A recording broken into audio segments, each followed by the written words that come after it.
three girls. My daughter in the back is my oldest one. She's like, Mom, you go around the country and you teach and you tell people all the time to chase their dreams and make it happen no matter what. And Jada doesn't stop, boy. Like, she just won't stop. She's just keeps going and keeps going. And I'm looking in the rearview mirror like, what the hell is this girl talking about?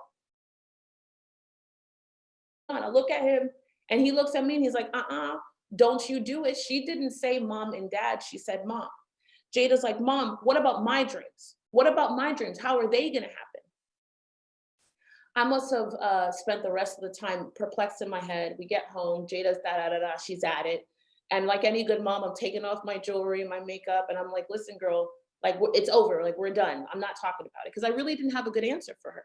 And inside of this, I didn't have a good answer for her. She's asking me, Mom, what about my dreams? How are they supposed to happen if we live in Raleigh, North Carolina? My daughter wants to be an actress.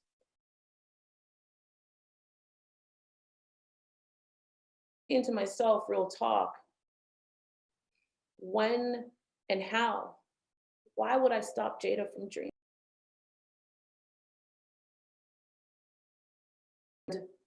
She's asking me, Mom, why not? And I thought to myself, for this real talk moment, I was like, man, I wish my mom had the ability to even entertain my dreams, let alone make them happen. You know what I'm saying? Like, I wish my mom, like real talk, I wish my mom had the ability to just entertain my dreams, like for real, for real.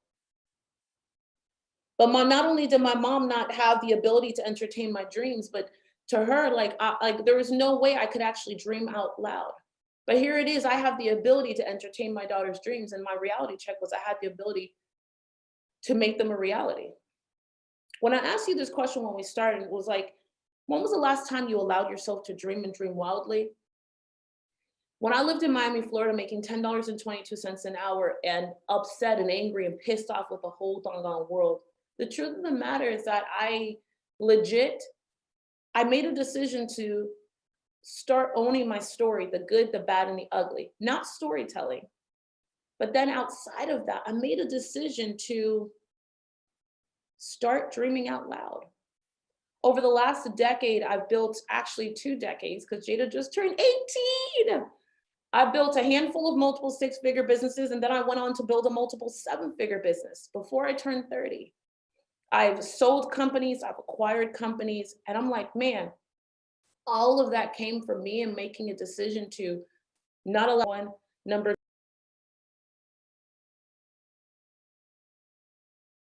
out loud, and then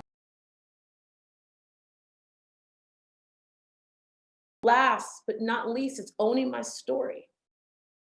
When was the last time you allowed yourself to dream and dream out loud? Today, I live a life that I love. And as I ask you, like, for real, like, when was the last time you really allowed yourself to dream? Until when you talked about it, it sounded crazy. That's actually when the next level happens. And this is not a journey of motivating. This is a journey of saying, well, how did I build a multiple 7-figure business without an online funnel? How did I build a multiple 7-figure business without any of this technology? How did I build a multiple 7-figure business without a course? How did I build a multiple 7-figure business without ... Like it goes on and on and on. When I left, when I left that moment with my daughter, or I shouldn't say left, when I got into that moment the next morning, Jada's asking me this question again. And finally I raised my hands and I'm like, that's it, we're moving. And within 30 days, I sold everything we had in Raleigh, North Carolina. And I put the kids in the back seat of the car. We packed enough stuff, like enough of our memorabilia that could fit in the trunk. And this is no BS, this is the truth. And we drove like complete fools to the little dot on the GPS map on our phone. We drove to Los Angeles. Within 30 days, I sold everything we had and we moved. We get to the dot and I said, okay, great. You make it happen. The truth of the matter is that everything that I've built, every part of, going from a place of wanting to die to building not just a handful of multiple 6-figure businesses and then onto a multiple 7-figure business, but building a life I stupidly love today. Like, I flipping love my life. Every time people ask me, like, what are you most proud of? I'm like, I live my life by design. I think that's it. To me, that's the ultimate. It's not even about how much money you have in the bank. It's not about how I live in Los Angeles. Like, I know it's not about that stuff. It's 100% about living your life by design, but more importantly, it's more about it's the second layer. In a world where we're looking for things to make us unique, your story is the only actual legit asset that you have that makes you. There has never been another Tiffany Largie, period. And there will never be another Tiffany Largie. So when I'm when I'm thinking about setting myself apart, making myself unique, being different, standing out, I 100% have to go to the thing that the world's never seen before. It's my story. When you're thinking about standing out in the marketplace, yes, I know from a business perspective, we change our website, we get a new logo, we get brand new fonts, we have a slogan, blah, blah, blah, blah, blah. Man, none of that stuff makes you unique. There is someone else out there who is giving their customer and clients black shirts. There is someone else out there that has a really catchy phrase or statement, but there is no other you. So when it comes to building your business offers, and for those of you who are wondering, what businesses does she run? When I sold my business in 2015, I guess, man, those 7 or 8 years before, my business partners had been Xerox Corporation, Hewlett Packard, Franco Postalia. I came from the hardware and software space. And we had 3 offices, and I had my head down in my little corner office as the CEO, churning it and just working hard. I didn't develop any dynamic strategy. I definitely don't write code. I didn't invent a product. I 100% just worked really hard. And then after I mastered understanding and owning my own story, I then taught other people how to tell my story. Got it? Now, the reason why building a business, the reason why this story thing is so important is because number one, it puts you in a place of truly being unique in the market. Number 2, it allows you to extend past into other markets, into other buying markets, into other connection markets. I mean, our audience now goes around the world. Do the Damn Thing Nation. Hey, I just got excited when I said that. Do the Damn Thing Nation goes around the whole world. We're still a 25 to 30% white male. We have customers and clients and people who follow us and connect with us and buy from us and fly to our large events and spend thousands of dollars on tickets who don't look like me, who are not women, who are not Black, who are not my age. And let me be clear, I still don't have a college education. I still don't have any licenses. I definitely don't have any certifications. I don't have any of that stuff. And it's like, you know, my ability to reach past the pond, if you will, is not because I'm super smart. It's not because I had great JV partners or people who endorsed me. No, it's because I made a decision to own my story and to tell it. But I own it and hold on to it for like dear life, literally for dear life. And I don't apologize for it. And this last part of me not apologizing for it, it's pretty simple. It's like every single time we apologize to other people for our story, we find ourselves managing other people's insecurity. Number one reason why business owners don't grow. Number one reason why we can get to 6 figures, but we don't hit 1 million. Number one reason why we get to 1 million, but we can't stay there and we're behind the scenes. Number one reason why we hold on to the job that we know we hate. Number one reason why we hold on to a team member is that we know we should have fired. Number one reason why why our life feels so like this, and sometimes those dips are so bad, you're like, how the hell did that happen? And it's not a life card that got handed. It's that we spend so much flipping time entertaining other people's insecurities. I just don't have time for it. I made a decision a long time ago, especially when I knew that I needed to fight for me in a new way.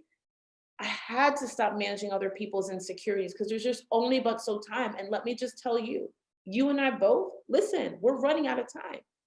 I want to tell you life is too short, but the truth is that we're running out of time. We're running out of time. So I'm gonna switch gears here just for a moment. I want to give you the context for why do I need to tell my story in business? And as I mentioned before, yes, we do 100%. Our go-to-market is we're going to build that business, and we're not going to focus on just driving more traffic. I'll leave that for my peers. I'll leave that for second and third. I'm going to show our customers and clients, they're going to convert more of the traffic that they have. We convert more of the traffic that we have. versus constantly looking for new traffic, because that's how you become more profitable. That's how you get a longer, that's how you get more value out of the lead that you've already acquired. That's how you increase your lifetime value, the LTV of your customer, all the things that we're trying to do in business. Man, if you try to, when we do all those things and we don't do them on the foundation of story, we're just, and that gets tiring. So I'm going to switch gears here just for a moment. I'm going to give you context as to why this story makes so much sense.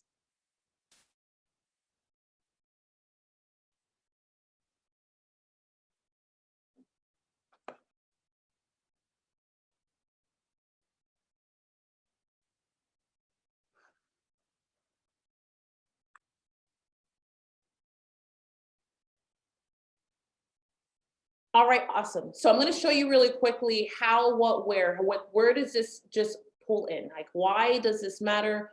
Why is it vital? And if you could see this right here is the market.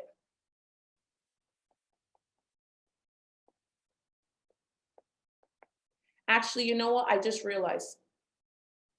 Can we stop real quick? Doing the damn thing. Okay, so I want to give you context for this. Okay, we're going to be ready for real. You got to start and stop again, and I'll talk.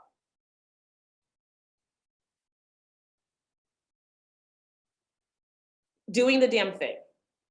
Now, I want to give you context for this because it's important that you and I both understand together kind of where does this fall in, like where does this play a role. Now, the market dictates that and I'm going to tell you this, when I learned this lesson years ago, ooh-wee, it changed everything for me in business.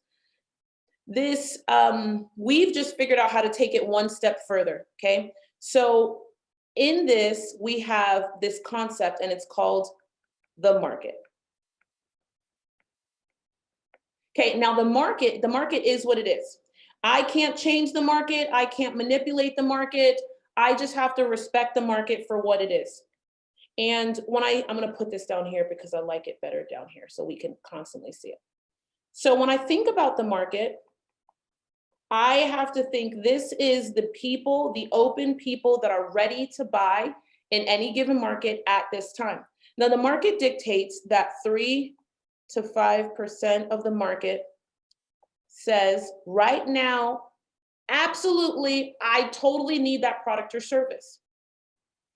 The market also dictates that about 45% to 55% of the market says, you know, I don't need that product or service, but I need it in about 36 to 36 months. The market also dictates that, I don't know, about 30 to 40% says, hell no, I don't need that. I don't need it. I don't want it. I don't need it nor want it. So because of this, this is where story comes in. Every single time I hear one of my peers teach storytelling, I want to be transparent and say that storytelling for me is a way to gather an isolated part of the journey, and deliver it to an audience, when our responsibility as business owners, CEOs, is to not just build a company where we're building cash, where we close somebody for this moment. It's to go the next mile and to build a business where we're making money. I'd rather teach our customers and clients to make cash, maybe right when they're starting, but their real focus needs to be on making money. That's where you get deep inside of the heart, the emotion, the psyche, the kind of fibers of the person you want to connect with, whether you're selling to them now or you're selling them into the future. When I understood this lesson, we took it one step further. Whenever I hear like great, like here we go, you ready? Hi, my name is Susie Sally Smith with Susie Sally Smith Cleaning, and we make organic, basically just water products. And if you need your house cleaned, your car, or the trees outside, I want you to call Susie Sally Smith Cleaning, etc. Now, that's really good, but it's a commercial. Storytelling or pitches or making that kind of quick moment of Hi, this is who I am. Hi, this is what we're about. Hi, this is what we do. It's really good and it works. But what it does is it only speaks to this person. This person, they are already sold. If you spend your time, energy, and effort, whether you're getting on stage, you're doing webinars, you're emailing your list, or maybe you're just trying to get out, you're branching out, and you're focused on telling or connecting with the person here, that's super tough. You know why? Because this person is already sold. You just need to be in the right place at the right time. You just need to be in the right place at the right time. Your responsibility is to create all your marketing, your reach out, your business kind of footprint, teaching what problem you solved, who you solve it for, what gives you the right to solve it, and why you want to solve it is here. This is where the money is. So let's do the math on this. I want you to see how this works. If I reach out, if I have an audience of 20 people, right, and I get my 3 to 5%, man, I may end up with one lead. If I have my same 20 people and I nail my 45 to 55%, then this is 9 people. It's a whole lot easier to leave an event and have 10 leads than to have 1. This is a going out of business strategy. This is a lead acquisition strategy, okay? And what it does is it allows us to make money versus cash. Listen, all I know is that once I understood this, I kind of came down to this important piece, and my very last kind of point with you today as to why story is so 911 and why you got to tell your story is because you've got to make a decision as to whether you're the general practitioner or are you the expert. The general practitioner or facilitator, they make general practitioner money in life, period. The expert, whether they're running a company or even if they're hired inside of an amazing firm, they make expert money. It's really very simple. I go to the doctor and I'm uncontrollably sick, okay? And I'm uncontrollably sick and I'm saying to myself, oh my gosh, I need to go and talk to my doctor, John. John's a nice guy. He's been really good to us and he loves me. So I talk to John and I say, John, listen, I haven't been feeling well. My stomach's been hurting. Da, da, da, da, da. And John's like, Tiffany, let me ask you a couple of questions. And then he's like, do this for me. Take this medicine and go and come back and see me in about 2 weeks or so and let me see how and what. Fast forward, I get the opportunity to talk to Mark. Now I'm walking out of my general practitioner. We like John. He's been a family doctor forever. I'm talking to Mark. I go into Mark's office. Mark is a specialist. He's hard to see, but he happens to have a cancellation. So I walk inside. I'm like, hi, Mark. My name is Tiffany Largy. This is what's happening. And let's say Mark says to me, Tiffany, let me just ask a couple questions. I'm like, sure, Mark, go ahead, spit it. And Mark says, hey, Tiffany, do you have pain over here or over here? I'm like, I have pain over here. And then he's like, do you wake up in the middle of the night gasping for air? Do you sometimes have to feel like you desperately need for water around 4 a.m.? And I'm like, yes, this is exactly. And he goes like this. He's like, you know what? Do me a favor. I want you to take this, but I actually want you to lay off the tomatoes, the lemons, and no more pizza. And you should be all set in about 30 days and you shouldn't need to see me at all. Now, here's the importance of this, and I'm going to leave this right here. The general practitioner, John, super nice guy, he charged me $168. I was in a ugly 5x5 room with an ugly Walmart picture on the wall. Okay. And over here, I go to see Mark. I'm in another 5x5 room and there's another picture on the wall from Walmart. And he charges me $585. Here's the truth. Your story allows you to be the expert in the market. Once I built a 7-figure business without an online funnel, it became a fact. I don't need other people's opinions to approve that. It became a fact. Once I built a business with $0 and no loans and no credit cards and no friends and family and any of that, and no course and no flipping funnel, oh my God, it became a fact. The truth of the matter is that my willingness to own my story and then walk out into the market and be clear on my story and then and then use and leverage my story allowed me to dictate the price. The expert dictates the price. $568 versus $125 or $168. Here's what I want to leave you with. Okay, as you think about your next steps, as you think about what you're trying to build right now, as you think about all the other amazing pieces of the puzzle that you've gathered at this fantastic, dynamic conference that you're part of, I want you to ask yourself, as you start the journey and as you build and put out, are you the general practitioner or are you guys the expert? And how do you put that, and have you put that out into the market? Here's what I want you to be clear. Both of them go to school for the same amount of time.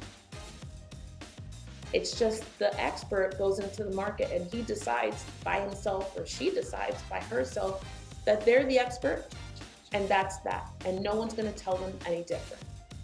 So with that, I've got to leave you with this super, super simple question from me to you. When was the last time that you allowed yourself to dream? And if you're not using your story, your whole story, that I know that you can tell in a short period of time, here at Do the Damn Thing Nation, we believe and know that you can do it in 3 sentences, the whole thing. What story haven't you told? Sure. But I want you to be clear that the world right now, at this very moment, they're waiting like this to hear your story and the lessons that come along with it. I know that this is the truth because I am one of them.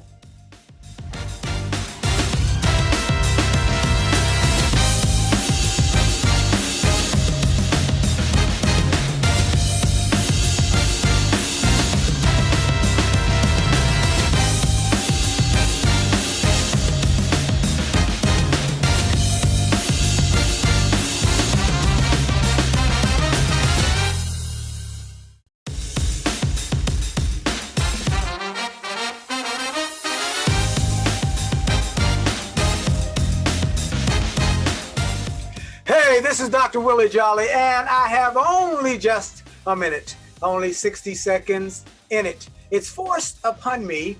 I can't refuse it. I didn't seek it. I didn't choose it, but it's up to me to use it. I must suffer if I lose it, give account if I abuse it. Just a tiny little minute, but our eternities are wrapped up in it.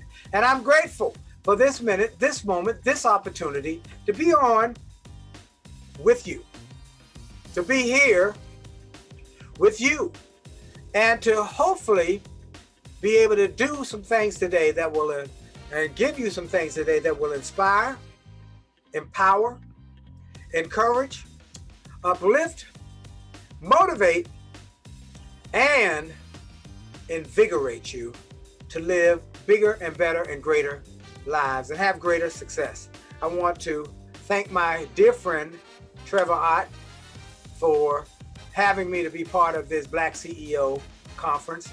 I'm honored because Trevor is one of my sons, I like to call him, Shay Brown, Della Toro, so many others, Velton, Simon T. Bailey, who I've had the honor to mentor, to work with, and to help them grow. And I remember when Trevor was this little fella who was webcasting a party I had for Wally Famous Amos. On Wally's 75th birthday in DC, he was being given the city, key to the city, and a congressional citation at the House of Congress, the Congressional House, and we had a party for him. And Trevor with this little guy over there with this computer. And I said, "What are you doing?" He said, "I'm webcasting." I said, "What is webcasting?" And he said, "I'm putting this up on the web for people to enjoy." I said, "I've never heard of such." And so he was already ahead of the game. And he's continued to grow and to continue to do great things and continue to be a change maker, a leader, and a industry forethinker. And so I want to say I want to thank Velton Shaw for or his help in making this happen, and all the others who have made it happen. Well, as CEOs, and CEO to CEO, okay, this has been a challenging time for all CEOs. You've got to do some different things in different times. But different times, and those different things for different times, those different times and uncommon times will create some uncommon opportunities. But you've got to be willing and able to see the changes. A lot of changes going on in our world, and we are in the midst of a pandemic, economic downturn, massive job loss, racial strife, and yet we are able to see opportunities. If you have your glasses, not just your regular reading glasses, but your glasses of possibilities. And that's what I want you to put on. They might not be something you can see physically, but I'm encouraging you to put on your glasses of possibility, to see through lenses of opportunities that others may not be able to see.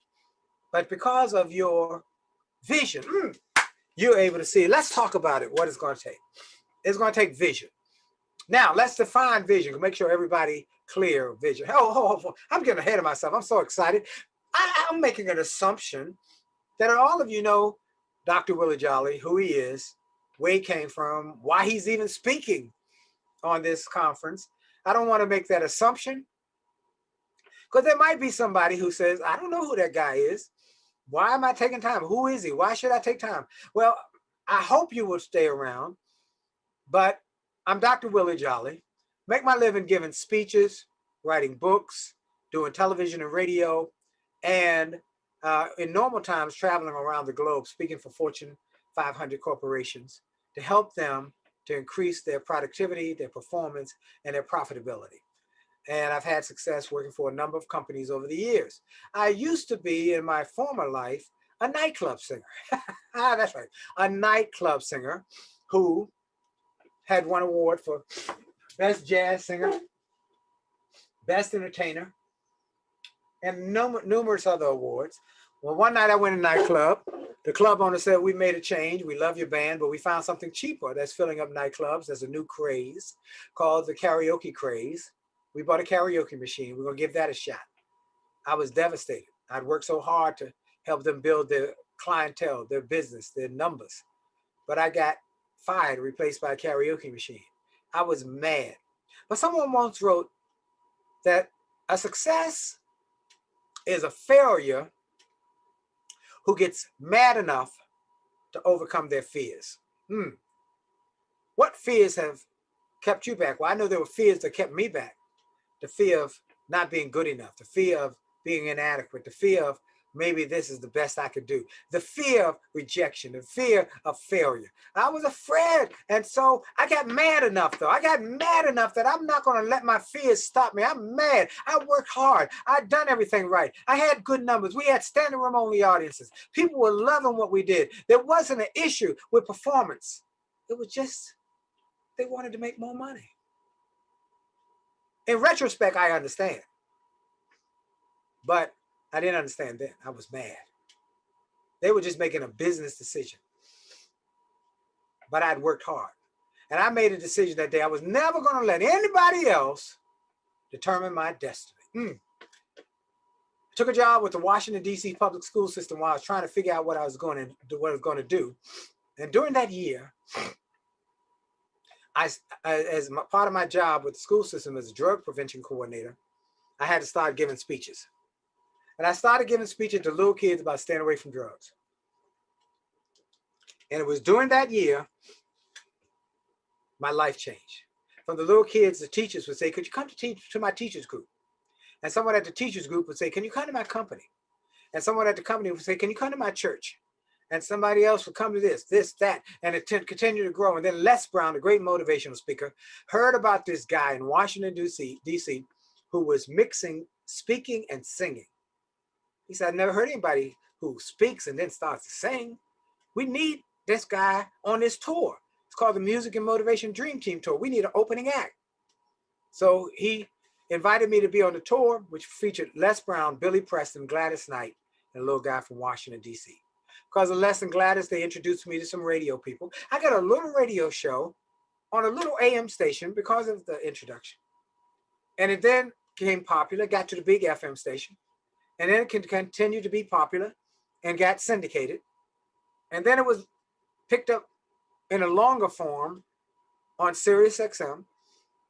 And I now have the #1 self-help show in America on Sirius XM, the Willie Jolly Wealthy Way Show, channel 141, on Saturdays, 4 o'clock, and it replays Tuesday and Thursday at 6 p.m. And my guests include Les Brown, Dennis Kimbrough, General Colin Powell, Damon John, Steve Case, Stephen Covey, Gladys Knight, just one after another, Wally Amos, Brian Tracy. I mean, you can go, the A-listers on my show. And that led to my podcast on iHeartRadio, which is now one of the top podcasts in America.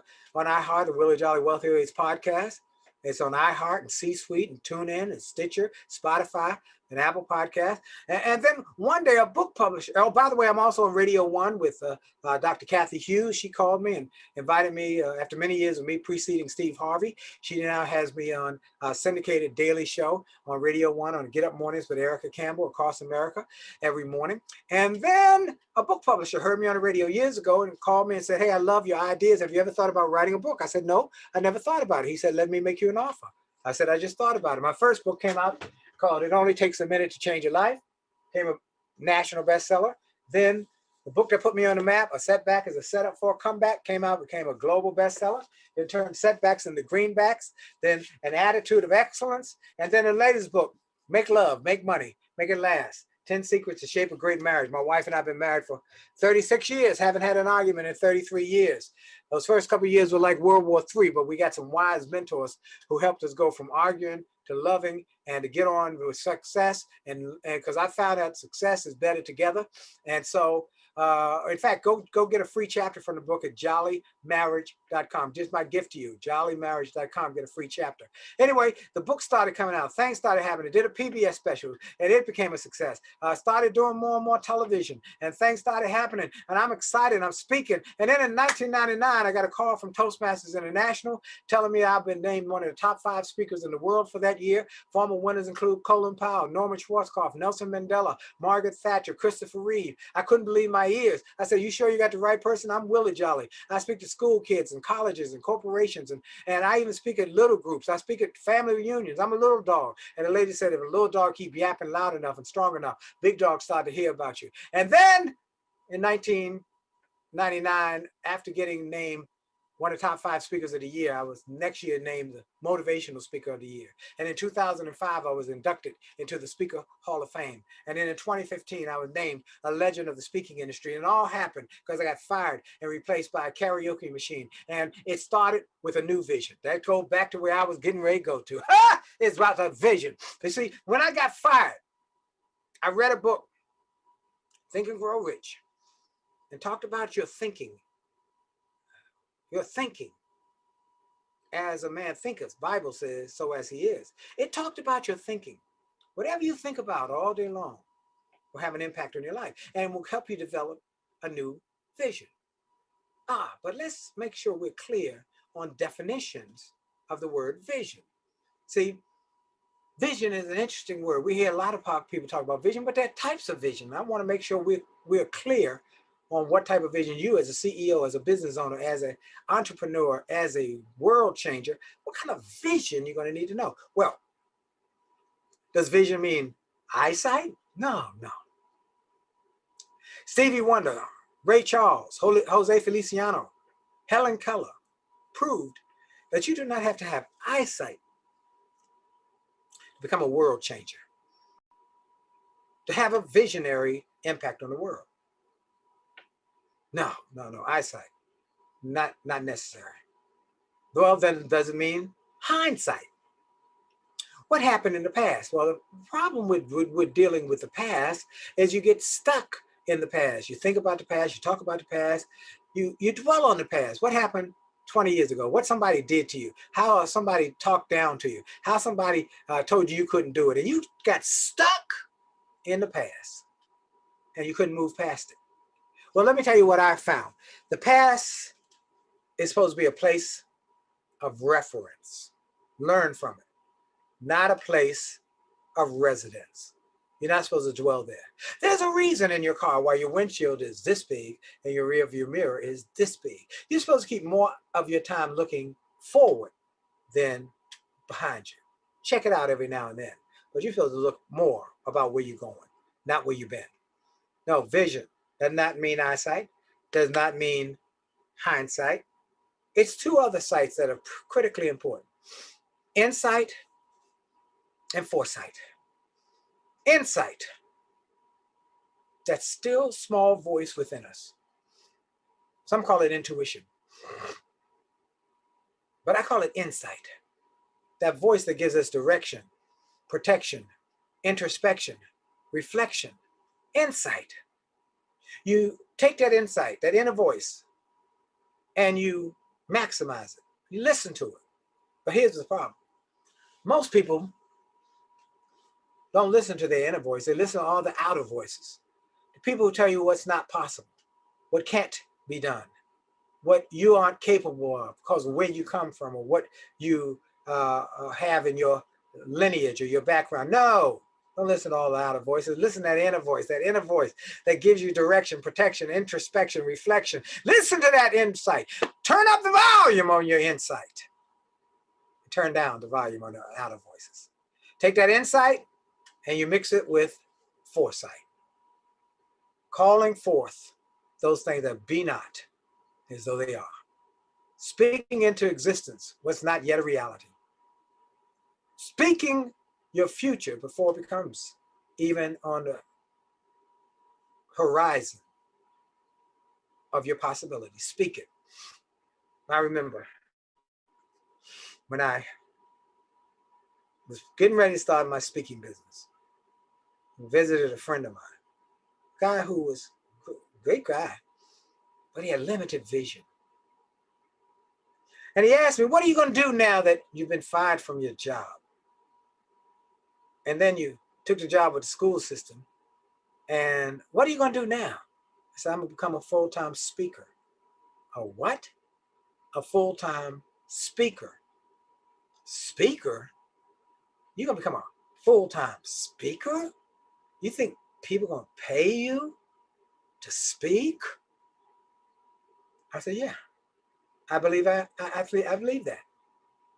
He said, I don't know. If I were you, I'd probably stay with that job. Don't quit that job, that good government job. I'm glad I didn't listen to him. Good guy, but limited vision. I listened to my inner voice and it said, jump.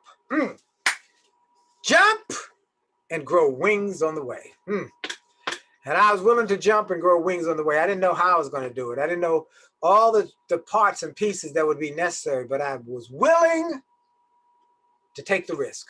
Let me tell you something about business. Business is a risk, just by its pure nature of the word. Business is a risk. And in order to take the risk, you need to know which risks to take and which ones not to take. Because there can be a lot of things thrown at you, a lot of things that come up into your purview, a lot of things that come up into your radar screen that can distract you from what you're really supposed to do or what is a good, wise. You need wisdom to make a vision come to be. You need wisdom. And wisdom, many people think wisdom only comes with old age. No, wisdom comes from prayer and from supplication, and from wisdom comes from what you read, who you hang out with, and who you listen to.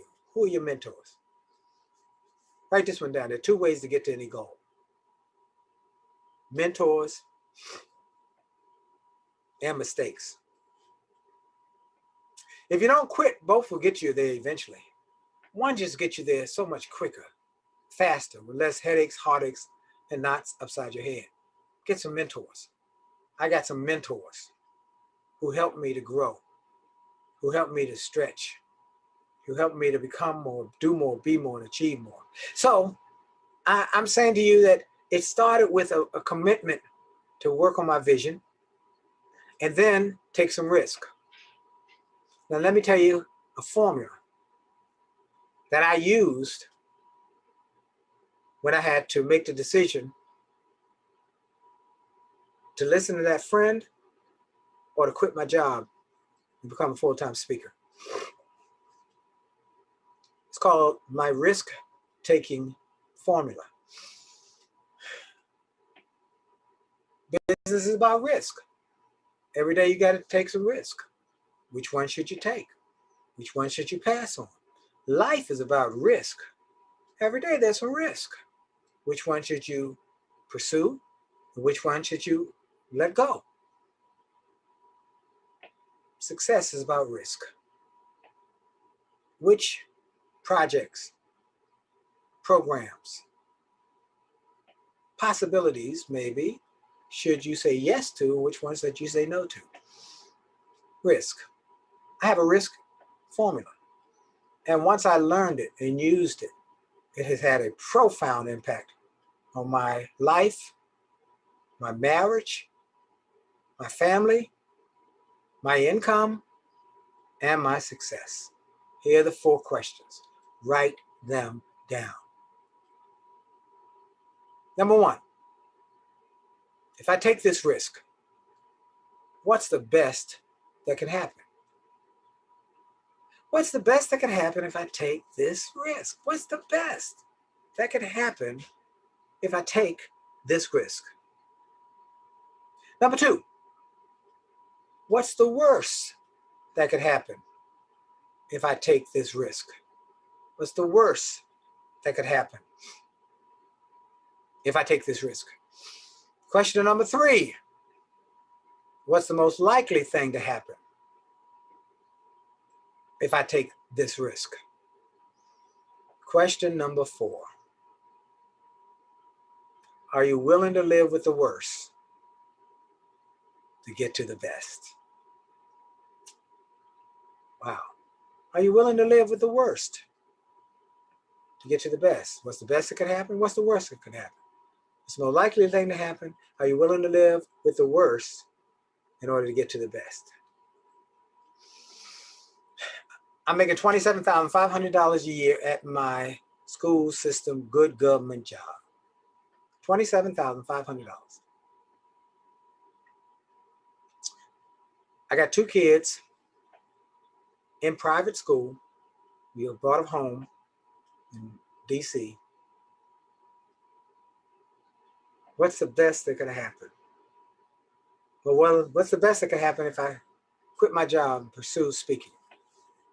I could live my dream. I could maybe become a millionaire or maybe a billionaire.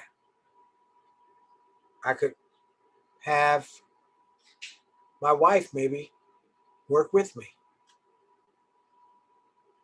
I could send my kids to college. What's the best? I thought all the best. What's the worst that could happen if I quit my job and pursued speaking? The worst would be, it'd be bad if my kids couldn't go to college. It'd be bad if my wife had to stay at her job on Capitol Hill working for a congressman on late hours sometime in the evening. It'd be bad if I couldn't get the monies to pay. But probably the worst of all the things, if I lost my house. That'd be real bad. That'd be the worst. Of all the bad things that could happen, if this failed, the worst would probably be, I can't think of anything worse that could happen from quitting my job than losing my house and being homeless. What's the most likely thing to happen? Most likely thing to happen if I quit this job and become a full-time speaker, most likely thing is I'm gonna struggle.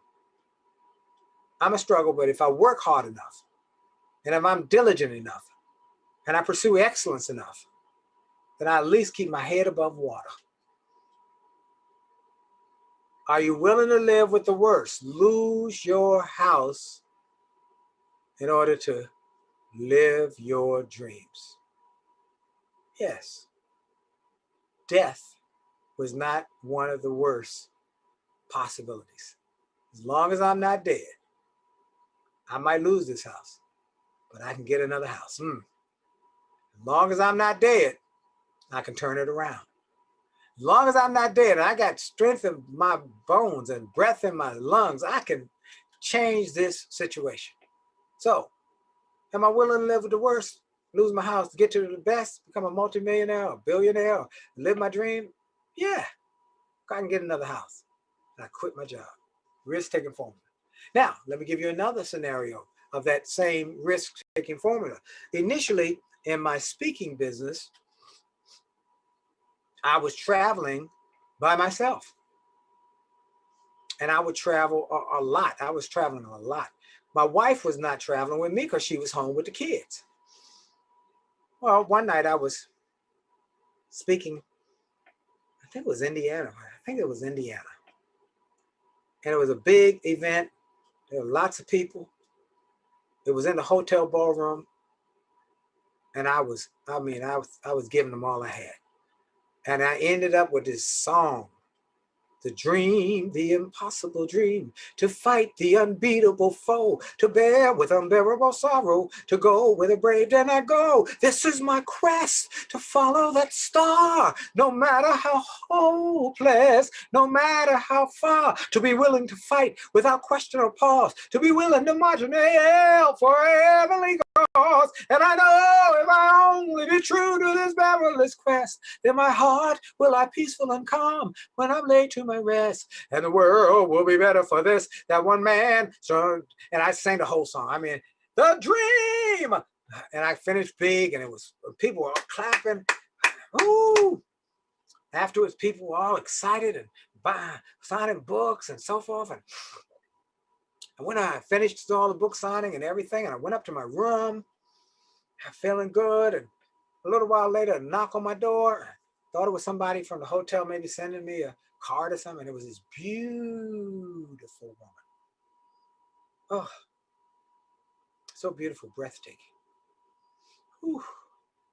Beautiful, sexy, glamorous, vivacious woman. She said, never heard anybody speak and sing.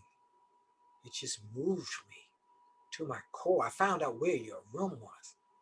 I heard you were staying here overnight and just wanted to know if you'd like some company, because I'm so moved by your message. Oh. I looked. She was beautiful. I'm by myself. My wife's in Washington. 4 questions. What's the best that could happen here? What's the worst that could happen? What's the most likely thing to happen? Are you willing to live with the worst to get to the best? What's the best that could happen? A wonderful evening of woohoo! What's the worst that could happen? I could lose my wife. What's the most likely thing to happen? One night stand, never see her again in my life. Am I willing to live with the worst, lose my wife, to get to a one night stand? I said, ma'am, you are a beautiful lady. I'm humbled. I'm just taken aback. I'm just so honored that you would consider me and what I have done. But I did that because I'm grateful. I gave that speech because I'm honored and I'm blessed. And I have to say thank you, but I'm good. I'm good. Thank you very much. And in fact, here I go call my wife on the phone right now. Thank you, though, for your considerate offer to make my stay here a little more hospitable. But I'll say thank you for no thank you. Folks, same risk formula. You can use it in business, you can use it in your personal life. I've used it every day. People call my office all the time. Hey, I got a deal for you. And I have to hear it and I have to say, is this going to help me get to my goals? Or is it going to distract me from my goals? Is this a rabbit that I'm going to chase? That is some new shiny object?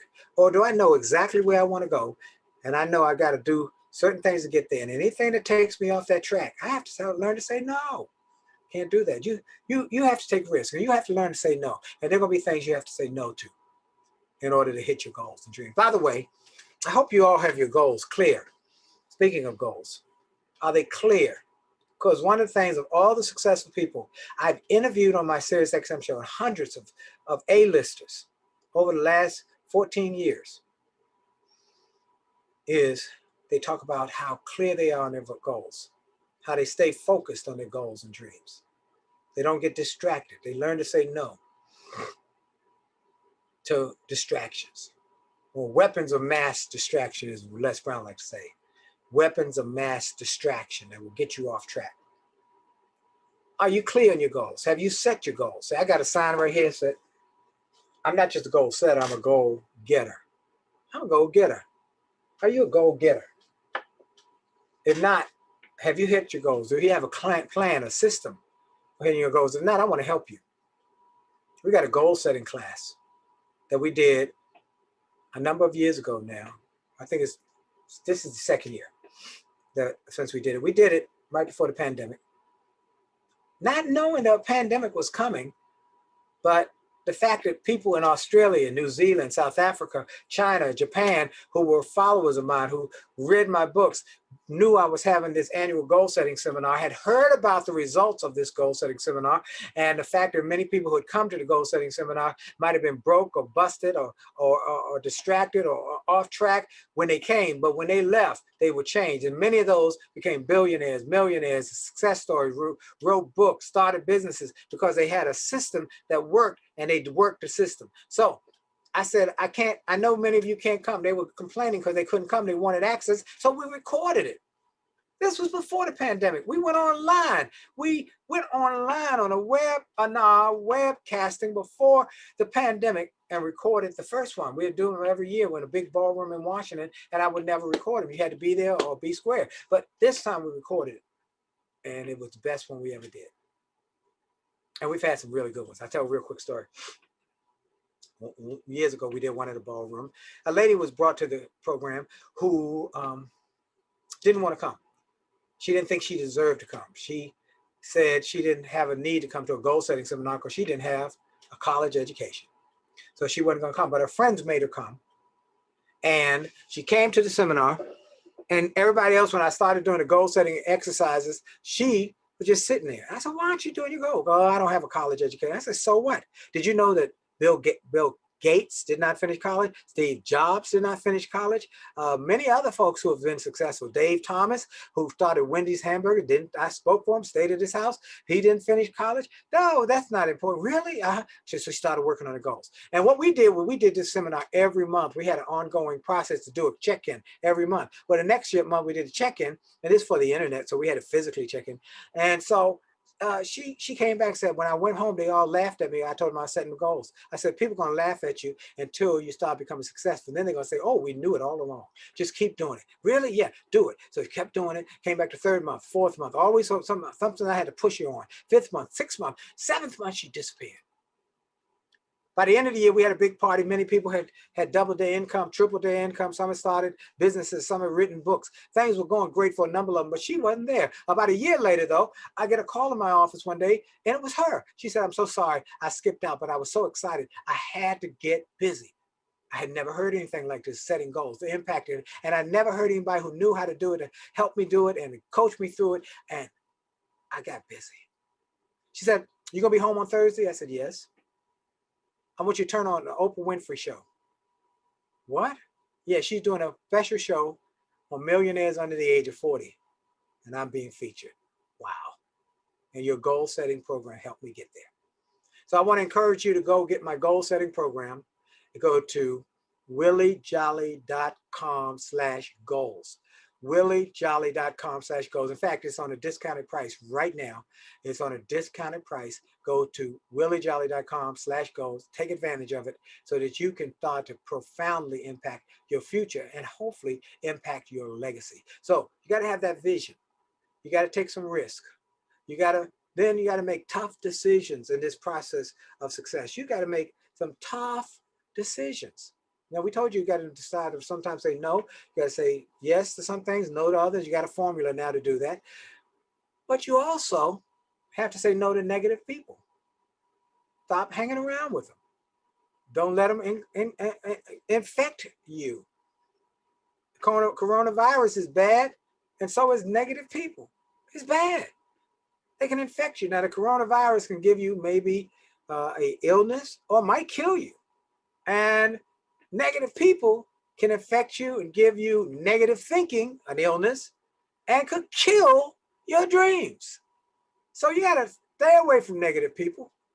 Make a commitment. If they're negative and they're discouraging, leave them alone. Now, what do? You say, if they're in your family, they're in your inner circle. I know that. I know that one too. You learn to love them from afar. That's right. You learn to love them. Don't stop loving them. No, but you learn to love them from afar. You let them be negative by themselves. You don't participate in them. When people get crazy, you don't have to be crazy with them. Okay? When people go negative, you don't have to go negative with them. You got to let them be negative by themselves. Just let them be negative. And it's gonna be uncomfortable, by the way, because some of them are going to be in your inner circle. And people who you love. And they actually love you too. And when they tell you you can't do this, you can't do that, you can't achieve this, you can't achieve that, they're not trying to be mean-spirited. No, they just happen to suffer from possibility blindness. No. Leave them alone. Let them be negative by themselves. I want to encourage you to stay positive, to make a commitment to be around positive people. Now, how do you make the decision? Well, part of this is your input. So your input determines your output. Garbage in, garbage out. Good stuff in, good stuff out. Positive in, positive out. Negative in, negative out. If I take a grape and squeeze it, what's going to come out of it? Grape juice. That's right. If I take a grapefruit and squeeze it, put pressure on it, what's going to come out of it?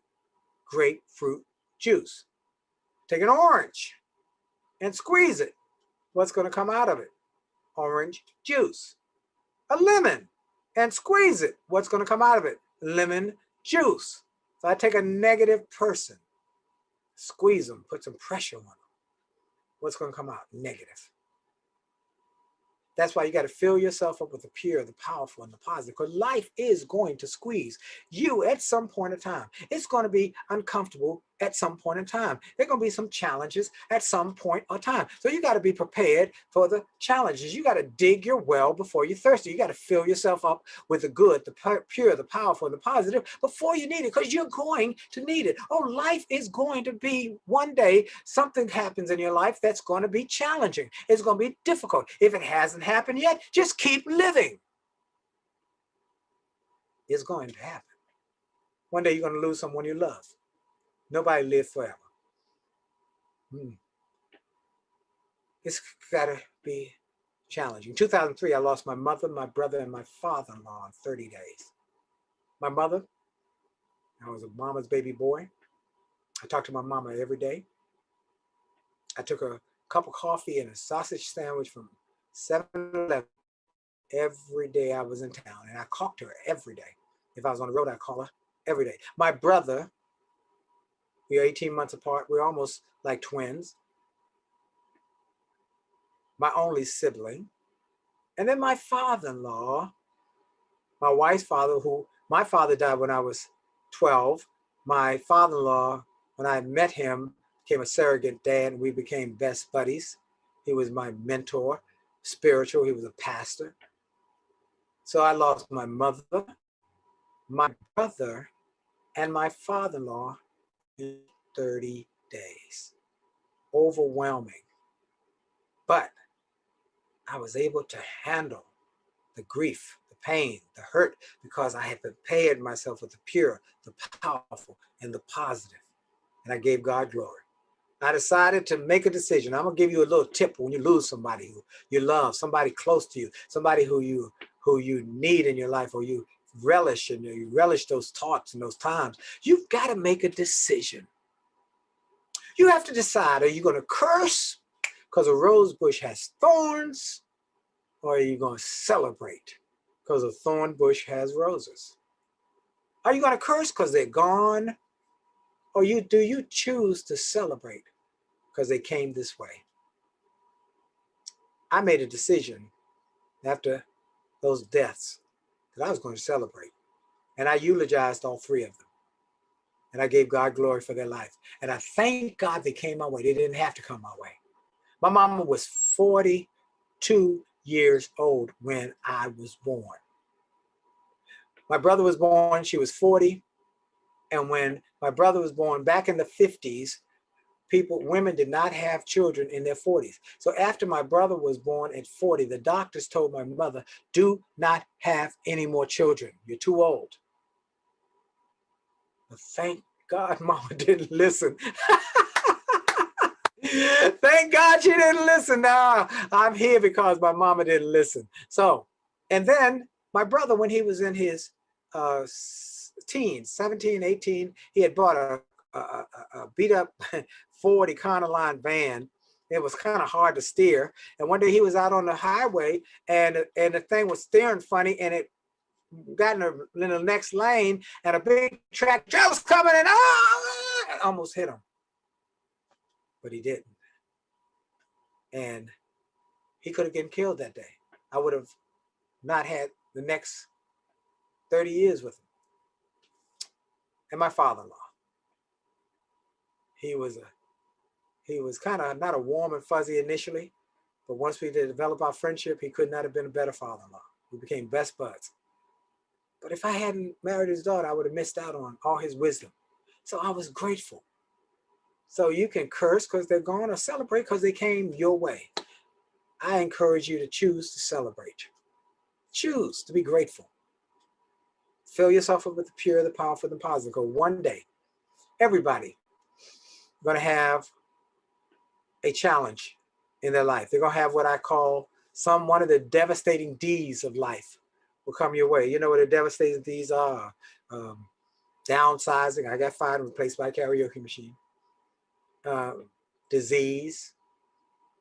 A diagnosis. A disaster. You might live in an area where there was a hurricane or a tornado or something like that. Death of a loved one can be distracting. The devastating D's of life. One day, everybody will have some sort of drama. Another D. Drama come your way. You might have a divorce. I don't know what it is. Another D.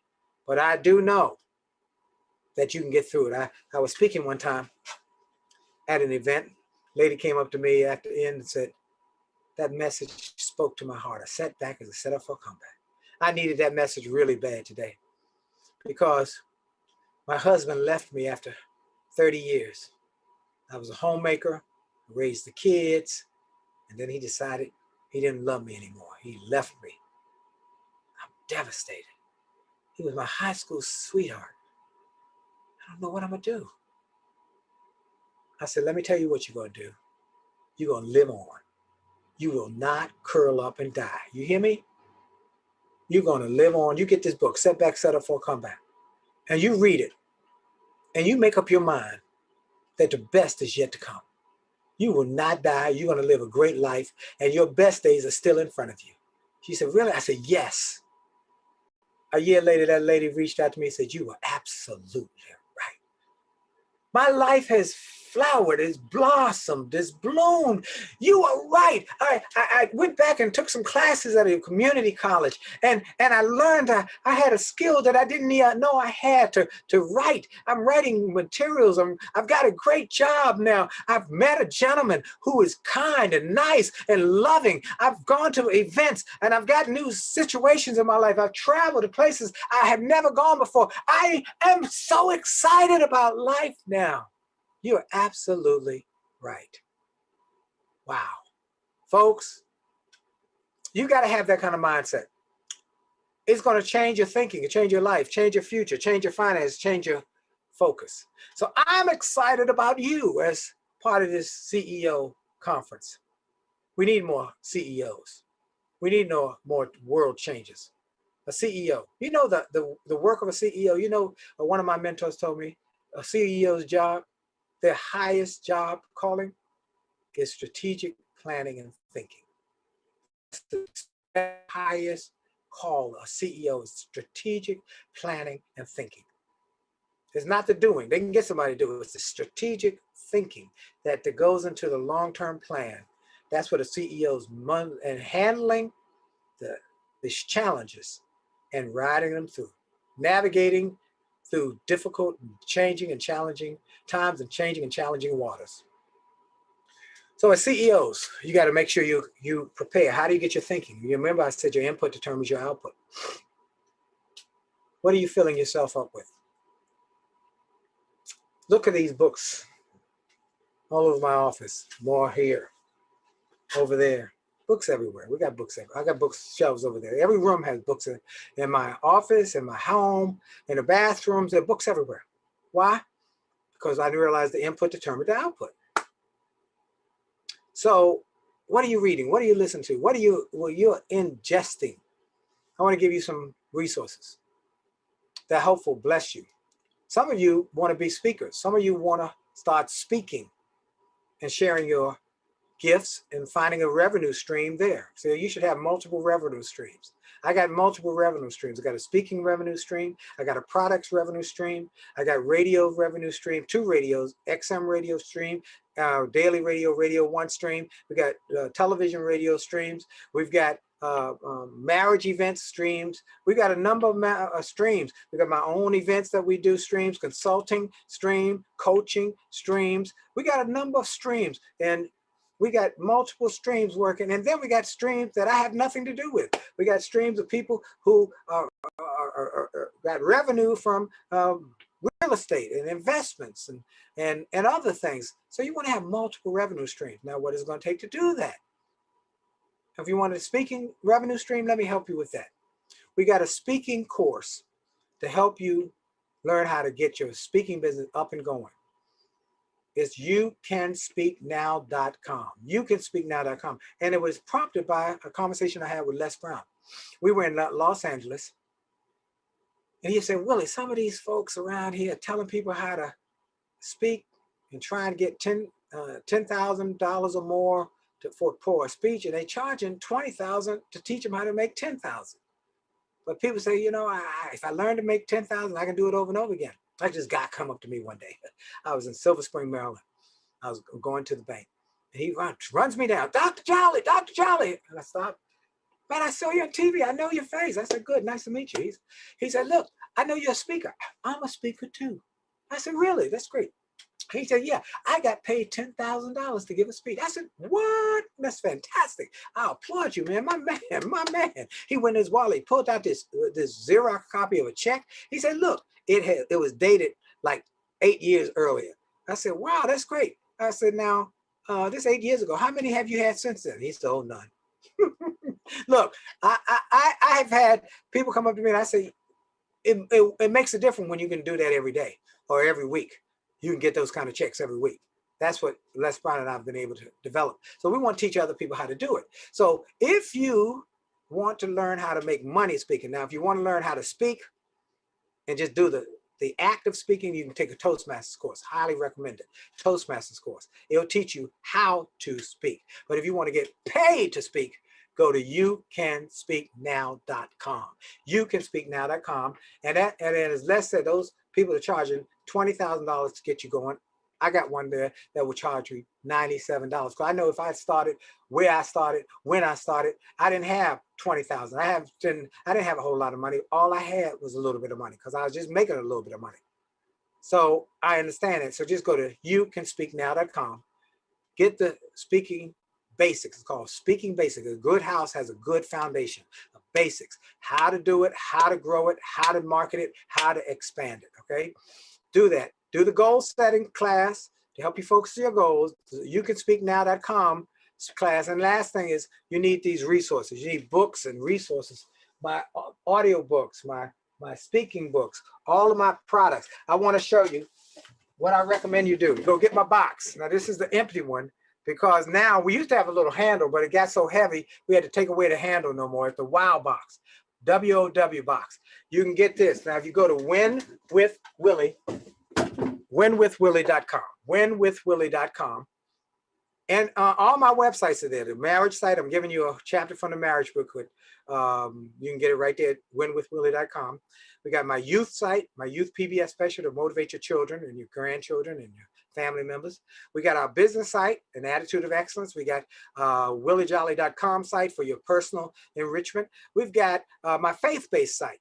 We got all my sites right there, but there's also, you can get my products right there on that page. Go to the product. I think it's on the top right. Click it. Go in the site, you'll see the box, click the box, just hit the box. It'll take you to a site where the box is. The box has a price on it, okay? Here's what I want you to do. If you want that box and you're a CEO, I know what it takes to grow a CEO business. I know you need to be mindful of cash flow. You need to make the most of every penny. So if you click that box and you say, I want the box, but I don't want to have to pay that full fee. I want a deal. I need a deal. I got to have a deal. You send me an email, and I'll give you a $250 discount just because you're a friend of Trevor Adams and you're under discounted $250. So if you'll just go send me an email at info@williejolly.com, info@WILLIEJOLLEY.com. Say, I want the box. One of my folks call you discount because you're a friend of Trevor and you're part of BlackCEO. Okay, so what have you got today? You go and get the, did I give you the Think and Grow Rich book that someone gave me? Go to winwithwillie.com. And when you put that into the, I tell you what, wjwow.com, wjwow.com, you can get a download of the Think and Grow Rich book that changed my life. That book has created more millionaires than any other book other than the Bible. Though my friend Joe Dudley said he's read it 300 times. The first 100 times to get him rich, second 100 times to keep him rich, third 100 times for insurance. Go to wjwow.com. You can get that download. Then go to winwithwillie.com. You can access the Jolly Marriage. Go to Jolly Marriage, get the free chapter. And then you can go also, when you go to Win with Willie, you can also see my products. If you want the box, you can get that, or you can get the bag of books. That's for people who just say, I just need to get started. I don't have much money going, but I need something to increase my thinking. So go to Win with Willie, hit the product, get the bag or get the box, get started. If you want the box, don't buy it at that regular price. Send me an email and we'll get it to you at a discount price. Hey, so I'm gonna close out with this. This has been a great day. I hope you've enjoyed it. I'm gonna close out the fact that we're in this pandemic. And it's been a challenging time for everybody. It's been a distraction to our business processes. But I want you to hear this. My friend Les Brown said something when he was on my XM show recently, and I want y'all to go listen to that interview on my podcast, on Willie Jolly Wealthy Ways podcast. Powerful. Les said there are three types of people going to come out of this pandemic. There are going to be some billionaires, millionaires, and witnesses. Billionaires, they're going to see a job, opportunity, an industry, an organization that didn't exist, but this pandemic created that opportunity, like N95 masks. You didn't have an N95 mask, but everybody wants an N95 mask now. There's some billionaires being generated right now. Hand sanitizer, billionaires being generated. All sorts of new industries that weren't around but were created. During tough times, new creation and possibilities come to be. I said uncommon time create uncommon opportunity. So Uber, Airbnb, Facebook were created out of tough times, recessionary times. Look for the billionaire idea. There'll be some billionaires. There'll be some millionaires. People who have a business, a skill, a product, a service that is already there, but they put the pedal to the metal. They poured fuel on the fire in the tough times. They didn't wilt. They didn't act like an ostrich, put their head in the ground. They went in. They went all in, and they pushed it out. And they got the messaging bigger and bolder and greener. They became millionaires because they did what they do, and they did it more. So you got billionaires, you got millionaires, and then you got witnesses. Witnesses. They did nothing new. They didn't grow themselves. They didn't take advantage of this time. They just waited for it to pass. And when it's over, they're going to say, wasn't that something? Man, that was something. Girl, that was something. And that's all they're going to have to show for this time. No, I'm not planning to be a witness. I'm going to be a billionaire or a millionaire. I hope you'll come with me in that journey. And I close with this. I recently was awarded the American Motivation Award for Lifetime Achievement. I keep this here for a number of reasons. I'm grateful for that award, but I got eagles all over my office. There's another one right there. There's one over there. There's another one over there. I got eagles to remind me how to think differently. See, most people are like sheep. They're like ostriches. Sheep get lined up to get slaughtered. Ostriches, in a tough time, they stick their head in the ground and say, wake me when it's over. But the eagle is odd. It's odd. They do something very strange. In the midst of the storm, they take flight. And they fly right into the face of the storm. And they fight through the storm. They struggle through the storm. They work through the storm, and until they get above the storm and they can fly at another level. They at the 3,000-foot level, and they can see the environment now from a panoramic view. They see the whole picture now. Yes, now I see there's a crisis. There's a crisis right here. I see it now. There's a crisis right here. Yeah, I see it now. Oh, but look up the road. Look up the road. There's good up the road. There's good up the road. And what I'm saying to all of you today is this. There's a crisis right here, right now. But there's good up the road. Keep fighting. Keep striving. Keep working. Keep going. Because there's good up the road. Don't stick your head in the ground. Don't stop fighting. Don't stop trying. Just keep moving. Keep growing. And keep going. And you will see that there's good up the road. There's good up the road. You have only just a minute.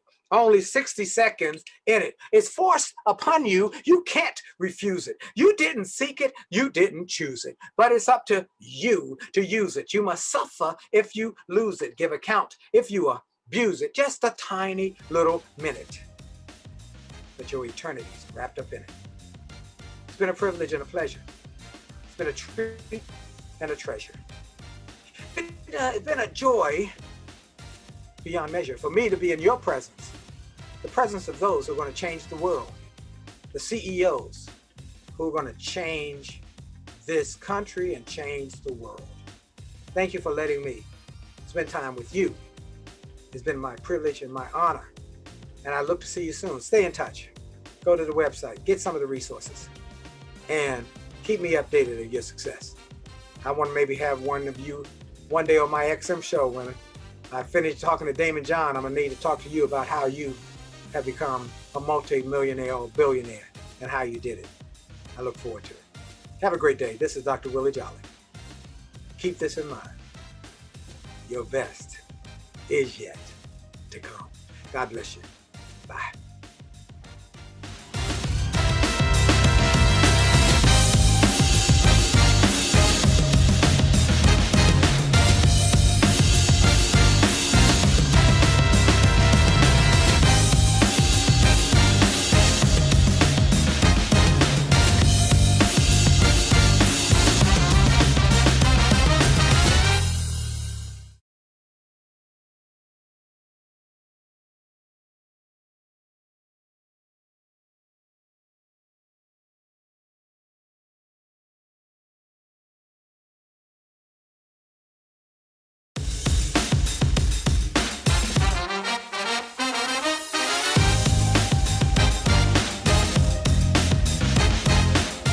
Good afternoon and welcome.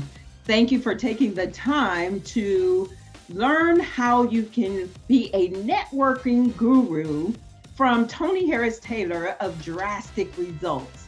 I'm going to share my screen and we're going to get right into the presentation. I have tons to show you and tell you.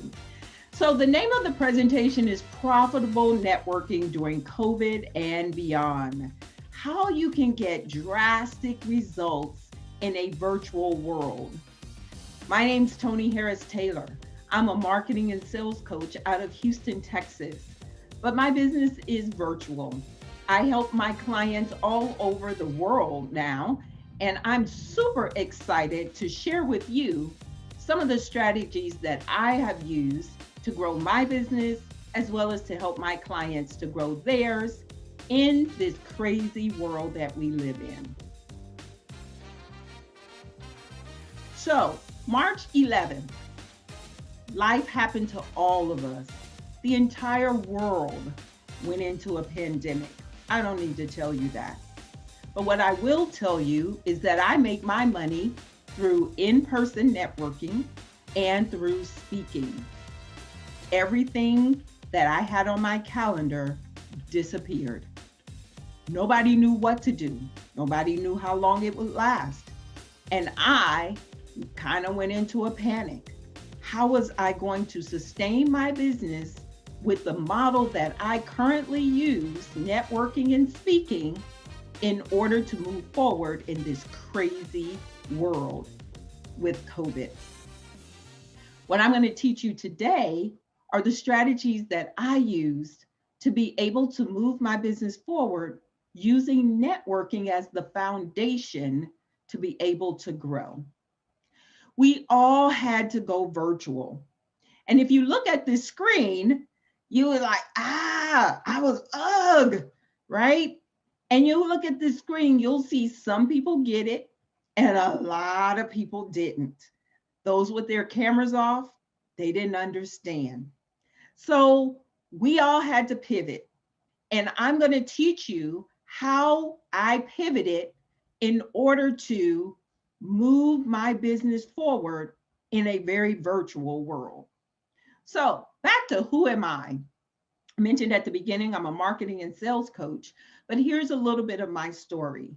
In 2011, I launched my business. I was going to be a keynote speaker, speaking all over the world. But I realized I don't like cold calling, hate it. And I figured out I had to start networking in order to grow my business.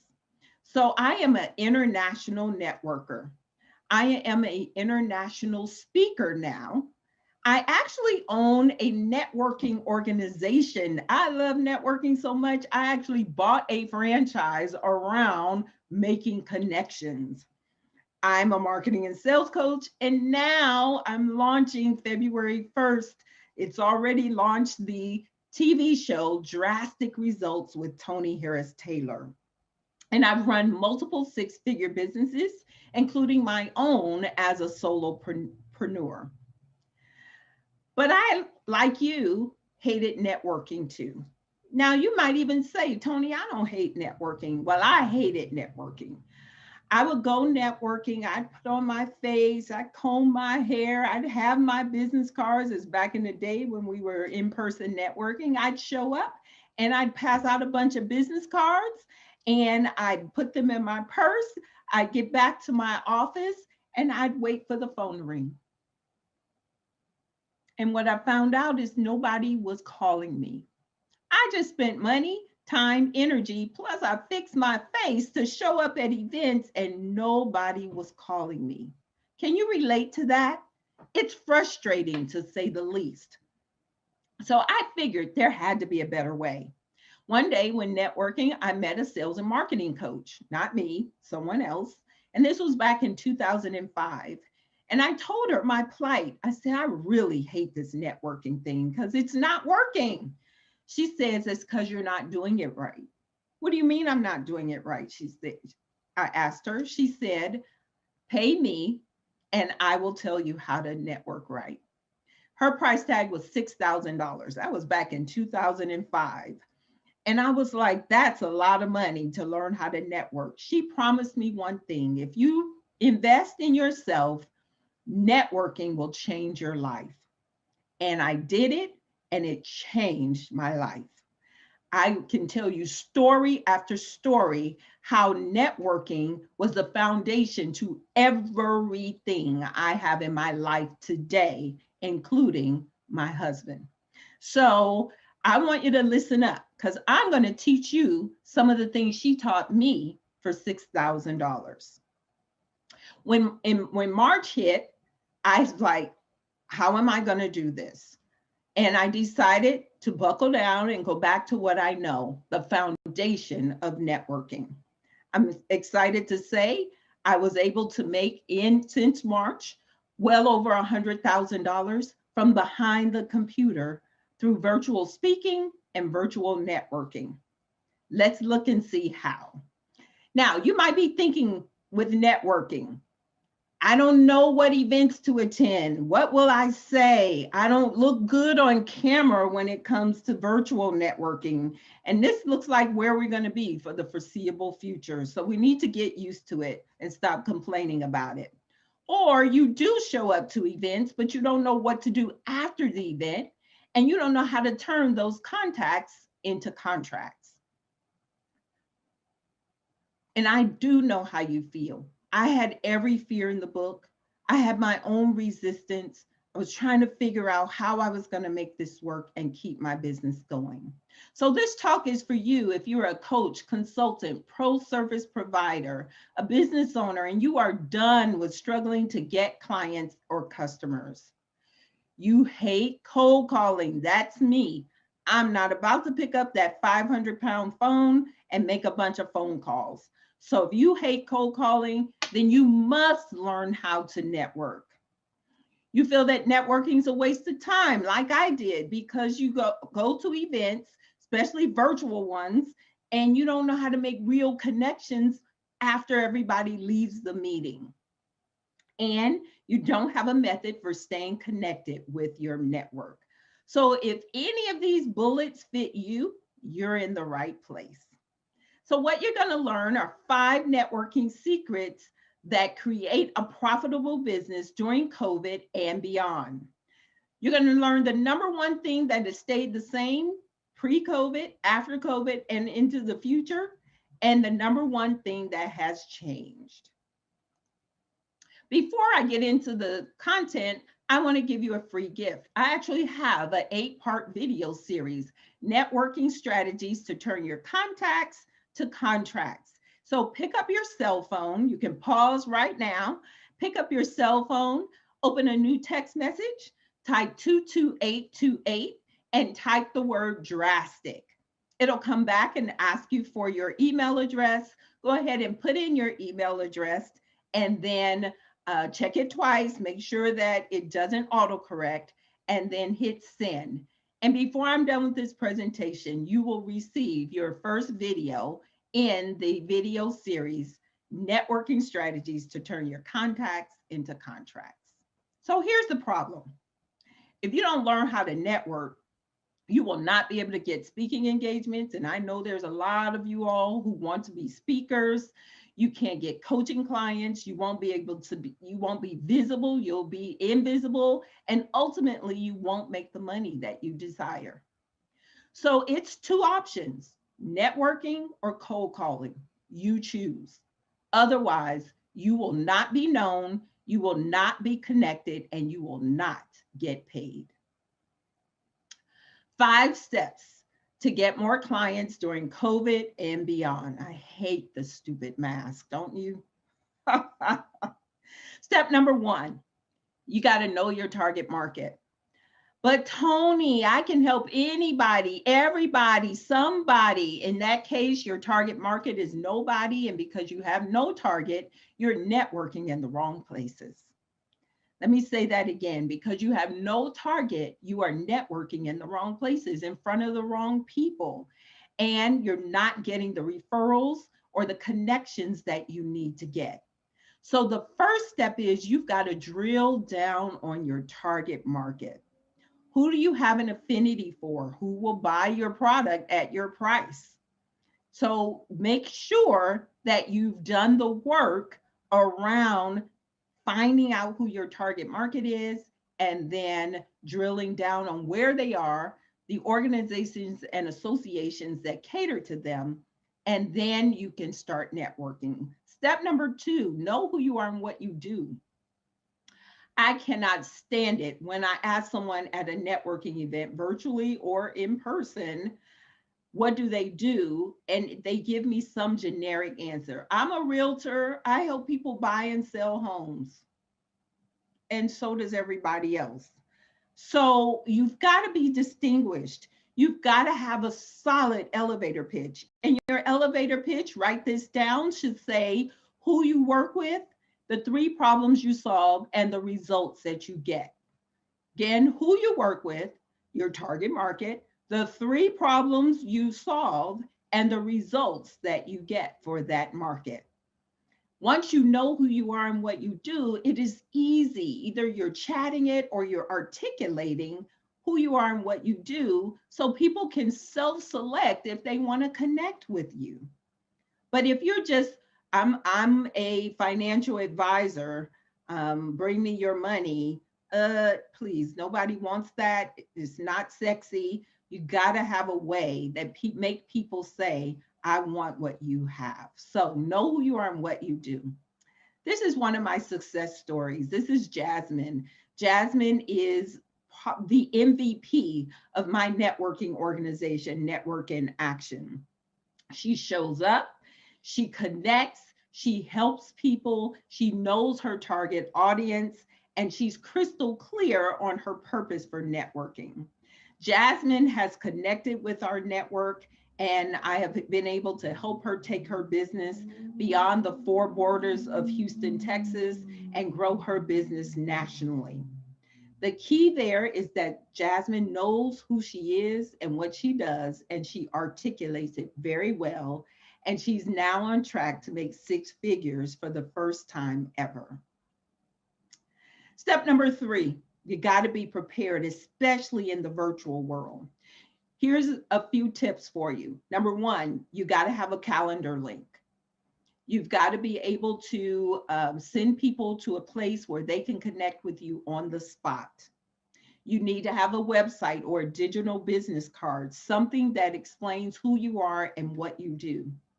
And then you need to be prepared to who you're looking for so that you can private chat them and invite them to do strategy number 4, which is ask for a date. So this is Muncie. Muncie hated networking when I met her. I don't want to network, and she especially hated social media. And she didn't know how she was going to be a speaker. And I worked with Muncie, got her mindset adjusted that she had to be drastic. And let me tell you, now after working with me, she is an international speaker. She does social media. You actually could hire Muncie to do social media. And this is from a girl who did not want to make connections, did not want to network or show people who she was. And now she's running networking events as well. She is amazing, and you should connect with all of these people. One of the things I do best is because I'm a networker and a connector, is I promote my people. So follow her at figrestoration.com. Step number 4, my computer is doing its own thing. Ask for a date. Now, I'm going to talk to the ladies right now. Men, you can listen in, eavesdrop. Ladies, remember when you were younger and you were going to, some of you may be this age, and you go to clubs? Well, we're not clubbing much anymore, but you go out, you meet Mr. Looks So Good. Mr. Looks So Good, you and him have a connection. He takes your phone number, you give him the right one, and then you wait for him to call. And day 1, no call. Day 3, no call. Week later, no call. It's the same thing in networking. When you show up to these virtual events and you put your name in the chat, what do you expect to happen after the event is over? Somebody has to ask for a date. This right here is my $6,000 lesson, asking for a date. But then what do you say on the date? I don't have time to go into all of that because it's not an opportunity to sell. But you want to make connections. So step number 4 is do something after the event, and asking for a date and going on dates are critical to expanding your network. Step number 5 is to start or join a referral networking group. As I told you, I am a franchise owner with Network in Action. The premise of Network in Action is to build relationships to help you to grow. And so this is intentional. Our members are intentional about helping one another to get out their comfort zone, build relationships, and change lives. And I just love it. Find a network in action near you. If there isn't one, talk to me about starting one. This is Miss Val. Miss Val is a part of our networking group, and in 90 days, she has 10x her business, gotten 45 introductions because she shows up, and she is doing amazing. She's a copywriter, she's my copywriter, and she's amazing. But it's all because she invested in being a member of our referral network. So find a referral network and join that networking group. They are there to help you to grow. So the one thing that has stayed the same is that you have to show up. Not only do you have to show up, you got to turn your camera on. You have to have good energy. You have to put your face on, ladies, comb your hair, gentlemen, and act like you are there to connect with people. Then you have to follow up. And if you do these three things, you're sure to blow up. Now, one thing that must change is you must become a master networker and connector. Otherwise, you will stay invisible. If you're not going to make phone calls, cold calls, then networking is the only way that you can grow your business. You must learn the strategies to become a master networker. This is Jamise. Jamise is, I call her my little mentee. Jamise is a part of Network in Action. She's coaching with me, and she didn't believe in networking. Her mother pushed her out the nest and made her come to one of my events, and it's literally changed the trajectory of her business and her life. So showing up is critical, and it starts with going out there and finding the right events that cater to your target market. So bonus tip, you got to learn to put this together in a way that's going to work for your business. And in a second, I'm going to tell you how I can help you to do just that. Your networking matters, whether it's live or virtual. If you do it, you can get noticed. If you don't, you won't. If you do it, it can fill your events. If you don't, you won't. And if you do networking the right way, it can fill your bank account. And if you don't, it won't. So you have a choice. This is Nikki. She had the same choice. Nikki did not like networking. And in fact, after 1 year in my networking group, she was not going to renew. She said networking is not working for her. After really embracing what I taught her, she is now, and you'll hear from her later, she is now growing her business. She is speaking. She is now my suite mate. She is doing set design for television shows because she embraced networking. Networking changes lives. So I use in-person and virtual networking to fill my webinars, get speaking opportunities, to close more clients. Do you? If you don't, I want to give you an opportunity to connect with me and help you to become a networking guru. So a recap, you got to identify your specific niche and where to find them. You got to know who you are and what to do and have a killer elevator pitch. You got to use technology, virtual business cards, calendar links. You got to ask for a date. Nothing happens. Nobody marries anyone without the first date. You get no referrals without the first date. Ask for a date and start or join a referral networking group. What happens if you don't take these steps? You'll stay invisible. You won't make the impact you want. You don't make the income you want. And you spend your life watching other people's lives go by, and you really aren't here for that. So real quickly, go to meetwithtonyharristaylor.com. This is a screenshot of the page. Let's just have a free conversation. Let's talk about networking. Let's talk about your target marketing. Let's talk about you speaking. All those things are what I teach my clients. Schedule your profitable networking success strategy call, and let's see if I can help you. People typically pay $1,000 for these sessions. I'm offering it to this family for free, but I can only do 5. So make sure that you get registered, and I will talk to you soon. Here's one more success story. This is Jackie. She's an introvert by nature.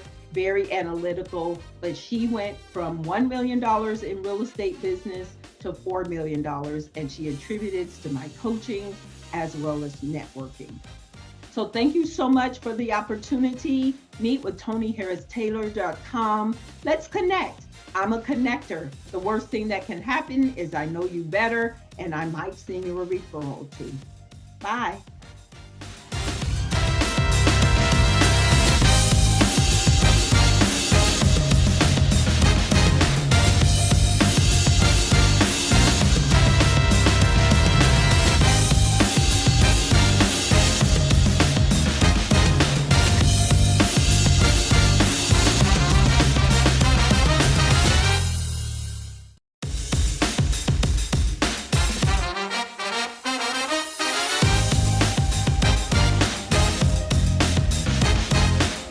Once again, my friends, this is Robert Antoinette, and I see that you are still here.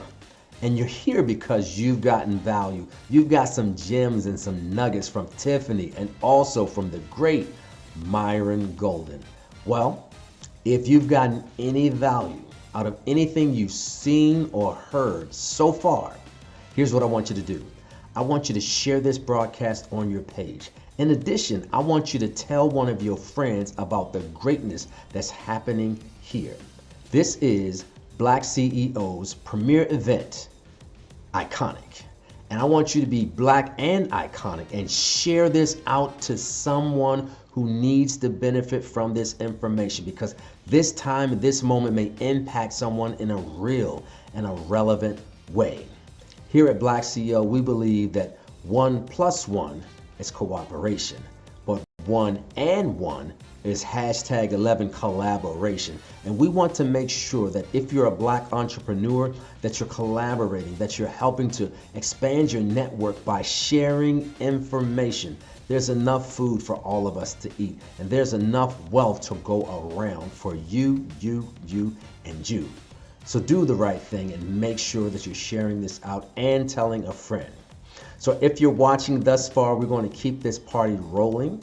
And up next is one of my super friends, Dr. Barrett Matthews. And then shortly after that, we're going to have a panel discussion with JJ Conway, where he's going to help you, watch this, tell you to have your most profitable year ever. Whoa. Now, what does that mean? Many of you are making sales. Many of you are generating revenue. But how many of us at the end of the day, after all of our expenses, have profit? Well, I want to make sure that you tune in and listen to the panel, because JJ Conway has some tools that can help you to advance your business and help you to operate in a profitable way. So, as I said to you earlier, this is going to be an action-packed, power-filled day. And you need to be tuned in from beginning to end so you don't miss anything that we're sharing. For all of my friends who want to take advantage of being a part of the Black CEO movement, you can join the Black CEO by going to www.joinblackceo.com. I wanted to look down and make sure that I had it right. Join this powerful network. Join this powerful movement. President Trevor Otts, he wants to make sure that you get the benefit of this information so that you're able to #elevate, collaborate, and grow. So go to www.joinblackceo.com. There is no cost, there is no pressure, but there is a benefit to being a part of this body of powerful black entrepreneurs, black CEOs, and black wealth. So go out and join www.joinblackceo. And then there's some of you who want the swag, you want the merch. Well, I want you to go over to www.blackceotshirts.com. www.blackceotshirts.com. Pretty simple, huh? If you go there, you can get your t-shirts in black, you can get your t-shirts in white, whatever merch is there. Make sure that you support black business. Make sure that you represent and allow your #Black Excellence to be on full display for the world to see. So go out and check www.blackceotshirts.com. www.blackceotshirts.com. I love the fact that you are here, and I hope to see you on the other side. Now, I want each and every one of you to watch this.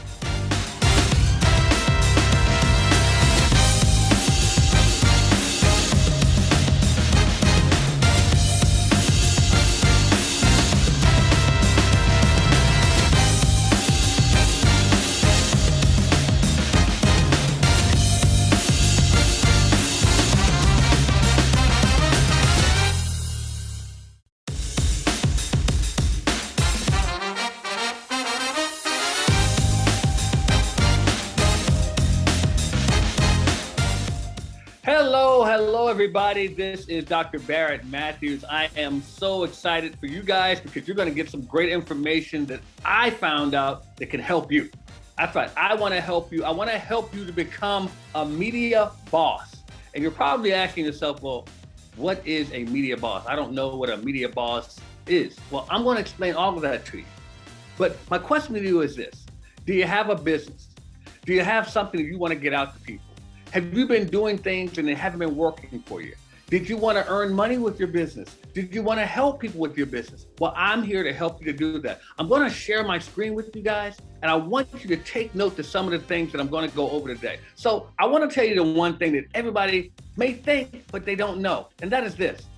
Nobody cares what you think. And I know that shocked a lot of people. I know that might have stepped on a few toes there.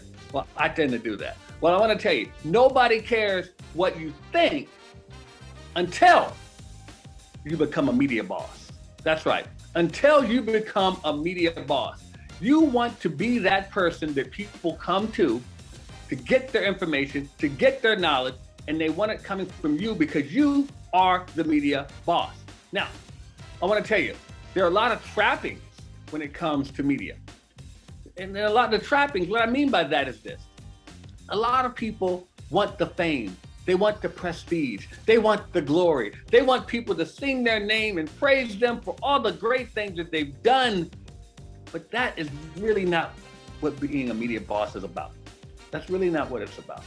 It's not about the accolades. It's not about the praise. It's not about the adoration of raving fans because they love you so much. No, that's not what it's about.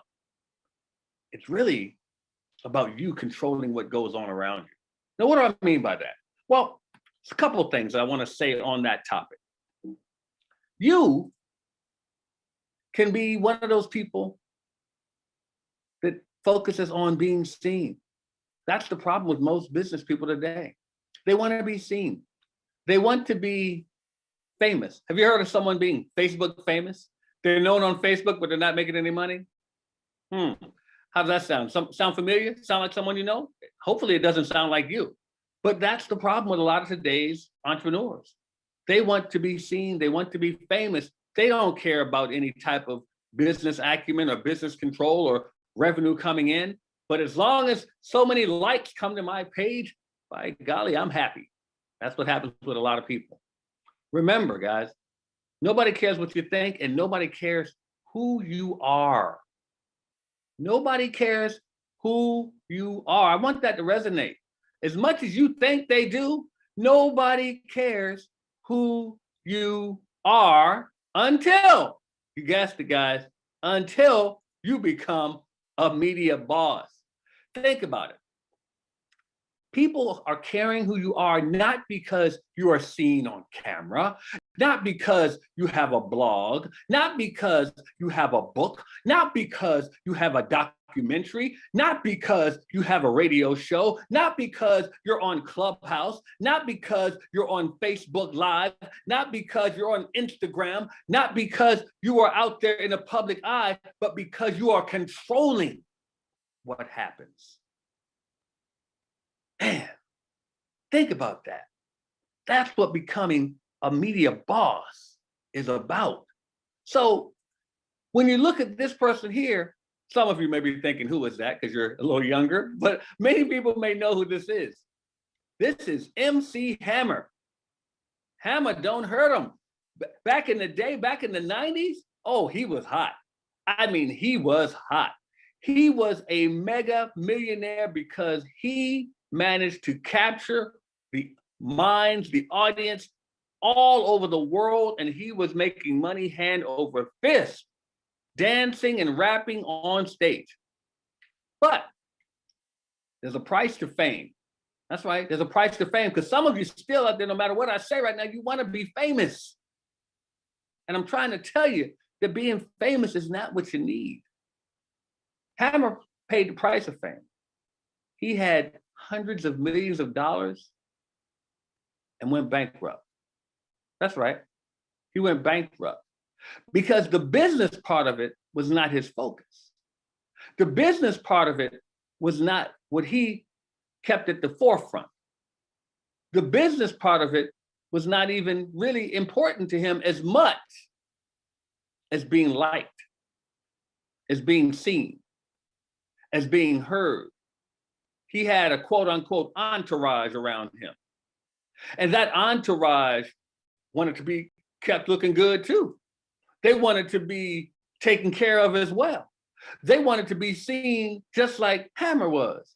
So Hammer, being the one with the money, being the one with the prestige, being the one with the power, what did he do? He took care of that entourage like many of you would do. He made sure that they looked good because he was looking good. He made sure that they were happy because he was happy. Understand this, guys. On your road to success, you can't concern yourself with whether the people who are riding along are happy.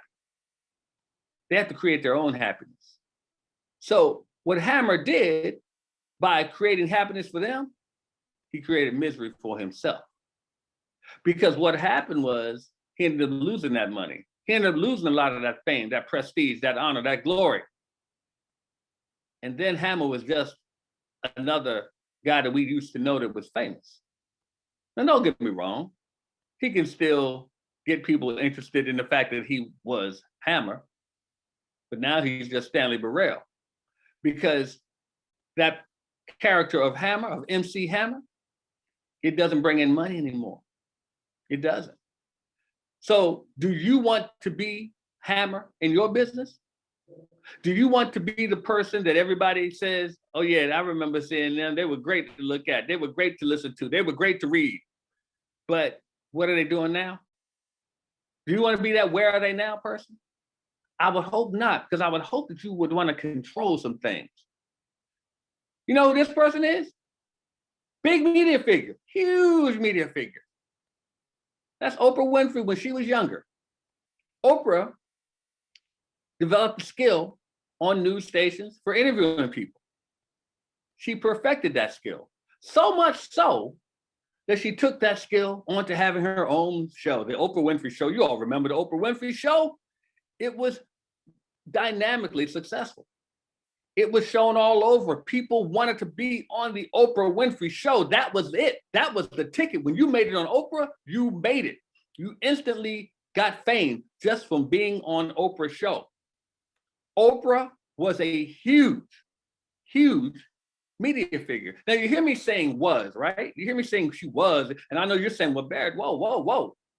Oprah still is a huge media figure. And I'm going to disagree with you. That's right. I'm going to disagree with you that Oprah is no longer a huge media figure. And that is not an insult to Oprah. So don't get mad. Don't get ready to fight me because of that.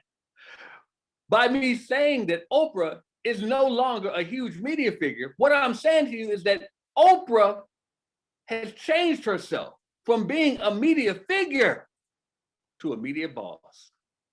Oprah is a media boss now. Oprah has the own TV network. Oprah has Harpo Studios. Oprah has O Magazine.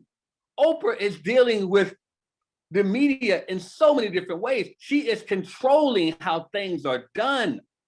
So I'm going to ask you, would you rather be this Oprah or would you rather be this Oprah?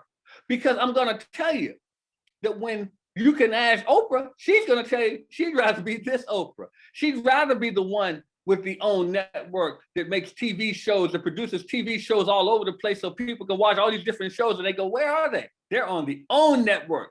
Cha-ching.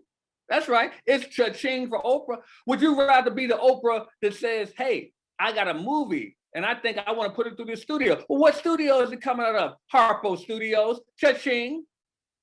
Cha-ching. Oprah can do that. Would you rather be the one that says, you know what, I'm going to be featured in a magazine? Which magazine is it? It's the O magazine. Oh, cha-ching again. Or would you rather be a media personality, just have everybody look at you? Have everybody say your name? See, I'm going to tell you one thing. I'm sure, I'm absolutely certain there was a time in Oprah's career, and I've never met Oprah, I've never had a conversation with her, but I'm sure that there was a time in Oprah's career when she was focused on being seen, when she wanted everybody saying her name, when she wanted everybody reading her name, when she wanted everyone talking about what she's doing, who she's interviewing, who's on her show. But I guarantee you now, Oprah is more focused on that bottom line because she's built herself into a boss where she doesn't need to be seen. She needs to make sure what's seen is an increase in profits. She needs to make sure what's seen is more of an outreach for her businesses. She needs to make sure what is seen is a presence of her business, of her footprint that can be unmatched. You have to get to that point. You have to aspire to get there. It's not going to happen overnight, but you need to focus on not becoming so much of a media figure, but becoming a media boss. Now let's talk about that further. What does a media boss mean? Because I know you're saying, Barrett, we keep hearing you say that, but I'm not really getting it because I'm not Oprah Winfrey. No, you don't have to be Oprah Winfrey, but you can still be a media boss. What you want to do is control what is written. Do you have a book? Do you have a blog? Do you have people that are interested in what you're writing? You can control that. This is a different world now. You actually can control what is written about you, about your business, about your industry. You can actually put things out there and control what is actually written. I mean, that's a powerful statement, and I hope you guys are understanding that. It's powerful that you actually have the control to make that happen. You can also control what is seen. Now, you can actually take the device that is in many of your hands or your pockets right now, which is your cell phone, and you can actually start a video. You can interview people. You can actually do a TV series, a YouTube series. You can actually create a movie. There are people that shoot movies on their phone. You can do that as well. You can have your own television network now, not just a TV show. You can actually have your own television network online. You can do that now. Things are much, much different than they used to be. I'm telling you that because a lot of us are stifling our creativity, stifling our productivity because we are in that box that we used to be in, thinking that things are out of our control. You can actually go out and create your own documentary. You can go into certain areas as the press and shoot documentaries that can actually put yourself on the map. And you can control it, you can direct it, you can produce it, you can write it, you can do all of that yourself. This is becoming a media boss. But don't let that stop you. No, you can control what is heard. I have become known as a podcast guru because I have not only been on podcasts, I have hosted podcasts, I have produced podcasts, I have directed podcasts. I studied them. I've done that for radio shows. I've hosted radio shows, I've produced them. And I'm not saying that to brag on me, I'm telling you that because you can do the same thing. Whatever area of interest you have, you can start a podcast right now. You've probably heard people on the app Clubhouse. They have taken that and turned it into their forum to control what is heard. Why aren't you controlling what is heard? Why aren't you becoming the media boss in that arena? If you're a singer, if you're an artist, you can control what is heard. Stop waiting on these record companies to recognize you. You go out and prove it to them what you're made of. Make your own way. Stop relying on other people to control what is around you. You have the control. You can control who is talking about you. Social media is your ally if you use it correctly. Control your brand. See, here's the thing about a brand. People don't understand this. Your brand is not what you say about yourself. Your brand is what other people say about you. But you have control in that. When you take your fingers in the middle and do make a little arch on both ways, it makes that M, you automatically can think about McDonald's. Well, guess what? McDonald's built that brand in your head to make you think of them. That is a brand. You can control that for yourself and your business based on your marketing strategy of how you put your business out there. How are you marketing it? How are you putting your business out there to make people think of you, to think that they need what you have to offer, whatever that may be? How are you doing that? You can control how they're talking about you. Social media, man, you got all of these different apps. You got Facebook, you got Instagram, you got TikTok, you got Twitter, you got LinkedIn, and so many more that you can utilize to put yourself out there and control who is talking about you. Become the media boss. Use social media as your friend, as your ally. You have that control. Control how you are paid, man. Woo! Did I strike a nerve there? Did I strike a nerve? I hope I did, because that was the goal. The goal was to strike a nerve of controlling how you are paid. Now, why should that have stricken a nerve? Well, because here's the thing.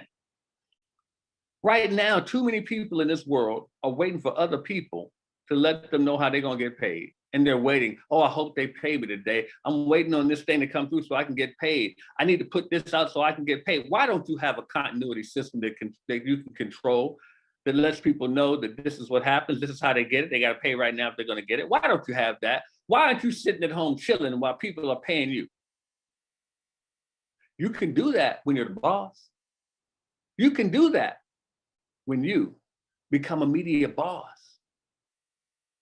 It can be done by anyone. Anyone can become a media boss. You just have to make up your mind that that's what you're going to do. Does this guy look familiar to anybody? Anybody know who this person is? Some of you may, few of you may. I can guarantee that most people don't know who this guy is. His name is Sergey Brin. It still didn't strike a nerve to anybody.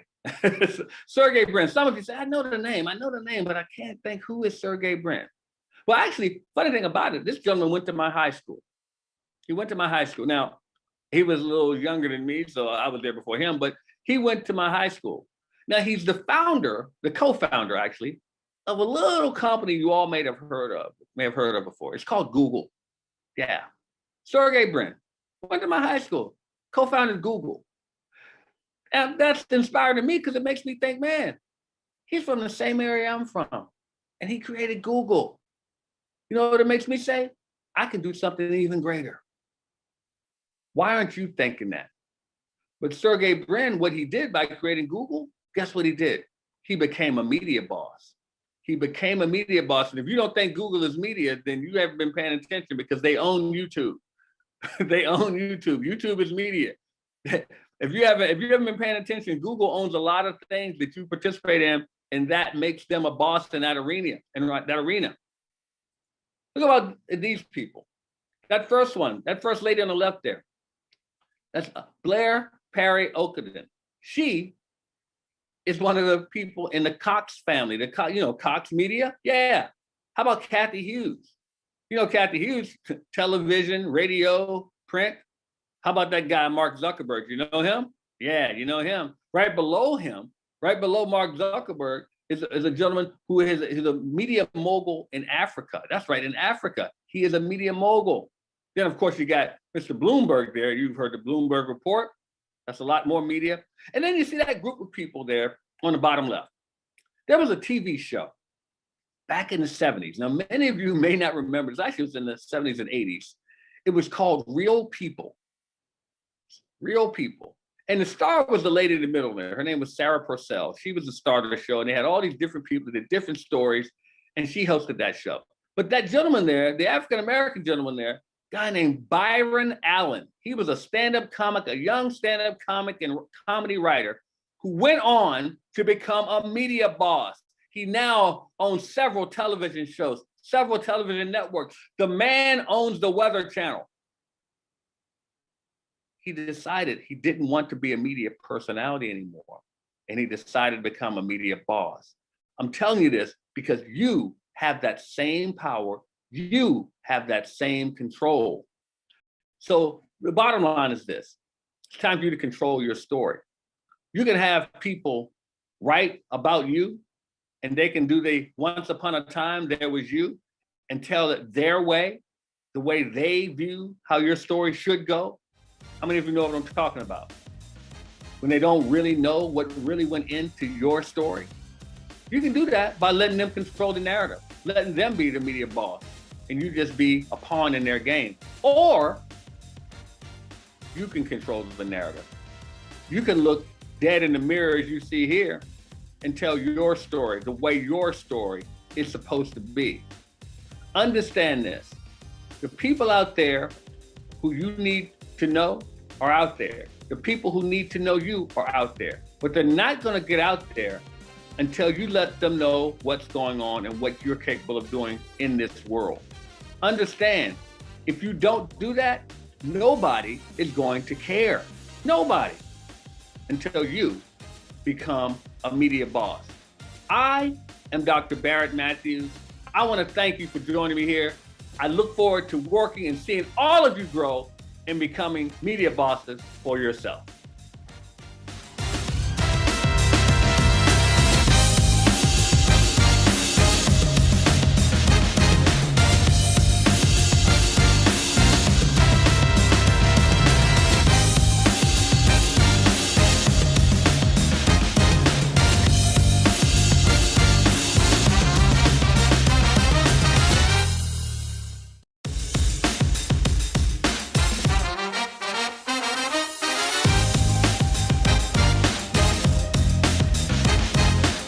Hi, my name is Antoinette, and I hope that you're ready to have a dynamic conversation about your personal magic.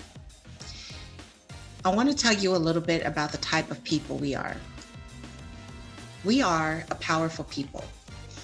Collectively, we have the power to start and we have the power to stop. We have the power to hold the world around us in place or move it to make historical change.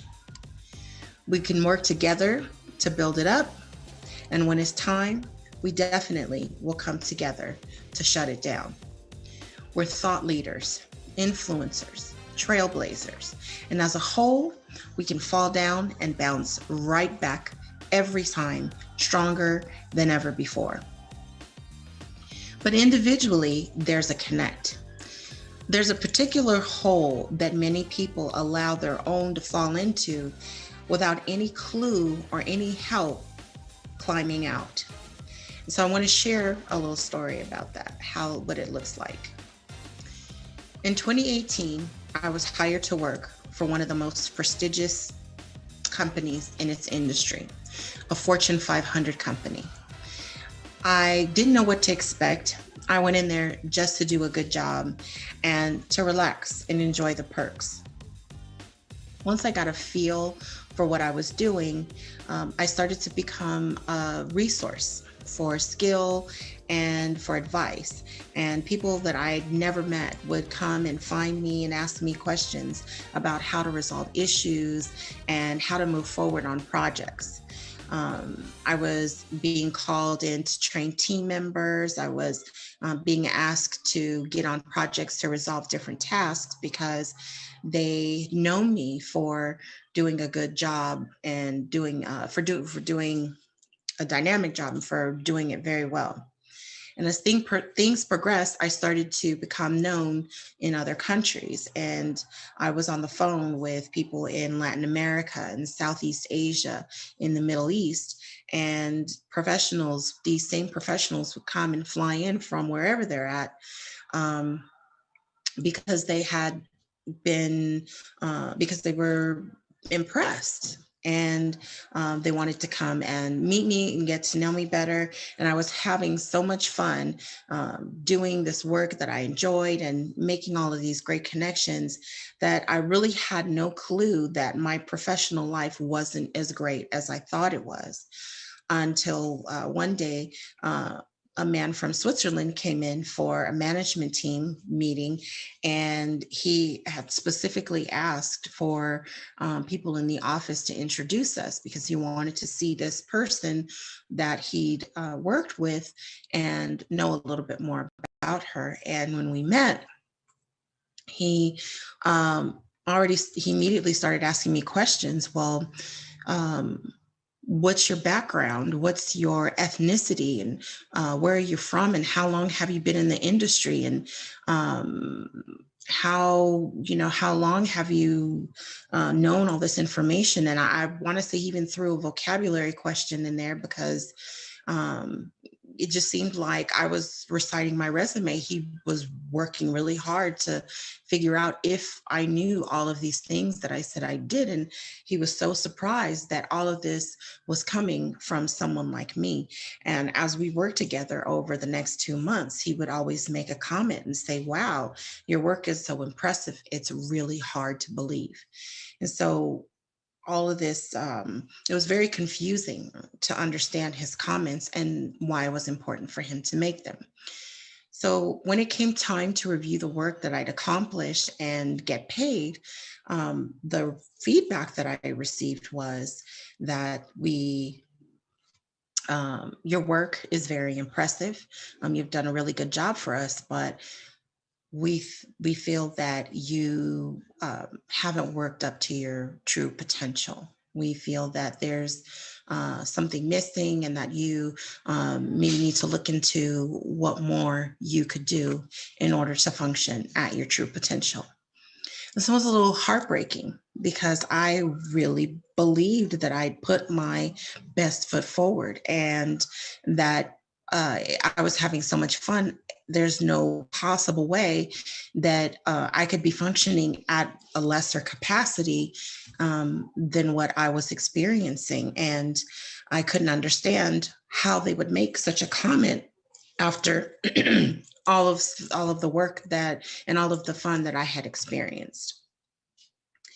So I want to ask you, when is the last time someone said to you, you need to live up to your full potential? When is the last time someone asked you, do you know your worth? Or if they said to you, you don't know your worth? I want to tell you that I heard this several times over the course of my career to the point where it's become a pattern. And so we're going to discuss throughout this conversation why it is what it is, and what it is about you that people may see as missing potential, and how to find it and how to utilize it, or make it clear that this conversation about my potential, about my worth, will end. And it will end for you and for anyone else that you come across throughout your daily life. We are flawed people. We are human beings, flawed people who are capable of doing powerfully great things. And in that, we need to ask ourselves, if we do these powerfully great things, then how could we possibly not be functioning at our true potential? So let's talk a little bit about what potential is not.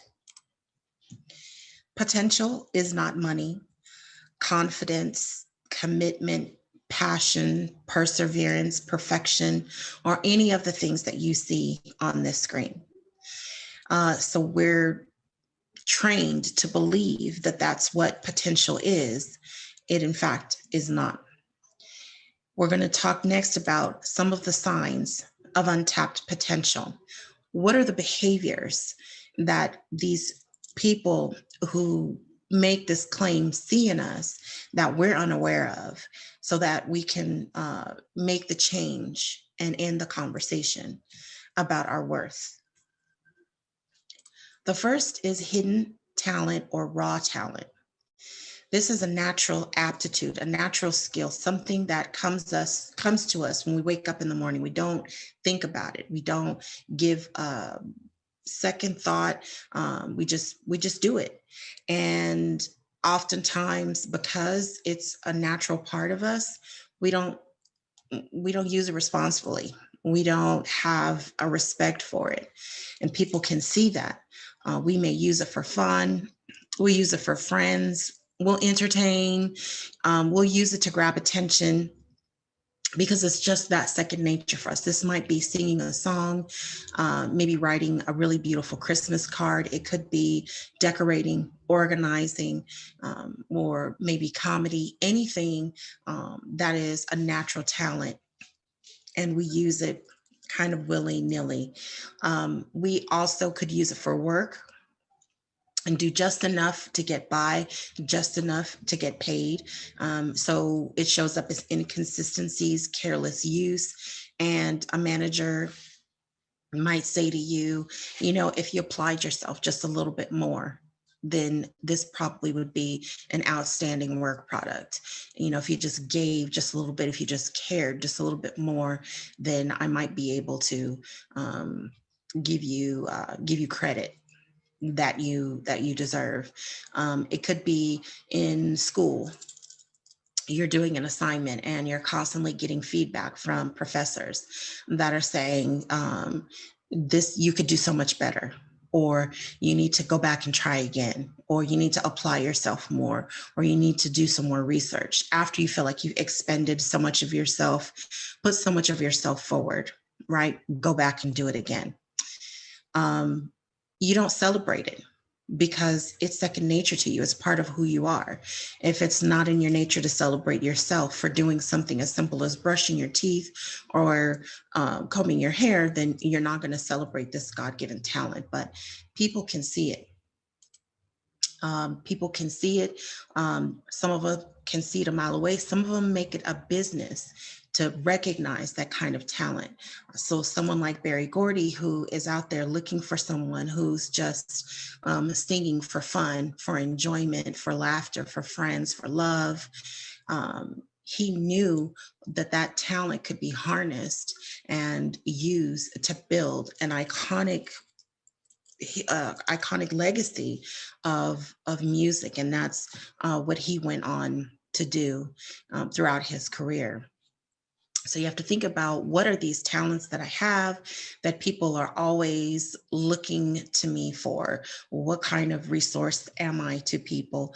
What is it that they're always pulling from me? And then once you realize what that is, then you'll notice that you offer free and unlimited access to whatever those talents are.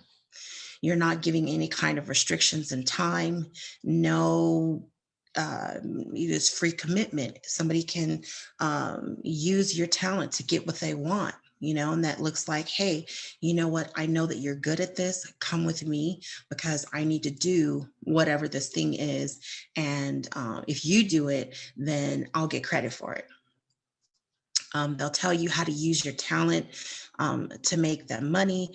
They'll barter your talent. They'll promise somebody because they know you. They're a close friend. They know that you'll do it simply because they ask you to, right? And they'll say, oh, well, Joe is going to come and he's going to do this great song for you or whatever. And then it'll make him look good. It'll, but without really giving any consideration to Joe, the use of his talents or any other kind of consideration for him. So in that, you're leaving money and opportunity on the table when you allow people to use your talent in that way. It can also look like disguised volunteering, right? People know that they can call you and contact you when they need to use you for whatever their function is, for however long they need to use you for, as long as they give you the impression that you're doing this from the kindness of your heart and you're helping people and, it's a good cause. So you're willing to give unlimited time, unlimited access, and not really think about, not take into consideration the energy that you expend, the resources that you expend, or the concept of replenishing that in any way.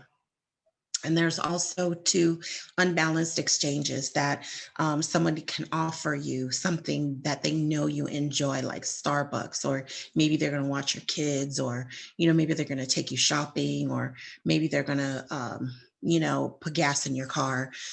Those things are not comparable. They're not measurable in terms of the gift that you give or the time that you expend giving your gift for whatever it is that they need you for. People who expect really good service or complete transformation from your gifts, from what you have to offer, will always show up prepared to pay in full. They'll always have a plan to compensate you, whether it be money or time or replenishment in some type of way. But because it's second nature to us, because we don't celebrate ourselves, because we don't think twice about it, we don't look for that. What happens instead is that we fall for the okie doke. And this is what it used to sound like for me. People would offer me things in exchange for my gift. I'll buy you Starbucks. I'll take you out to dinner, or I'll buy you food on the way home. I'll put gas in your car. I'll buy toys for your kids. Anything other than actual cash money. And they'll say, oh, you have such a good heart and you're so generous. And they'll just thank you tremendously, but ultimately thank yous and good feelings won't pay the bills. They'll say things like, you should really be getting paid for this. As long as they're not the ones paying you, they're giving you advice. You really should be getting paid for this. You're doing such a good job that you really should turn this into a business, just as long as you don't charge them. And of course, if you do a good job for me, I'll be sure to refer you to someone and then they'll pay you. Because again, the idea is for them not to pay you, but for someone somewhere off into the future will pay you. And then another thing I would get is, if you help me get this job and make this money, I'll pay you once I get paid. Again, I want to pay you, or you should get paid, but I'm not the one that's going to pay you. And so another behavior that causes people to see us as untapped potential is that they'll speak up for you and your business because you're unable to answer questions about your talent. You haven't really researched it. You haven't really harnessed it. So there's a lot of questions that you haven't really thought about or looked into. So you're unable to answer, or you're hesitant to answer questions about your talent or business. And it's a sign that you just really aren't tapped into what it is that you truly can do. And so you'll receive responses that diminish or belittle who you are and what you do. And so if you try to describe what you do, let's say, for example, your transportation coordinator, for some reason, oh, you just make deliveries, or you talk to people on the phone and, you do sales, oh, you're just customer service. And, for somebody who works in the financial industry, right, you help people buy homes and build, oh, you just do real estate. It's not all that. You don't make it too much. You really overstepping it, right? People in your circle will even go so far as to mispronounce your business name or misidentify your services. People will say to me, oh, her business name is Emergy or Emoji or something, whatever. And she just helps people with her websites, when ultimately it's a lot more than that. It's definitely a whole different side of that, not anything close to what it is that they share about me. Some other things, my dad, he never really truly understood what I did, and I didn't speak up about it. And he would tell people, oh, she's just a secretary. I have friends, if you ask them, they'll say, oh, she does resumes. And some other people will say, oh, well, she does taxes. Some people will say, well, I don't know what she does, but I just know she makes a whole lot of money doing it. Some people say, oh, well, she's got a job, but I really don't ever see her go to work. And then other people will say, well, she don't know what she does. She thinks she's important because they got her talking to people in China, but whatever, right? You really have to think about how you sound when you talk to people about who you are and what you do, because if it doesn't come forward, they'll tell you who you are and they'll make it up as they go along or whatever. They'll put you in whatever box they want to put you in until you tell them otherwise. So now I'm going to represent the question to you, right? I've given you these behaviors that you possibly could exhibit to people when they tell you you don't know your worth. Now that you're aware, what kind of, what things are you hearing in your head? What's going on in your mind and your body when you hear the statement? What emotions come forward for you? Well, let's talk about the 4 common emotions that happen when you hear the statement. Confusion is first. What do you mean I don't know my own potential, or I need to step up into my potential? What do you mean I don't know my worth? What does that even mean? And then the second emotion is denial. You can't tell me about me. You can't tell me I don't know what I'm doing. You can't tell me I don't know about myself. You know, what makes you think that you have the ability to tell me about me? And then you start overthinking. You start doubting yourself. Well, why would they say something like that? What did they see about me that made them say that? Maybe I need to change the way that I dress. Maybe I need to come up with a new look. Maybe I need to, I used to have a friend where no matter what I said to her, I would talk to her, I would explain to her, I would describe to her, and her reply would say, well, you have dust on your shirt. Let me brush that off for you. Or your lipstick is not put on straight. Maybe I need to, you need to clean that up. Or you know what, your foundation doesn't match. It's not blended in all the way. You need to go fix that. And it's like, did you hear anything that I said? Out of all I said, that was all that you got out of it? Really? Right? So you start overthinking. After you start overthinking, the next thing you do is you start overworking. Well, I'm going to work harder. I'm going to work longer hours. I'm going to get to work early and I'm going to knock all of this stuff out. So that way they can't say nothing. There's no way they'll be able to see that I'm not functioning at my true potential. And so you end up in this bubble. You start to protect yourself because you've got all of these, different comments, all this judgment coming at you. You put yourself in a bubble and you stay there. And as long as you stay there, it's nice. You don't have to hear it. You don't have to think about it. You just get to do what you do. And I just want to work and go home. I just want to work and go home. I just want to do a good job. I don't want to hear that I'm not doing a good job. I don't want anybody to look at me long enough to tell me that I'm not doing what I know I'm doing. And so you end up in a comfort zone.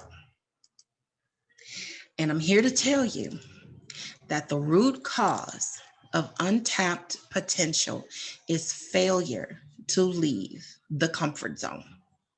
It's nice in there. Why should you leave? Why should you subject yourself to all of these different conditions and people who have something to say about what it is that you do and who you are, right? You know what you're doing. You know everything about yourself. There's no need for you to share yourself, so you stay in the comfort zone. But that's the root of untapped potential. That's what people are seeing in you. You don't want to come out. And so what is the key, right? Because the whole point of this is that we want to stop the conversation. We want to end the conversation for you and end the conversation for anybody that you come across. Never again. Well, the key is vulnerability. Right? The willingness to be, to show up and be seen in the world exactly as you choose to be with no guarantee of outcome. What if you could wake up and be yourself and not have a single care about who's watching you, not have a single care about what anybody has to say, and you do a great job. You do what you know how to do. You do your best. You put yourself forward and take it or leave it. It's just who I am. It's just what I do, right? And so when you remove you come out of your comfort zone and you remove yourself from any type of judgment or any kind of external feedback that could come back that's contrary to who you are and what you do, then you'll start to see yourself appear a lot stronger. So now we can talk about the powerful actions that tap into your potential. These 4 actions that you practice daily on a regular basis to stop this conversation.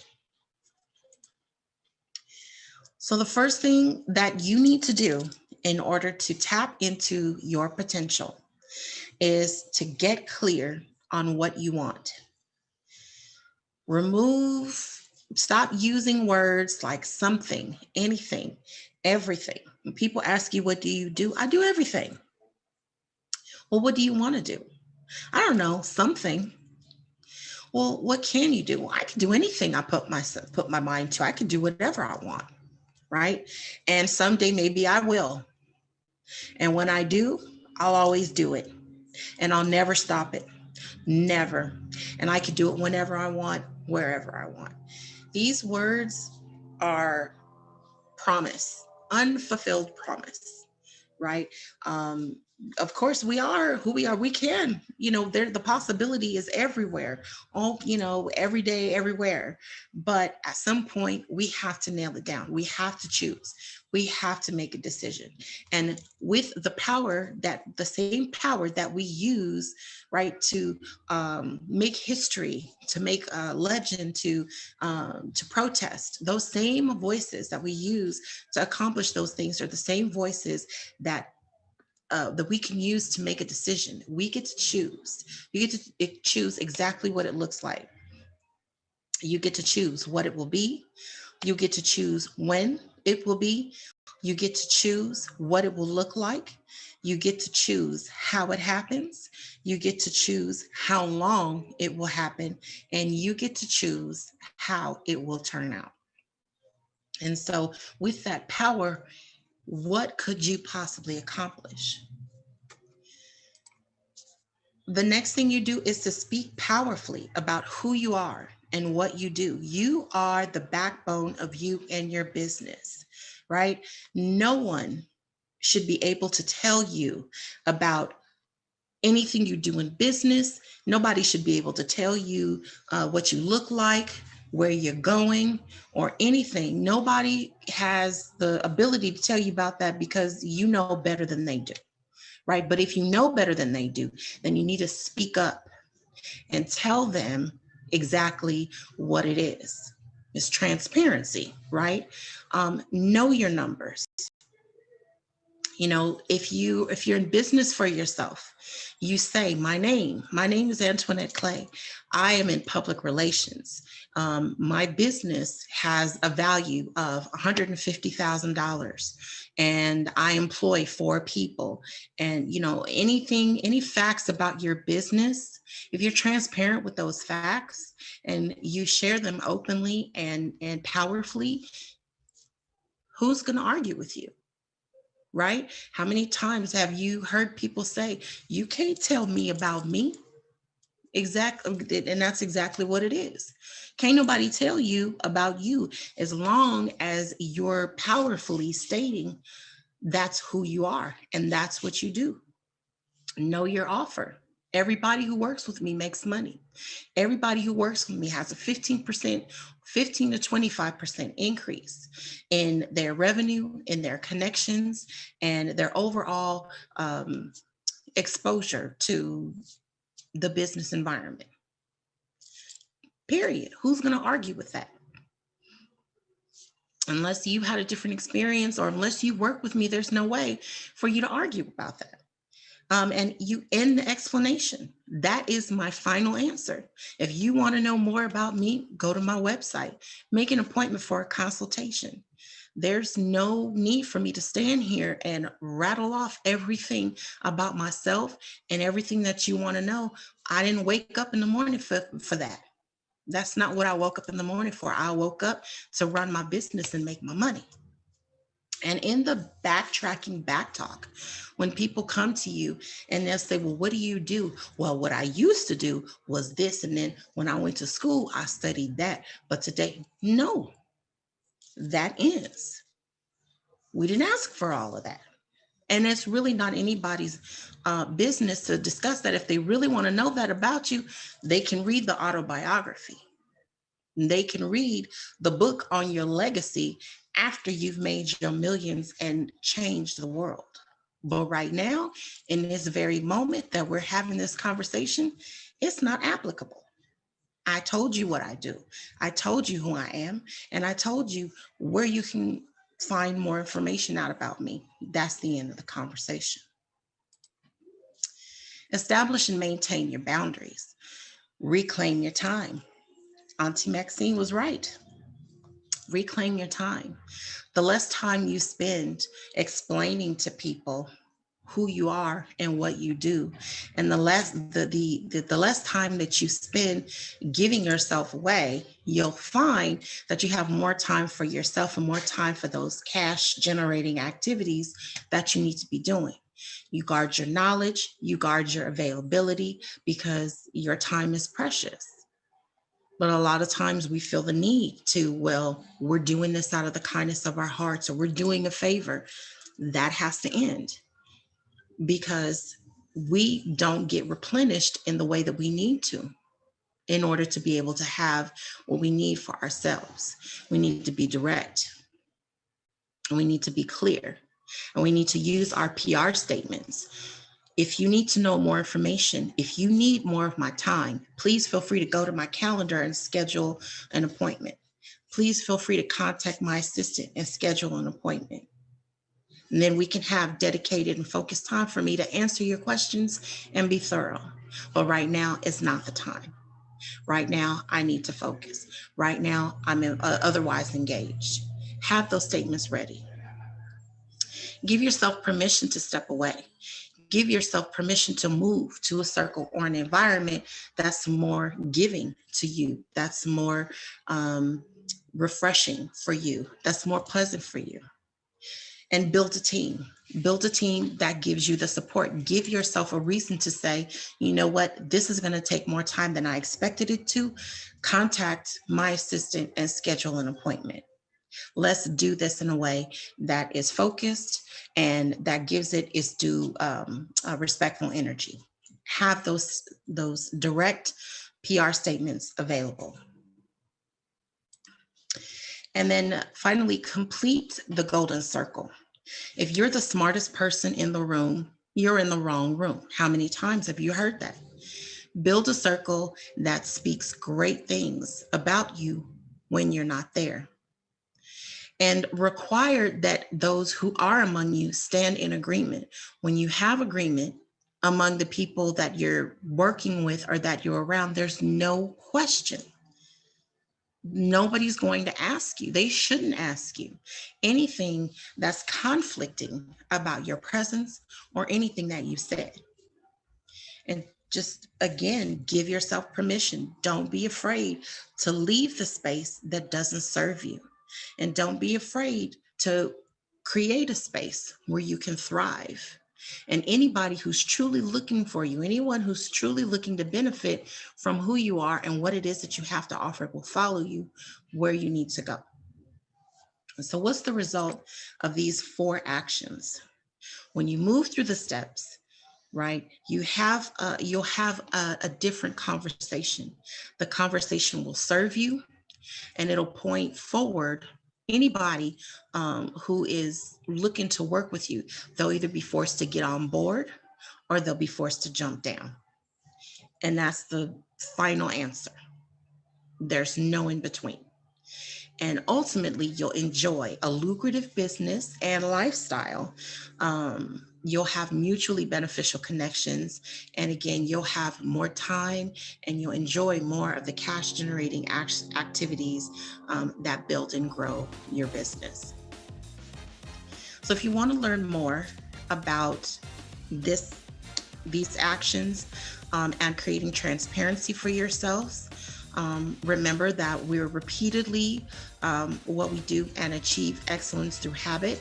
You want to get in the habit of practicing these things on a daily basis. You want to understand what these things are for you. I'm going to give you my free offer, the Fulfilled Potential Journal and Workbook. I encourage you to take advantage of the time and the energy that you can put into, again, ending the conversation for yourself and for others that you come across in your daily life that will no more untapped potential. And so with that, I thank you for your time. I thank you for listening, and I look forward to working with you in the future.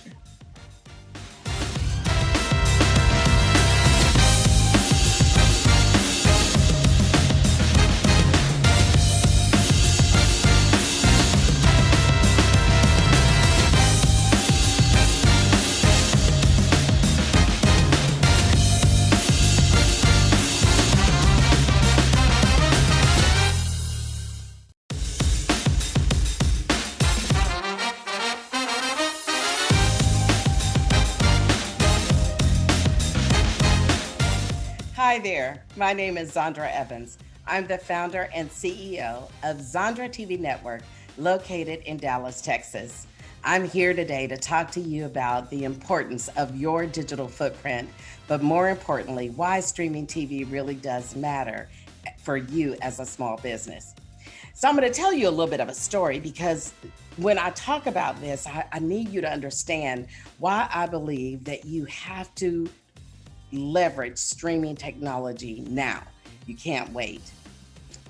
I'm a 40-year corporate vet, and I have never worked but 2 companies in my whole life. I had 2 companies that I worked for. So I'm extremely loyal. But about 4 years ago, I got the golden handshake. And when I did, luckily, I had an exit strategy. So what I did is I blew the dust off of that exit strategy and began implementing right away. Now, I did all the things that I thought I wanted to do. I became a published author and a best-selling author. I went through, and I didn't write 1 book, I wrote 3. I created a webinar service for women where I'm coaching and, really teaching them how to live the life they deserve. And just had a really good time doing that. But we all have a vision board. And so there was one thing left to do on my vision board, and that was Fireside Chat with Zandra. And I heard a voice that said, shoot it professionally. And I said, what? Why would I shoot it professionally? It's just going to go on something like YouTube, like everybody else. But I followed the voice that I heard. And so I did shoot it professionally. When I filmed it professionally, 3 days prior to filming, I got a call. And someone out of Atlanta, Georgia, had heard about me from Chicago and asked me if I wanted to buy a Roku channel. And I said, I think I do. And so it's probably one of the best moves that I've ever made. I consider myself to be a baby boomer with millennial tendencies. So I really look at what is cutting edge technology and what really should a small business be doing. So needless to say, I could be here for hours to talk about this, that from there, I ended up getting an invite to Comcast Cable. From Comcast Cable, I got an invite to yet another level of streaming on Chromecast and Apple TV and so on and so on. And today I own my own network. And so I think about my history, and I'm going to tell you where I made some flaws, the things that I don't want you to do when it comes to digital, technology, and making sure that you've got that footprint in place. When I first started in business 4.5 years ago, everybody was telling me that I needed to be on Facebook. I needed to be on, every social media platform known to man or woman. And I was just totally convinced that I don't need that. My name is Zandra, and that's enough. I'm enough just being Zandra. But little did I know that I needed social media platforms. So I lost 8 or 9 months in my business when I first started because I revolted. I'm not doing it. I don't have to do it. My kids were saying, get on streaming. You got to get on social media. You got to do this. And so I did. And, needless to say, and I know I'm talking to some people out there right now that maybe feel like I can't do a Facebook Live. How would I do a Facebook Live? And so I'm going to tell you that you can. When I first started, I had to do 666 takes just to get one video to put out on social platforms. But now today it takes me one take and it's done. Today I can get on Facebook Live as an example anytime I want to. I can go live anytime I want to, and it's not a problem. You know what? It's just like going to the gym for the first time. If you haven't been lifting weights, it's hard to, you're going to be sore the first couple of days. But if you continue to do that, you'll build strength in your muscles. And I'm talking about your technology muscle, because looking at what happened during the pandemic, I want to encourage you as a small business entrepreneur that you cannot wait to get into streaming technology. Now, you may be saying, well, you're saying that, Zandra, because you own a TV network on streaming. I do own a TV network on streaming, but I'll tell you this, businesses that decide not to adapt streaming technology on TV really will be left behind. If you look at what happened during the pandemic, many people did not have a digital component to their business. And because of their lack of a digital component, what happened? Businesses close, businesses are crippled. They're not able to really move forward like they should. So moving forward, I want to encourage you that you need to have a digital component to your business. Now, a lot of times we think as small business entrepreneurs, especially, I'm going to market my own business. I'm going to do all of that myself. Listen, in order to be good in this digital society, you're going to need people that are good with a digital footprint to help you digitize your footprint. And what I really mean by that, a lot, we could talk about digital and people go like, what does that mean? That means that people are now using Google more than ever before. So your search engine optimization, SEO, I know you've heard of it, actually needs to be on point, because that's how people are deciding whether or not they're going to work with you. In fact, if you go look up Zandra Evans or Zandra TV Network, I'm probably the first 8 or 9 pages of Google. That is because I've decided to really step in and lean into digital technology. So I think about, my, kind of leap forward into streaming TV. I call that my Blue Rose moment, and I'll call it your Blue Rose moment as well. What I really mean by that is we are so conditioned to see red, yellow, and white roses that when a blue rose shows up, it's kind of different, right? It's peculiar. Your Blue Rose moment is when you're willing to step into something that is unconventional, something that is not comfortable, and learn how to be comfortable in uncomfortableness. I've learned to be comfortable in uncomfortableness and really learn how streaming technology really works. So another thing that I'd like to share with you, we're actually a full, marketing and advertisement company, but we happen to own our own TV network on Amazon, on Roku, and Apple TV. But here's the thing, there's some old-fashioned things that I know people are, we're such in a digital society that we forget about what is really important. And so the one thing that is important, that is the first level of marketing, probably, 100 years ago, was a press release. And if I was to ask you all, how many of you have had a press release written on you or about your business? And most of us will come back saying no. But the few of us that come back saying yes, If I ask you a second question and said, what did you do with that press release when you got the results? Most of us say, well, I mentioned it on my website, or, something very, kind of a low level entry into what it can do for you. There's so much that you could do with a press release to change your digital footprint. So it's not just one thing. It's not just TV. It's being able to take every piece of your marketing and advertisement and leverage it so that it is being digitized and creating that footprint for you that talks about you, your uniqueness, what you bring to the table, what your business is capable of doing. So I want to encourage you that if you don't have a real solid digital footprint today, you need to consider streaming. Now, Zandra TV Network, we look at 2 lanes. The first lane is any small business entrepreneur needs to be interviewed on TV. If you haven't been interviewed on TV, you need to be. But I encourage you to look for places to be interviewed that are on streaming technology. Now, you may say, why? Because people are ingesting information on streaming TV. Come on, you gotta get on board. It's the new thing.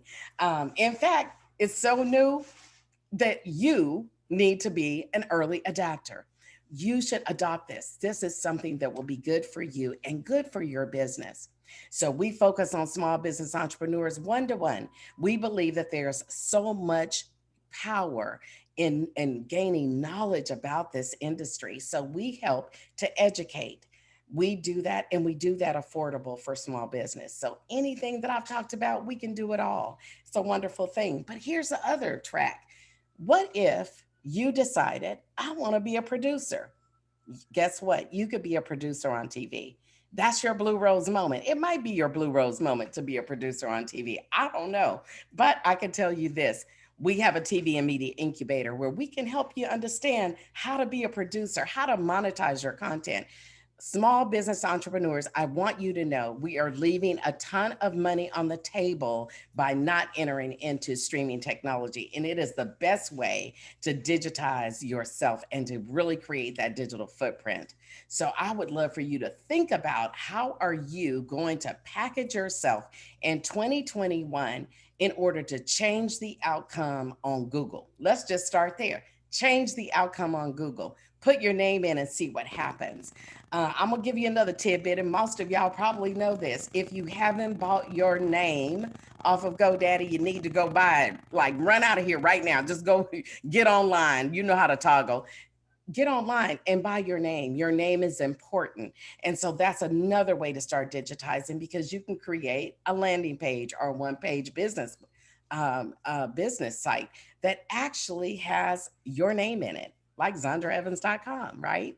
So that's another way to be able to digitize. So digital technology is here. It's imperative that you take, really take notice on what's happening. Most of y'all have some device in your home. You either have Roku, you have Amazon Fire, you got Apple TV, you have something. Don't you want to be seen on those platforms? This is what this is about. You need to figure out how to really change your landscape and get out there and be heard, be seen, and grow. That's my motto. That if you could be heard and you could be seen, I guarantee you that you'll start growing. The other thing is, international presence is important. And so wherever you decide to start, to lay that digital footprint for yourself, make sure you ask the questions about international visibility, because that's important. The other thing is, and I'll tell you this little tidbit, I call it, get down with OPP. What is OPP? I know y'all remember that old song, down with OPP. Yeah, you know me. Well, guess what? OPP means other people's platforms, and people will get to know you from their platform, because why? It's their audience. You want to leverage their audience so that you can scale and grow. You need other people's audience in order to do that. And by the way, by being on different podcasts, by doing interviews, by doing all of those things, that is going to help you to create that digital footprint. But listen, if you ever be on a podcast, always ask 2 very critical questions. Are you going to create marketing literature for me to advertise? That's number one. And number two is, how will I get my recording? That recording is golden for you. It's golden. That is your intellectual property and knowledge that you can download in your system and use snippets throughout the year to market and advertise who you are and why you're here and what you do. So I'm excited to be here at the BlackCEO Iconic Summit. I'm glad to talk to you about why streaming really does matter and that your digital footprint absolutely will make a difference in your business. So take heed, and until I see you the next time, I want you to continue to be the absolute best you. Peace.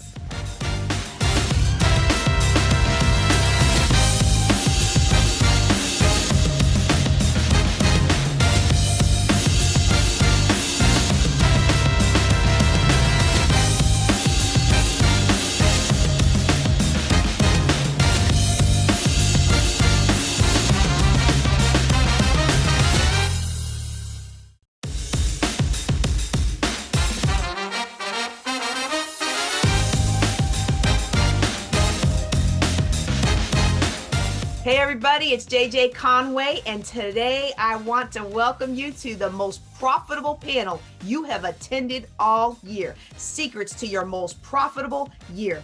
You're gonna learn how to make this the most profitable year you've had, no matter what you are facing in your life. And to help you do that, we have two phenomenal guests. First, I'll introduce LaSonya Berry. LaSonya Berry is HR thought leader and CEO of McPherson Berry, an industry award-winning firm that provides HR consulting services, leadership development, drive diversity, equity, and inclusion initiatives, and capacity building solutions to grow organizations. LaSonya has been a leader in human resources, an author and speaker that helps businesses and individuals achieve their full potential by increasing sustainability, driving operational excellence, minimizing risks, and building leaders for over 15 years. McPherson Berry made the exclusive HR Industry Leadership 500 Excellence Award for programs specifically for diversity and STEM.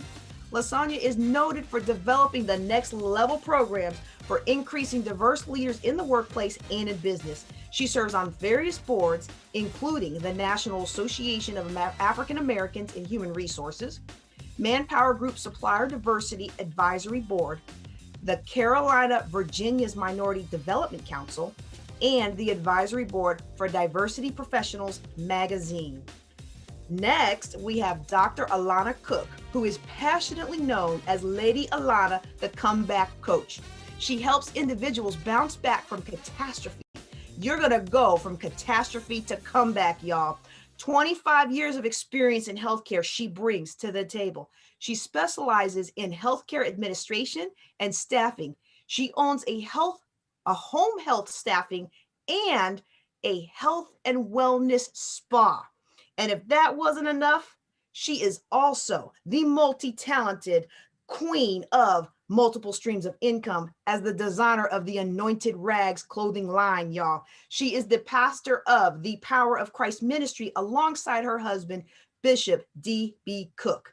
She is a board-certified Christian counselor and certified life coach. She's the real deal, y'all. There is so much more to her story, and you are gonna be inspired of how she overcame adversity, divorce, and homelessness, and bounced back from all of that to live out her calling, helping you overcome any obstacle that you are facing.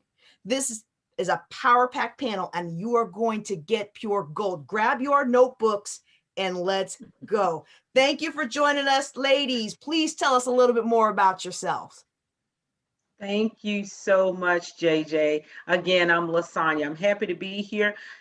Key thing that I want to share with everyone is, for me, is the fact that I'm a first generation business owner. So no, I'm not coming to you with these years and years and passed down businesses. No, I got the bruises on the elbow, but more importantly, I got the successes that'll teach you how to do things and not make the same mistakes that I did so that you could be more profitable.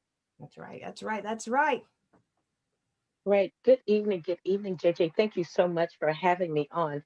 I'm Dr. Alana, as I said, but passionately known as Lady Alana, the comeback coach. I have overcome adversity and truly I learned how to do this thing. Um, I might look cute in my heels, but my knees show the scars from being bruised and being knocked down.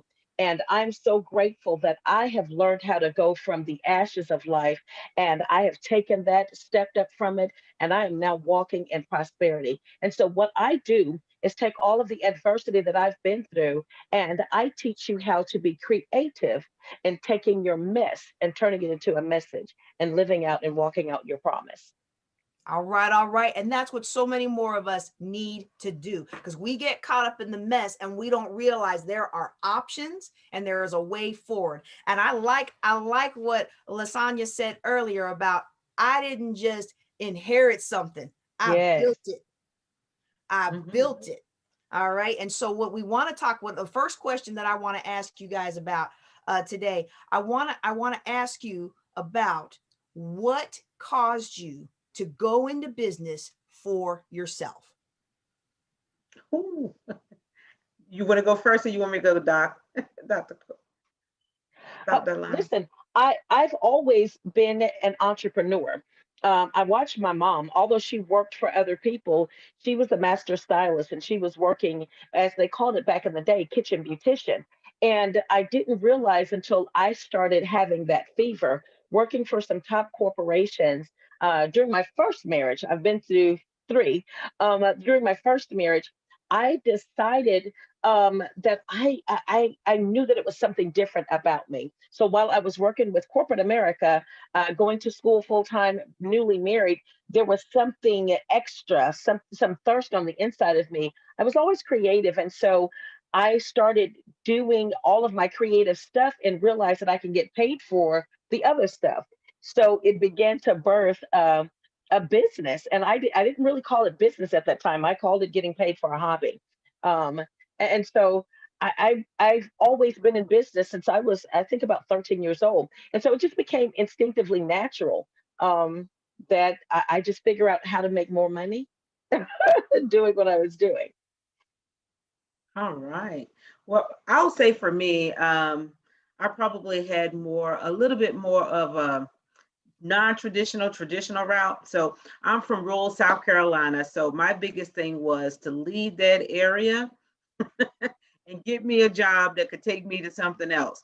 So I grew up in an area where it was all about hospitality. So either you were cleaning somebody's house or you were serving and cooking them food. And I vowed not to do either of them. So I went to college, got a degree in engineering, got a degree in HR, went to work for the big, the best, the brightest, GE, HR, and then worked for IBM. That was my last stint. But I always knew that I wanted to do something different and build a legacy for my family. Not knowing with time, didn't realize how important this legacy was going to be. So I stepped out of corporate. As a matter of fact, they didn't even want me to leave. I had just gotten a leadership award and I decided I was ready to go. And they were like, no, go take a leave of absence.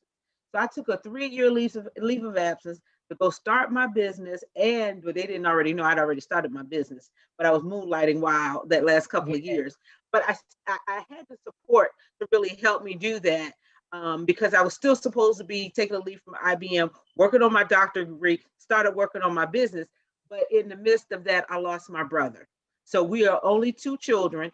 He didn't have any kids. So I was the only person to take on the family name. And so me wanting that desire to have this business and building a legacy, I did not realize really what God was giving me to start. So this business is also a giving back to my dad to take on the family name as well. So I want to have a place for my kids to work and build upon, but more importantly, have something in the family that will go on for years to come.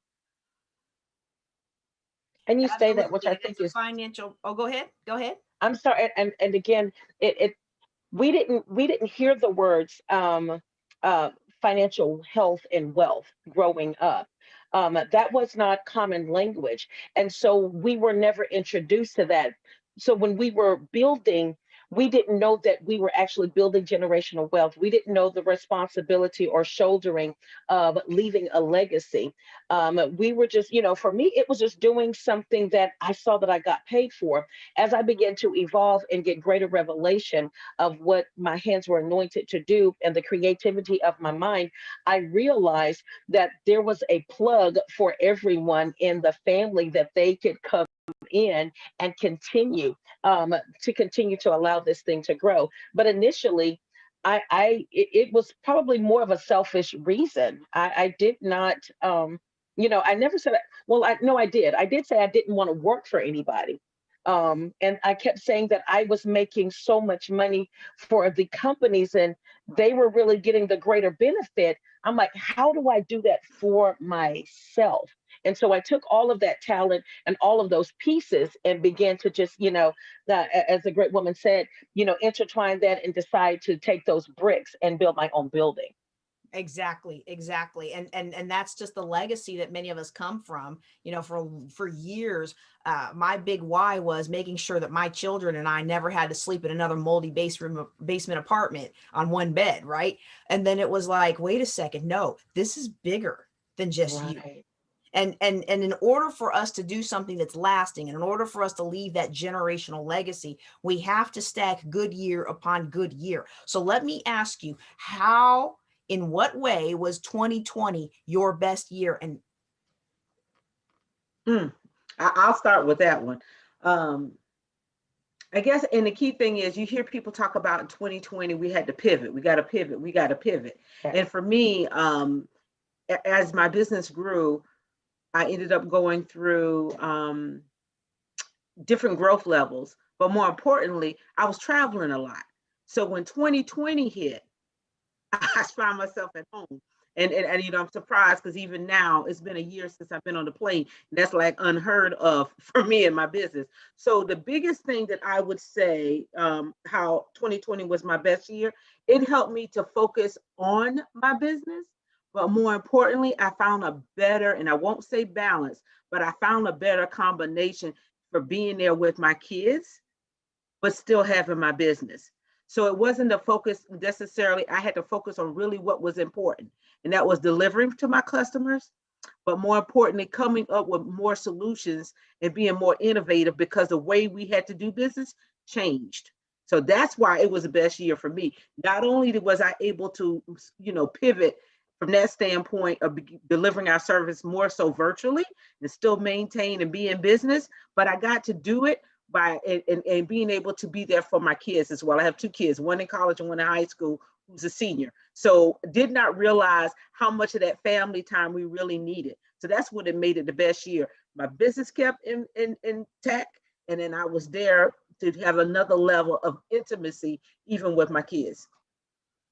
Absolutely, absolutely. Pivoting was my why and my greatest tool in 2020. I remember coming out of 2019 and we kept saying that we would have 2020 vision, 2020 vision, and then we had the catastrophe, the calamity that hit.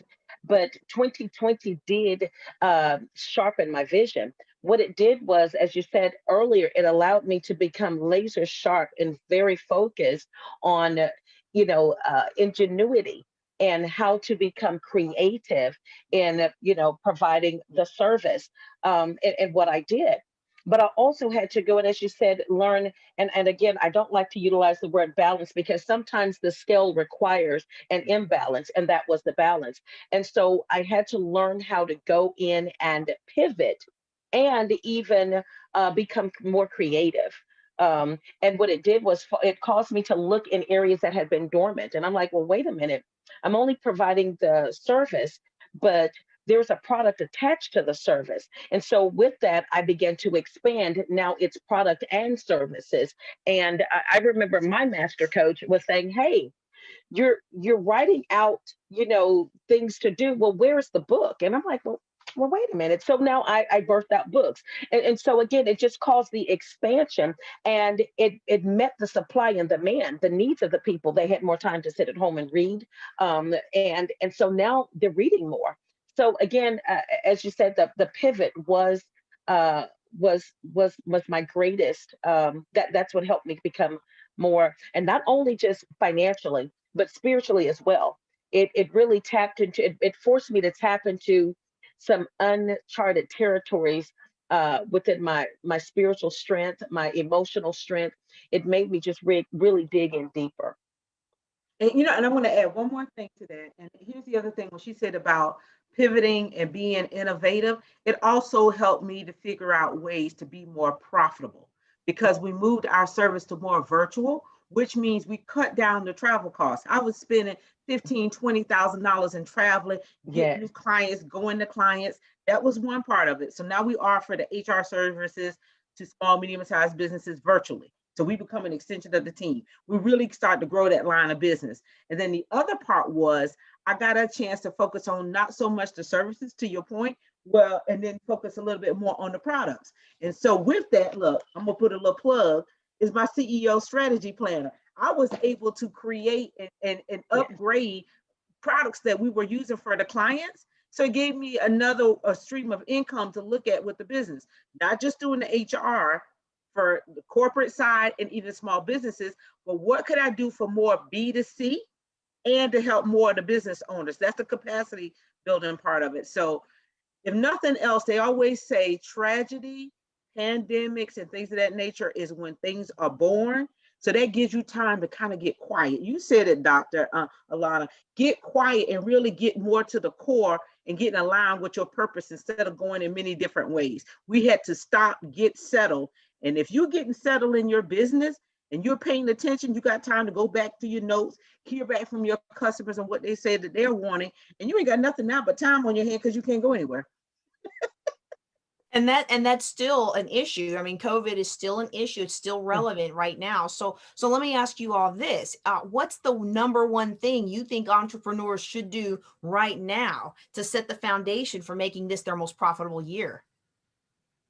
I'll I hear say great this. strategic thinking. That's what I'm hearing from this it is, discussion. it is strategic thinking and being open to becoming flexible.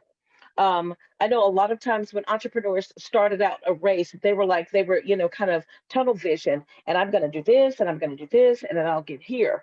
Well, along this journey, and if we've lived life long enough, you understand that there are going to be some detours, and many times people become stagnant because they didn't prepare for with the plan A, the plan B, even all the way to the Z. What will happen if this, happens, and how can I, move around this, and I call it a temporary, roadblock. And if and it's the perspective. You've got to change your perspective. Not everything is intended to, as some people say, diminish or keep you from obtaining your goals. Some things really cause you to, to foster your creativity and to build the strength and innovation of who you really are. When I think about it, again, being when we were told to go in and shut down the doors, it reminds me of a biblical story when, the woman who said she had just this much left, the widow woman with the few mites. And so she was in her mindset was, this is all that I have, and I'm gonna perish. There is nothing else, nowhere for me to go. I don't have a husband, I don't have the resources. And so our mindset will keep us in a dying state of mind. But somebody has to come along and you have to be willing to receive that says, hey, take what you got, shut your door, go in, stop looking at social media, stop looking at other people's fake, fake, I would guess, built up income and built up fantasy lifestyle. Shut in the door, go in and see what you have in your home and began to look at is as a business. And what she did was, the Bible told her, go borrow some things. Many of us don't want people to know that I'm building a business and I need to borrow $5. If you can get somebody, can you loan me $5 to help build, my business? And she borrowed some vox and went in and shipped, and she shut the door. And as long as she continued to pour, as long as she continued to create, as long as she continued to utilize what was in her house, the oil was pouring. She sold them and became an instant millionaire.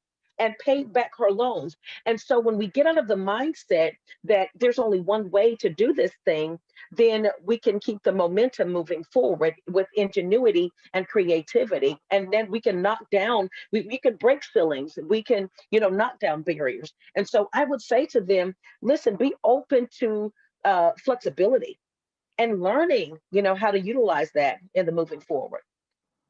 Right. And I would add to that, I'm going to bring out my engineering hat.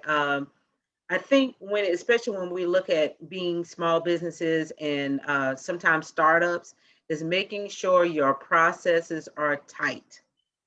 I think that's very important. And so the number one thing I would say is make sure you have your processes in order, because once you have the innovation, once you realize what it is that you want to do, then you need to have the processes in place so you're not wasting money, redundancy. Right. 2, you streamlining processes, and better yet, you positioning yourself to better deliver on your processes and your product. So you got to have those processes. So taking the time, writing them out, figuring out what do you need to have happen. Or to your point, Dr. Alana, you said, if this should happen or there was a mishap, how do you make the necessary adjustments? If you got your standard operating procedures, if you got your processes written down, it's easier for you to make the adjustment rather than doing the fly-by-night thing. Because, after a while, you're going to show your backside if you don't do things the right way and if you don't have processes in place. And you talk about SOPs, but I just wanted to tag, on that, and it'll probably spill over to one of the questions what someone would have told me, but we don't do enough research. We don't do enough research, and having SOPs really are, having that in place really kind of leads you toward having a backup plan or having an emergency plan or having a recovery plan. Most oftentimes we're not doing the research to do that. And so I do want, we get excited about the startup. And I like to tell us, hey, listen, remember that you're only starting small, but you're on your way to corporate. You've got to remember to think big. You only start small, but remember, you've always got to think big. So format your company, your foundation, as though it's a corporation in the making. And that's such a powerful principle, because we do get all excited about our new idea and we jump into it. And 2 things that you all talked about, not only the processes and how do the best people do things, understanding what those best practices are, but also who are we and what are we about to help drive the business. And so understanding who we are and what we want, that's a foundation, out of how to grow this business. It has to be aligned with our character. And so, it kind of leads to the question, and Dr. Alana, you kind of alluded to it, I think back to the growth that I had over 2020. And for me, it's one of those where, hey, I had to take a step back in the business and really evaluate who I was and what is it that I want to be known for and how I can reach these people. And so when I think back, I think, if entrepreneurs would have told me anything, I wish somebody would have explained to me that before you even go and get your certifications or open up your website, you need to know who you are and what you're about, because at the end of the day, it's going to drive the decisions. And so I know that for me, that was something I wish I would have known years ago, but hey, better late than never. We're making it happen now. We make it do what it do. But what is the number one thing that you think, is one piece of advice you wish someone would have told you when you first got into business? I know you say one, but it's kind of coupling to one another. Everything in line with what you said, finding out what you want to be as a business owner. But here's the key thing: fine tune your value proposition. Figure out what it is that you want to offer. Narrow it down. Start off and be an expert in one thing. Be a value add for that. Know it, really understand it from the customer standpoint, not just what you want to offer. How does it fit into the person that you're trying to sell it to or your customer avatar? And then the second thing is, have a place for your money to go. When I say have a place for your money to go, when that money starts coming in, have your plan already in place as to how you're going to expand and put your money back into your business, which I did that. But the way I put it back in, I think I could have done better if I looked at how can I expand and go wide in an industry instead of trying to diversify. Mhm. So go wide, have that money go wide instead of trying to diversify first. Once you go wide and you really go deep there, then you become and gain a greater market share. Then you're ready to diversify and go do some other things because you will have the cash flow, you will have the money coming in to be ready to go offer something else. The problem that we have is that, especially when I got started, yes, I started out in the training and development, but then I tried to be kind of do all things because when you go in, you keep hearing, well, no, we don't want that. We want this. Well, dang, that's what they want. Let me go over there and just do that. And before you go, you go here, you go in here. Stay true to what your expertise is. Then worry about expanding and doing it. And now I'm to that point where we're doing the different facets of HR rather than trying to do it all one time. Because you can't be everything to everybody. But you got to build that brand and build that reputation by being good at that tunnel focus thing. And before we get to Dr. Alana, I want to expand on that first thing of what you say. As a financial planner, I love what you said about it, making sure you have a plan for your money, right? But You also have a place for your money to go. Yeah, but also as a financial planner, I discovered that what we want to offer the client isn't always what the client either needs, wants, or is willing to pay for. So can you expand on that a little bit about this concept of value proposition? Yeah, so here's the key thing. Everybody starts a business to some degree because it's something they got an expertise in or something that they love to do. But remember, that's all about you. You got to figure out how is it that you can package it where it will be a value add to your customers, because you ain't selling it to yourself. You're just doing what you love to do. You got to figure out how is it going to benefit someone? How do you need to tweak it? And who is really your key customer who will be benefiting from that? Because otherwise you're just trying to market to everybody and everybody don't need it. You got to figure the time. And Dr. Alana said this, do the research. Who needs what you are offering? Forget about trying to do all of this for everybody. Focus on those key people who need, or the key customers who need exactly what you are offering. And then after that, it can expand to something else. Y'all, she just made y'all an extra $10,000 this year. If you haven't started your business yet, you take this advice, you will be so much extra profitable. Wait a second. Even if you have already started your business, it is never too late to sit down and say, let me make sure I got my value proposition straight. Yes. You want to go from right. a hobby, you know what the IRS calls a hobby, where you're not actually making any profit and going to making 6 or 7 figures. You gotta have your value proposition. Dr. Alana, go ahead and expand. And so, I can't do anything but echo. The very first thing that I wish someone would say, or I would say to a budding entrepreneur, is to first sit down with self and decide. And you have to make a strong decision. Will this be a hobby or is this a real business? We have to decide. And the IRS wants to know that as well, because we're going to have to make some succinct decisions that will determine which way. First, you want to decide if it's a hobby. Then stay true. And we're saying this again, stay true to who you are. Secondly, thirdly, make sure that you build the legitimate foundation. I have mentored, and then that will be the next thing, to make sure they have a mentor that will make sure that your foundation, your business structure is sound. Oftentimes, we're not building business credit because we don't have the proper foundation. We didn't establish the EIN. We didn't establish, the LLC. We did not build the solid foundation. And without that, anything that you're trying to build on top of it, well, it's going to crumble. It's not going to be as steady as it should be. You won't be able to get the lines of credit that will help you build your business or your brand or your product while you're trying to expand. You won't get the revenue that you'll need to acquire the things that will help your business grow.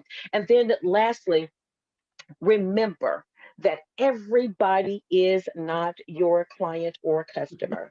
You are a great cup of tea, but you might not be everybody's cup of tea, but know that you're great tea. And so remember that. And so don't get disappointed that you've got a great product, but not everybody bites.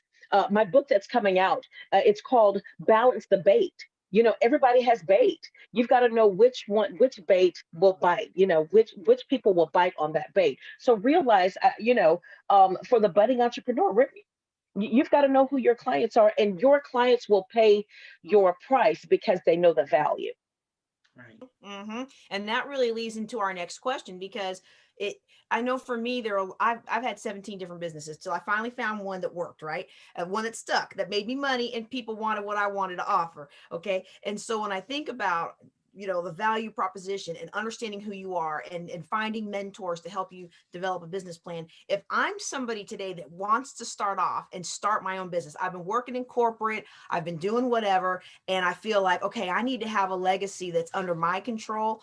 How do they pick a business? I mean, how do you know what you want to do? I mean, you could go the JJ Conway route and try 17 different things, but that's probably not the most efficient way to do it. Well, it's key thing. So I can't say you can't leave yourself out of it. Okay, so you got to make sure there's, back to the old saying in economic, supply and demand. Whatever you want to go in business, make sure there's some buyers out there. So which means you got to do the research. You got to find out what's out there, but more importantly, start where your interests are. Because I'm gonna tell you, you're gonna be living, breathing, sleeping, eating this business. So you better like what you're going to be going into, or what you're thinking about going, because it's going to be everywhere. You're going to have to live, breathe it. I mean, in your sleep, you're going to be giving that elevator pitch. You're going to be having your sleeves rolled up and putting the products together, making sure the services are there. So if it's something that you really don't like doing, that ain't the area you need to go into business. So if you know you're not good in finances, even though you know finances and accountants make a lot of money, you don't go chasing the money. You got to go chase the passion. You got to be passionate about what you're doing, because otherwise you're not going to sell. Because here's the part.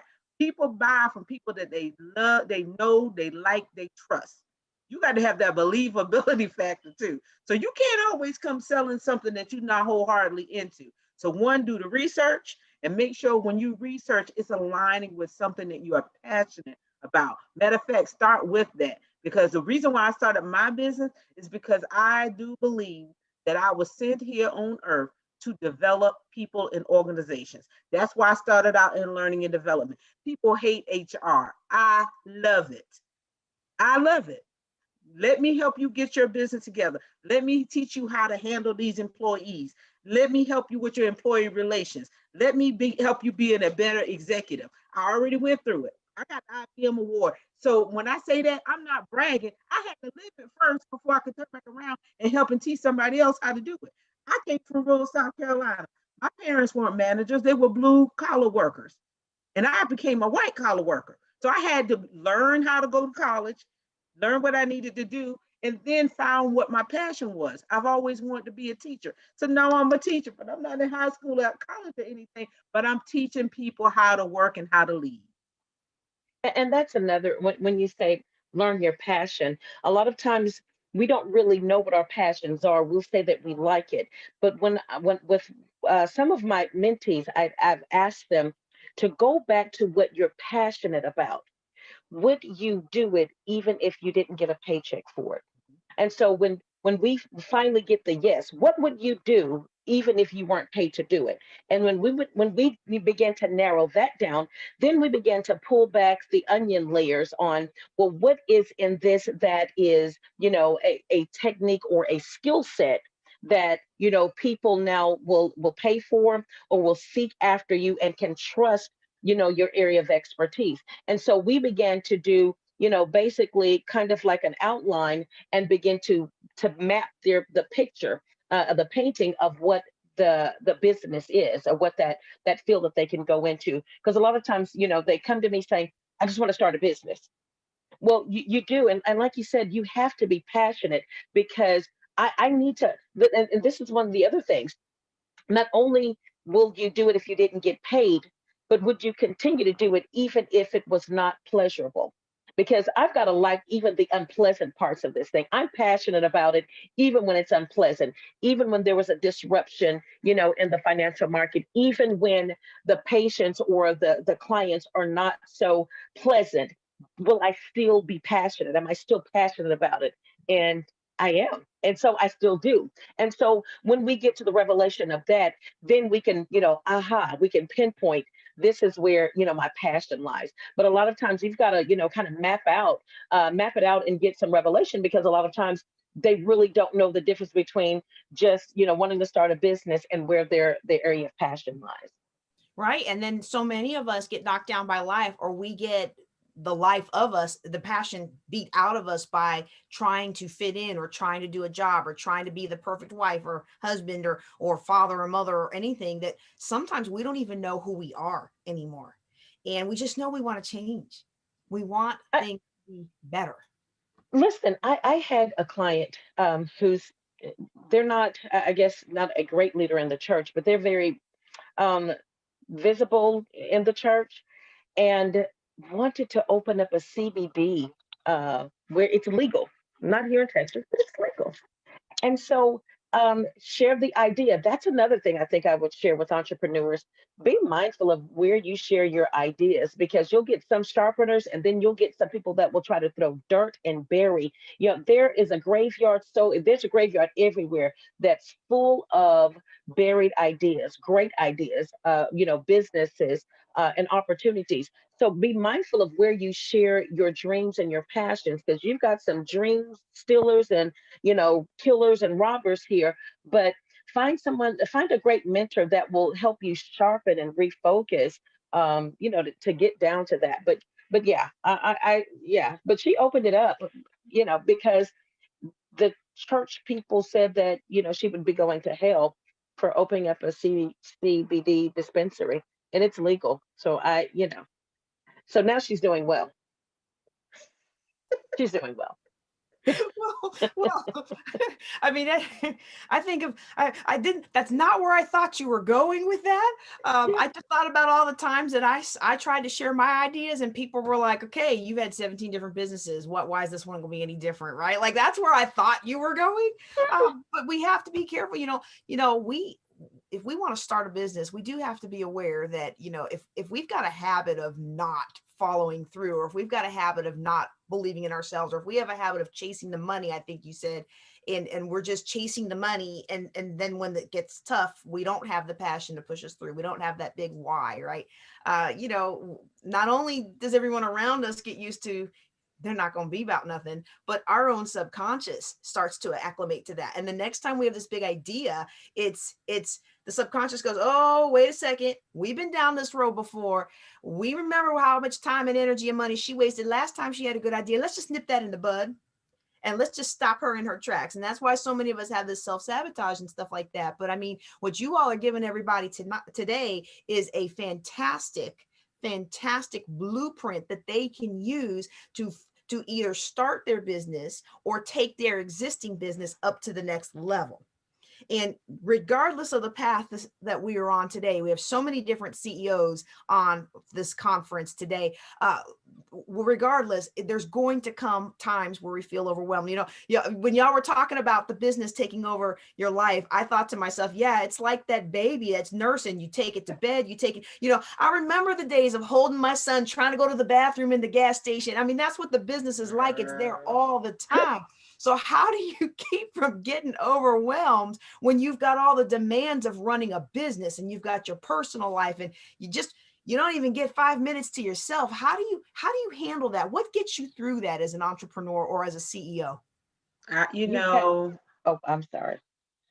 I'm gonna take a deep sigh on that one, because I can so relate to everything you said, because when I started the business, my children were younger, and I thought that would be a prime time to start a business, kind of like the stay-at-home mom.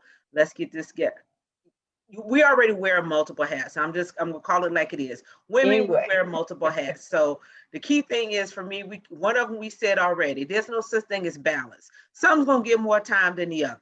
What you need to do is make sure you're rotating that on a regular basis. So one won't feel like it's getting more time than the other, but something's gonna get more time than the other. So there's not gonna be a balance.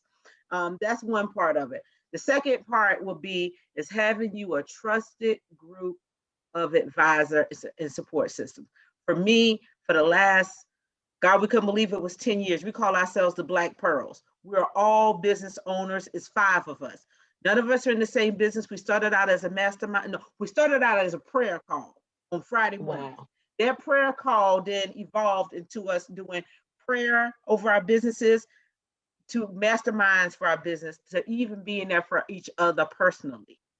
So we are just like a group of Black women who are business owners who've gone through all the different facets of life. We're all different ages, different businesses, experiencing different things. But every Friday morning, except for the last 2 weeks of the year, for the last 10 years, on Friday mornings, y'all hear me, right?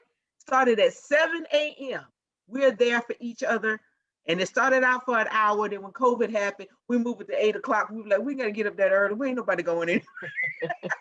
But we dedicate that time to support one another, not be there just from a business standpoint, but being there from a personal. So when you can find that trusted group of people that you can share what's going on with your business and really be there for each other and trust one another with what you're sharing, to me, that has been the biggest thing that had helped. Because there are many days that I got up that I wanted to quit.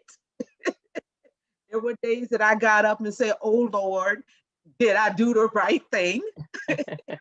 There are days that, you get up and it's like, well, wait a minute, what do I need to do with this customer?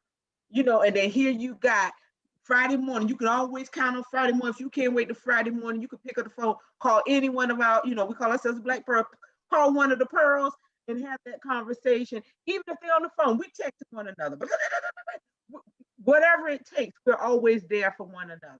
But if you can get a good core group of advisory group to really kind of help, I think that has been very pivotal to being a business owner and personally. Yeah. For me, it was communication with my close circle. I had to, with the bishop and I, this is my third, his second, and he says our last. I won't be allowed to get married to anyone else. But when I first started, my children were young. And so I wasn't able to communicate with them what my goals, what my aspirations, and really what mommy was doing. They would see, because I was, bivocational, working in corporate America and building my business, still having to be a very involved mom through all of their activities. They traveled, they were on select teams, so I was traveling. Then I had to, balance the travel with them. And I remember when when I started having them to come to work, I had to have a conversation with them, explaining to them what my goals were, and told them there were going to be some times that they won't understand why I had to do this or why I had to do that, but know that it's for an end goal. But I remember my sons then were like, well, Mom, you got to remember that we're a priority too. And so that made me understand that I had multiple priorities, and I had to prioritize the priority. And in different seasons of my life, the priorities would then shift, but the communication needed to remain the same so that my family understood what was going on. They were my core group. I've got a core group of girlfriends, my sister circle, my husband, my sisters.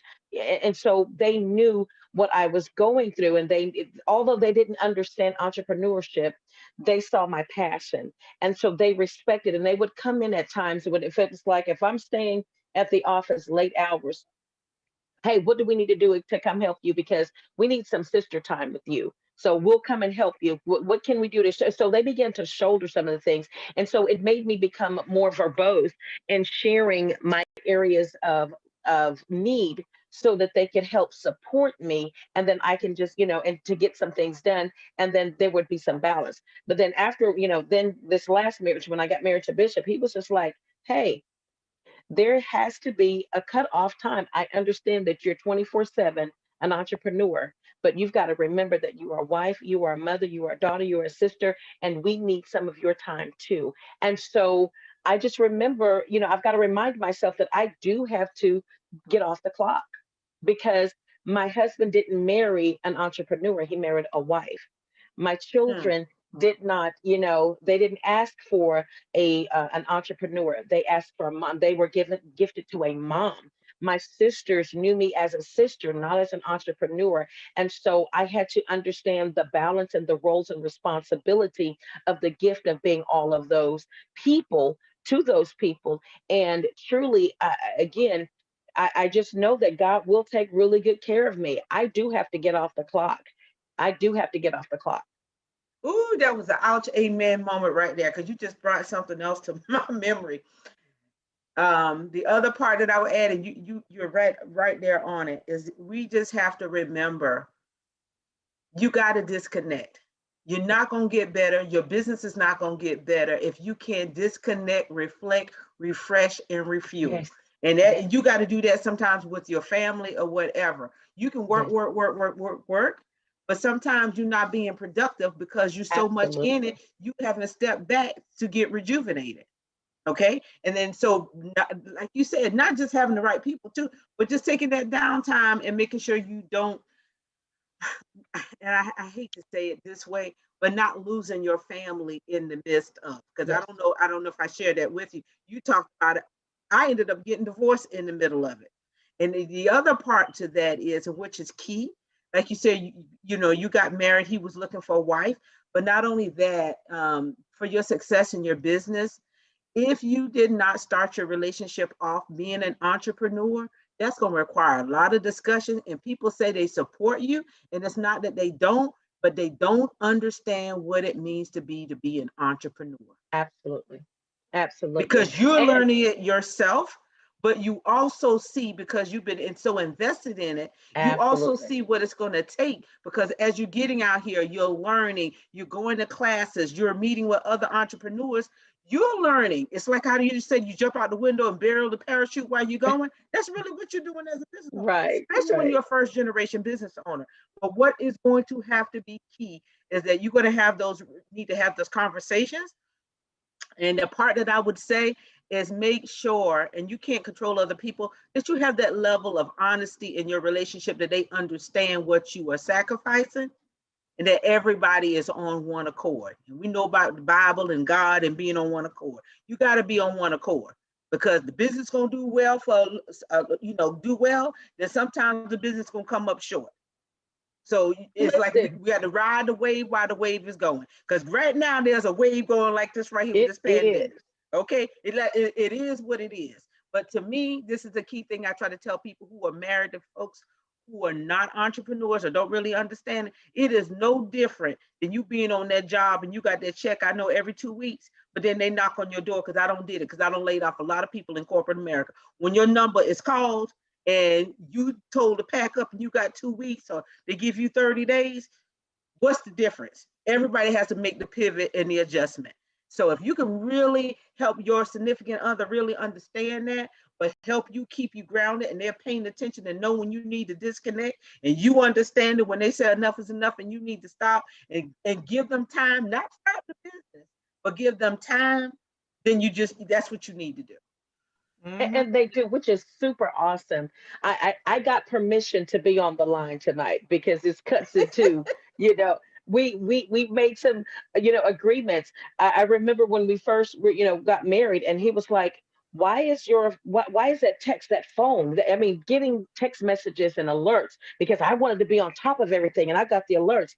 And so the phone has to go off. It goes on D&D at certain times. My sons are now young adults, but even now they're like, Mom, well, we're coming over. Mom, we want to go riding. Mom, they force me. Sometimes, my husband really gives me a hard reset.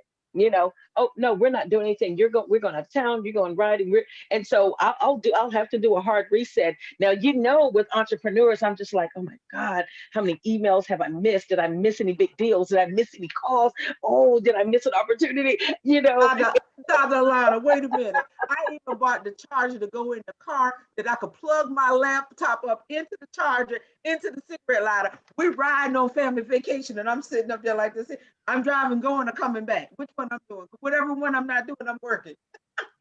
So yes, we do have to, communication was key. And so if I would share that with a budding entrepreneur, you've got to communicate with your key support, and you've got to be able to define your support, because oftentimes, people that want to genuinely help support your business or support you during your birthing and building of your business, they really don't know what that looks like. They don't know what that is. And so that like I said, so communication is truly key during your building and birthing. Absolutely, absolutely. And I know I had to chuckle when y'all were talking about getting permission and making sure that people understand their importance, because this is fun to me. Building a business and helping people with Absolutely. money, like I love it. It makes my heart sing. I'd much rather do this than watch TV. But Guilty I pleasure. got three guys out there that are like, Mom, you said you were going to do this from this time to this time. And when you're done, you're going to play Xbox with me. And when you're done, you're going to spend some Yes. time with me. And so, Yes. we negotiated. I had to come to the thing with my husband. I said, okay, I need one night. I need one, because I was a military single mom for a long time. I got divorced when my son was 3, and I was single for a very long time. And so I got used to doing things my own way, and having to adjust to having this person in my life now. And I forget which one of y'all said it, but when he married me, I wasn't really an entrepreneur. Now I was trying to get out of $800,000 of debt, but I was doing a lot of things, but I wasn't the boss lady. Yeah. I was doing this network marketing and that network marketing, and I was working for this person and that person, doing a lot of side hustles, but I wasn't large and in charge. And now it's like, no, no, no, no. Even when I'm watching with my son, if I pick up that phone, oh, he give me that eye. Yes. And I have had to communicate to them. So I found one way that I communicate to them is I give them commission. So you have to turn your Xbox off while mom is doing her panels and while mama's teaching her classes. Well, I will give you a cut of what I sell. So if I sell a $500 course, if I sell a $2,000 course, if I sell a $10,000 course, the small courses, they get the cash, but the big courses go towards his truck fund. Yeah. Like it's your commission for your role in helping my business and the sacrifice you have to make Yes. for helping my business, in addition to the free labor he gives me. Which kind of leads into the next thing. So we talked about building that support system to help with the overwhelm, and then also letting people that are important to us know that they're important to us, making sure they show up on the priority list. Okay. Yeah. But aside from that aspect, how do we stay focused in our business with all of the distractions of business, economy, political landscape? I mean, I'm in financial planning. I'm not in politics, but I couldn't do my business without addressing the politics. You know what I mean? Like I couldn't move forward. And then I started, y'all might identify with this. I do financial planning, but then I was like, well, I'm gonna go get me a diversity training because people need that, and we need this, and we need that. And I was like, okay, wait a second. At some point, I need to stay in my lane and find somebody like Lasagna who can be the HR person and bring them in, instead of me trying to be all things to everybody, because the Absolutely. opportunity is there. And Right. everybody else is Absolutely. saying, oh, 2020 so bad. But you ladies have proven the point that I experienced, that 2020 was my best year. There was so much opportunity that opened up and is still opening up in 2021. So how do we get that opportunity without getting distracted and spread too thin by all of the opportunity? Right. And so I still say go back to your core. Like for me, I like to say this pandemic has really put HR to the forefront, because right now everybody pulling on HR for everything. Oh, what are we gonna do about the pandemic? Oh, we got people working from home. And I'm like, now I don't have to fight. Oh, now we got your ear. Okay. So it's about staying true to your industry. So it's like looking for those new opportunities in the area that you serve. That's how do you stay focused. For me, from that standpoint, that's going to be very key. Or better yet, looking at what's happening and stepping back and looking at your business. What is it that you can add to your business to be a solution for what you hear and the challenges are? Okay, so it's not necessarily about changing. It's about almost, we talk about sometimes when we're doing capacity building programs, talking about making sure you got like an innovation and a research area of your business, where you're constantly getting information about what's going on in the industry, so you can be focusing ahead to always stay in business or be providing a solution. Because especially if you're dealing with large corporations, they can't pivot as fast as you are. Sometimes they're not keeping abreast as to what's going on, and you can do that and be that for them and come tell them what could happen. But the key thing is looking at everything as to how it applies to your business, not necessarily how you can change. Don't get me wrong. You hear people say all the time about diversifying, multiple streams of income, but sometimes that's hard if you're not staying within your true core. Mm-hmm. So I got multiple streams right now, products, services, right? But all of it is up under the umbrella of HR. Absolutely. I couldn't say that any plainer. But staying true to your core. It keeps you anchored. And again, just like a tree with roots, it's one trunk, but several roots underneath that's causing this tree to stand tall and to grow. And so, and always focus forward. It would be easy to stay distracted by all of the distractions if we don't look beyond the distraction. The distractions for me are kind of a great indicator of where we need to be looking for solutions. Problems always present opportunities for presenting solutions. And so when we see all of the distractions, for me, I'm like, how do we fix this? How do I serve in this? What part of my company or my business would be a problem resolution in this area? You know, people are getting stuck in their homes and they're not having a lot of me time. Well, how do I become a solution to that? Provide them one-on-one private opportunities to come into the spa and have your own one-on-one me time. It's a solution. So I'm always focusing forward, using the problems and the distraction really as a leaping board, a launching pad to get to the next place or to the next phase, because I want to kind of redirect them as well from being stirring around in the problems or stirring around the politics. I literally just disconnect from the politics. If I really want to know anything, my clients tell me the latest and the greatest, and I'm hooked in with the CDC. I really don't watch the news. I really don't watch the politics. I don't watch all of the bantering and the fighting, because I'm an end results girl. Y'all can swim in the mud, but I'm trying to figure out how do we get to the clean clothes and the cute shoes. I don't want to deal with all of that. I'll let y'all fight, but I'm on the other side trying to, pull you into a resolution, because I do know that if I have a problem, people will pay for. I mean, if I have a solution, people will pay for it. That's right. They So sure will. yeah, they'll pay And for it's the also solution. a way of collaborating as well. Absolutely. Like if I knew that there were a lot of scams that came up. So for my podcast, I brought in other experts that normally I wouldn't have brought in, because I knew that people needed that. They Right. needed that reassurance. They needed to know what to do. And I knew it wasn't going to be profitable for me to develop that in-house. So I found people that I could collaborate with. But I tell you what, I need a spot of myself one day. I need to come and visit Come you. on down to Five Star Body Bar. Where again you get 5-star treatment. Yes, absolutely. That's all right. All right. Well, we got one more question before we get our last remarks. And I'm gonna spring this on you for the audience. I did not prep them with this question, but it came up in the discussion. And we've got an all-female panel today, but I know we've got all kinds of CEOs out there. But I'm gonna talk to the parents just for a second. Okay. I'm going to talk to the parents and I'm going to ask. We talked about balancing the demands. Okay. We talked about making sure that we could stay focused. We talked about making sure we could take advantage of these opportunities without getting burnt out. Not necessarily striving for balance, but making sure everything's in harmony, as one is more important than the other, right? If you had one thing that you could leave to your children or the next generation, whether or not you have children today, what would that be? For me, I would leave that you are born with a purpose.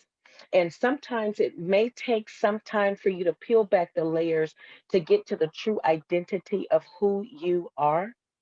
Um, it should not be defined by things. You should not give anyone else the authority to define your authenticity. Stay true to who you are. Once you tap into the inner part of you, own it, embrace it, and walk it out. Okay. And for me, what I do, and I'm trying to do right now with them, and this is especially to the younger folks. I think we all want to give our kids an opportunity to grow up and be kids. But if I had to do it all over again, I would find that older person. And when I say older, it's not about age, it's about more so experience. I would connect myself to somebody. If I was in my 20s, I would connect to somebody who was in their 45 and their 50s. And the reason for doing that is have your fun, but make sure that you're not missing those opportunities that you could be taking advantage of while you're young. Case in point, I'll give you this one. Um, uh, Even something as simple as buying versus renting. I bought my first house at 22. It was a condo. So rather than paying rent, I bought a house. And when you get tired of it, you know what you do? You sell it and you move on. I think there's just so many things, especially when you're talking about people of color. We don't have much time to do redos. Okay? We don't have time to reinvent the wheel and make the same mistakes over and over again. Yes, hang with your crowd, but make sure you got some wisdom and some pearls that you're tapping into so you can hear from them what they wish they would have known when they were younger, so you can incorporate that into your life. I think one of the, I have to keep up with the millennials because I do a lot with the younger generation and preparing them for being leaders. But just even listen to some of the clean, I call them the clean rappers. When you get that money, watch where you spending the money, because you can't spend the money but one time. So while you out having fun, Super Bowl coming up, you traveling here and there, but if you look at the amount of money you spend, what could you've already owned to put you at a different position? So if anything, I would tell them is to make sure you connect with somebody who's older, who's going, or you see that's being successful, so you can do twofold: have fun, but have your hand into something that's going to help pull you forward and helping you build wealth. Not making money, but building wealth. Yes, yes, yes. You know, when we had sequestration as a division chief, I was still active duty in the military, and I had to go to all of my engineers and scientists and make sure that they were prepared for this cut in their pay that they were all going to get. And all the people in my home church, all of us they were freaking out. I'm not going to have no payment. I'm not going to pay my bills. I'm going to lose my house. And every single one of my scientists and engineers, and I was the only speck of color in that floor. All right. Every single one of them were like, I have a 6-month savings account. Why do you think I'm gonna be worried? Doesn't everybody know how to take care of their money? And I'm sitting there with a straight face, but inside my head, I'm like, no, everybody doesn't know how to take care of their money, because I sure didn't grow up with my parents having no 6-month savings account. And so some of these things we're not taught. And when we do learn them, we are taken advantage of. That is a whole nother panel that we will have to have another day. But for now, I'm just going to ask that you all close us out. You all have both given us so much gold in this session. I thank you for being here, for bringing it and helping people elevate. I don't care what happened to you in 2020. You implement these strategies that these powerhouse women gave you today, you are going to come out of 2021 on top. You're going to have more profit in your life than you ever imagined. And you are going to have more fulfilling relationships with both yourself and the people that you love. Ladies, thank you so much for being here. Go ahead and say goodbye to our CEOs today. Yes, thank you for this opportunity. I'm just going to leave you with this, the PQ. What's important? People, processes, and profit. Listen, life happens and you may have some raggedy pieces, but take them and build a beautiful picture. You won't have to stay in the mess that you're in. This has been Dr. Alana, which is your comeback coach. You can be great even after this. Yes, yes. And I'm JJ Conway. On behalf of BlackCEO, I want to thank you for attending this Black and Iconic panel. I'll go on out there now and make this your most profitable year ever. Y'all take care and be blessed.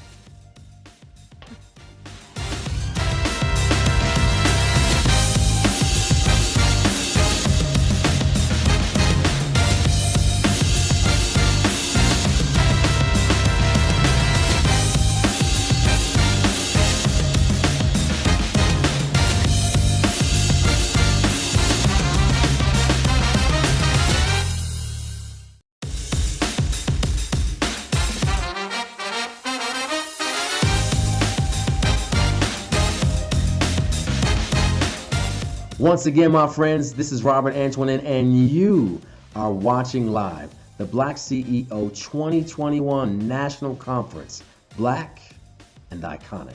And for those of you who've been hanging out with us from the very beginning, I'm absolutely certain that you have gained valuable information to help you with your business and your brand. But this is what I want you to do while you're watching.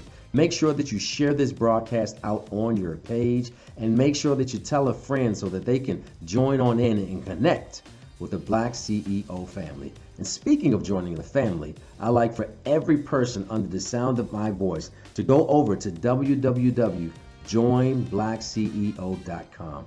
Join www.joinblackceo.com.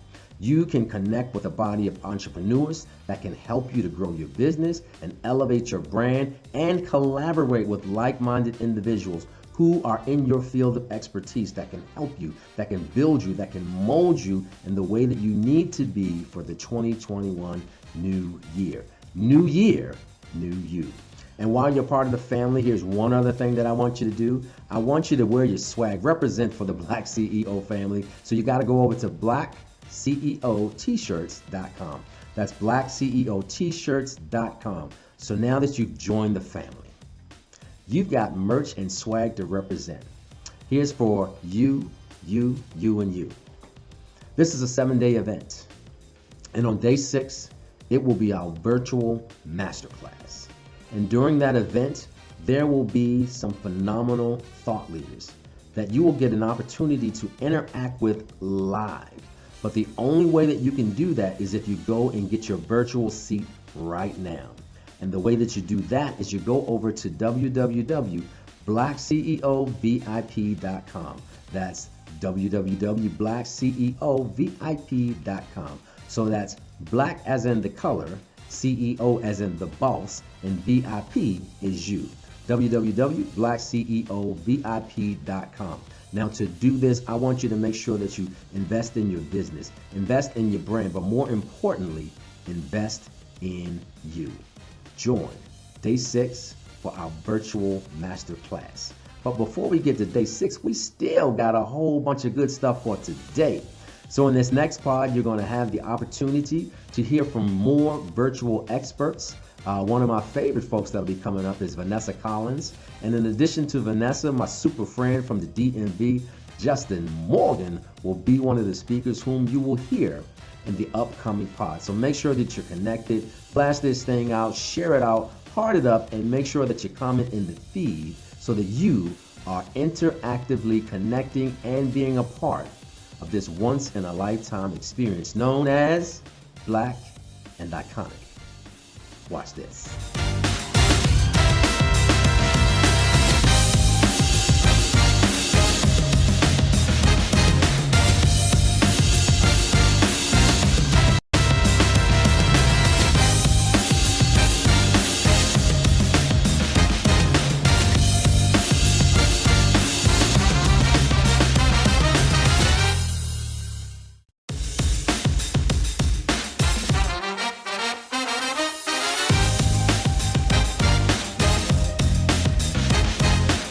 Hello, everyone.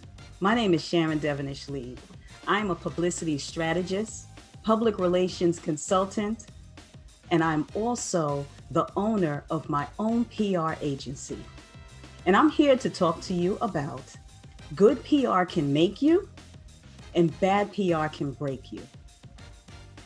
When I was chosen to be a keynote speaker for the BlackCEO Iconic Conference, I was very humble and excited. But I also was told that my message had to be disruptive. And I thought to myself, well, I'm a speaker. I know that I have to bring some type of strong impact to my audience, but I was never told to be disruptive. So I had to think about that for a minute. And then I thought, well, what better way to be disruptive within PR is not have PR at all, not have exposure at all. If that's not disruptive, I don't know what. So what I want to do is first say congratulations, and I'm excited that each and every one of you are here today. And I know all of you are either a CEO or you're looking to be a CEO of your own business, an entrepreneur, which means you are making your own decisions about your business. You are creating the destiny for your brand. So what I want to do is I really want to focus on those who are aspiring to be a CEO, or you are a CEO and you have not used media at all, or you have used it and you did nothing with it. I want to talk to you. I want you to go through an exercise with me and everyone else, but I really want to talk to those who has not maximized media at all, and go through this exercise with me. So I want you to close your eyes. I want you to imagine yourself in a studio. You can pick whatever studio, whatever media outlet you have a dream to be on, whether it's Good Morning America, CNN, MBS, and NBC. Just think of what studio you would love to be in to get an interview. Now you have the lights, you have the cameras on you. The host is going over their notes to interview you. I mean, it's an adrenaline. You're excited and nervous at the same time. I want you to feel this. I want you to vision this. The camera person comes to you and says, look at camera 1 and look at camera 2. I want to make sure we have a good visual on you. The mic person comes to you and says, we have to do a mic check. 1, 2, 1, 2.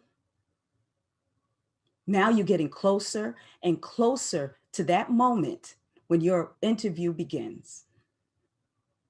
You're about to tell your story to thousands and thousands of people, potential prospects that's going to learn more about your brand, what you do and how you do it. What type of expertise are you going to show? You do the interview, you landed it, you did great. You see yourself on TV, now you're really excited. People are calling you up, people are going to your website, people are going to your social media. It's a high, it's a great feeling. I want you to open your eyes. Just think about it. I just did an interview talking about my business, talking about my brand before thousands of people that I've never met.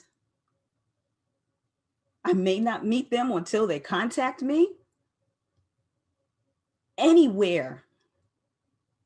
You could have done a local or national, but you just did a meeting, you just did an interview that literally landed you to be in front of thousands and thousands of people.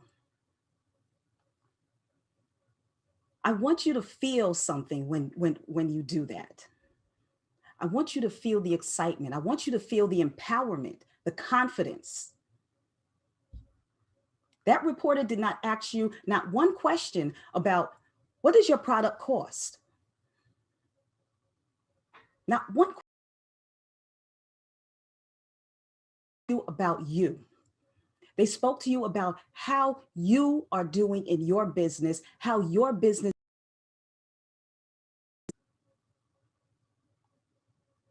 Doing that type of interview brings the credibility up tremendously for your brand. So now I want you guys to think about this. I want you to do another exercise. I want you to close your eyes again. And I want you to think about nothing at all. I don't want you to think about what did you eat in the breakfast, what did you have for dinner last night? What are you going to have for breakfast in the morning? I don't want you to think about anything. Just close your eyes and just see the darkness. That's all I want you to see, just darkness, nothing, no movement, silence. It's nothing. Now open your eyes. That is your business without a PR campaign. It's darkness. It's nothing. People don't know you. People don't know what you're doing. People don't know how you are saving lives or how you're changing lives with your brand or your services. People need to know what you do. People need to know who you are, why you're doing this. It's something where it's a feeling when I talk to clients, when they come to me and say, Sharon, I've done media. I said, okay, what type of media have you done? I paid for an ad. I did an advertisement. Ladies and gentlemen, an advertisement and a commercial is not public relations. You cannot tell your story.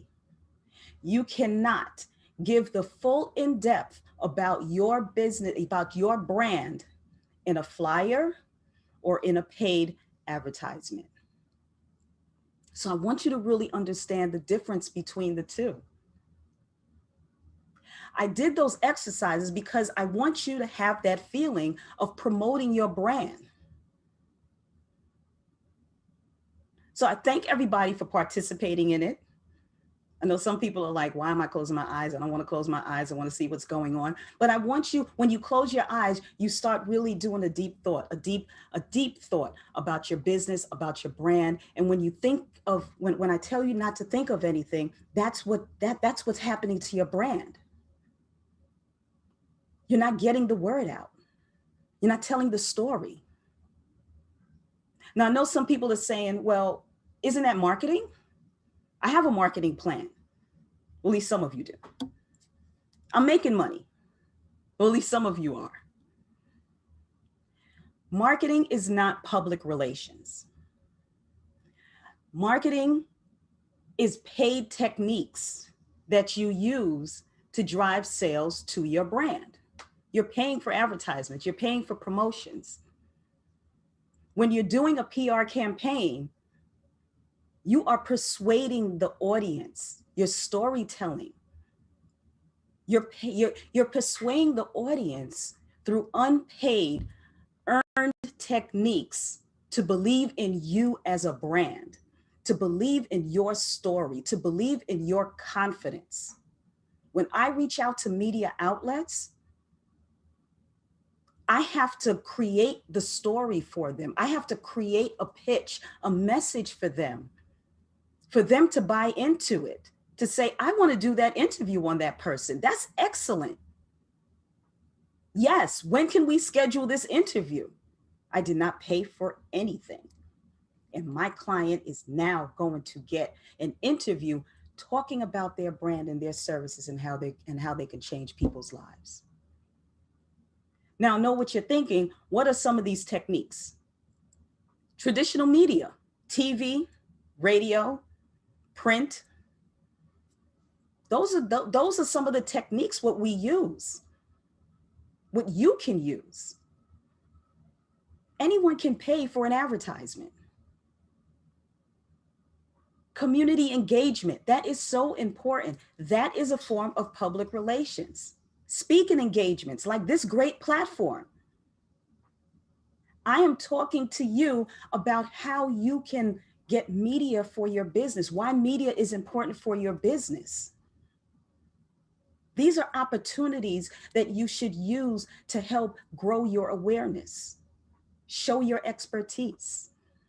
You're not selling products, you're not selling services. You're selling the dream of how you can change someone's life with what you do. That's all public relations.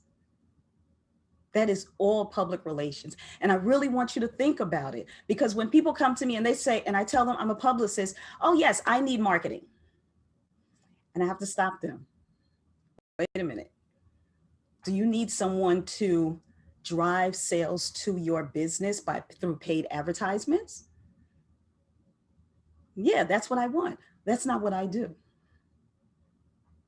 I have to sit down and I have to learn about you as a person, and I have to learn about you as a brand and a business. And then I have to study your industry. So there's so many dynamics where it comes to just doing business and getting media. So many dynamics to it. But once you learn the techniques and how to do it, it's a 1, 2, 3 thing. Remember, people do business with those who they know, trust, and can relate to. So if you don't know obviously you don't know these thousands of people, but you probably they're relating to your story. They are relating to the point where they're like, oh my God, that's how I felt. And this person went into this business and now I need their services. Let me break it down a little bit more for you. Public relations does multiple things for your brand. It builds your credibility within your industry. You could be doing the same thing that someone else does, but different. So your credibility now is here when the industry is here. And that's happened. You are now building a brand awareness. You didn't have it before. If you're doing paid advertisements and flyers and these commercials, it's not the brand, it's the business. They want to know what the brand is. They want to know who you are. Why are you doing it? You're increasing your prospect list. If that's not important to you, I don't know what.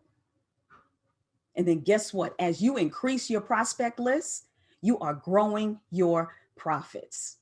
All of that is wrapped under public relations. You're building your brand awareness by going out into the community, by speaking engagements, by doing media and interviews. You're showing that you're an expert. People don't want to do business with people who don't know what they're doing, what they're talking about, who doesn't have a platform, who doesn't have a track record. You're showing your expertise.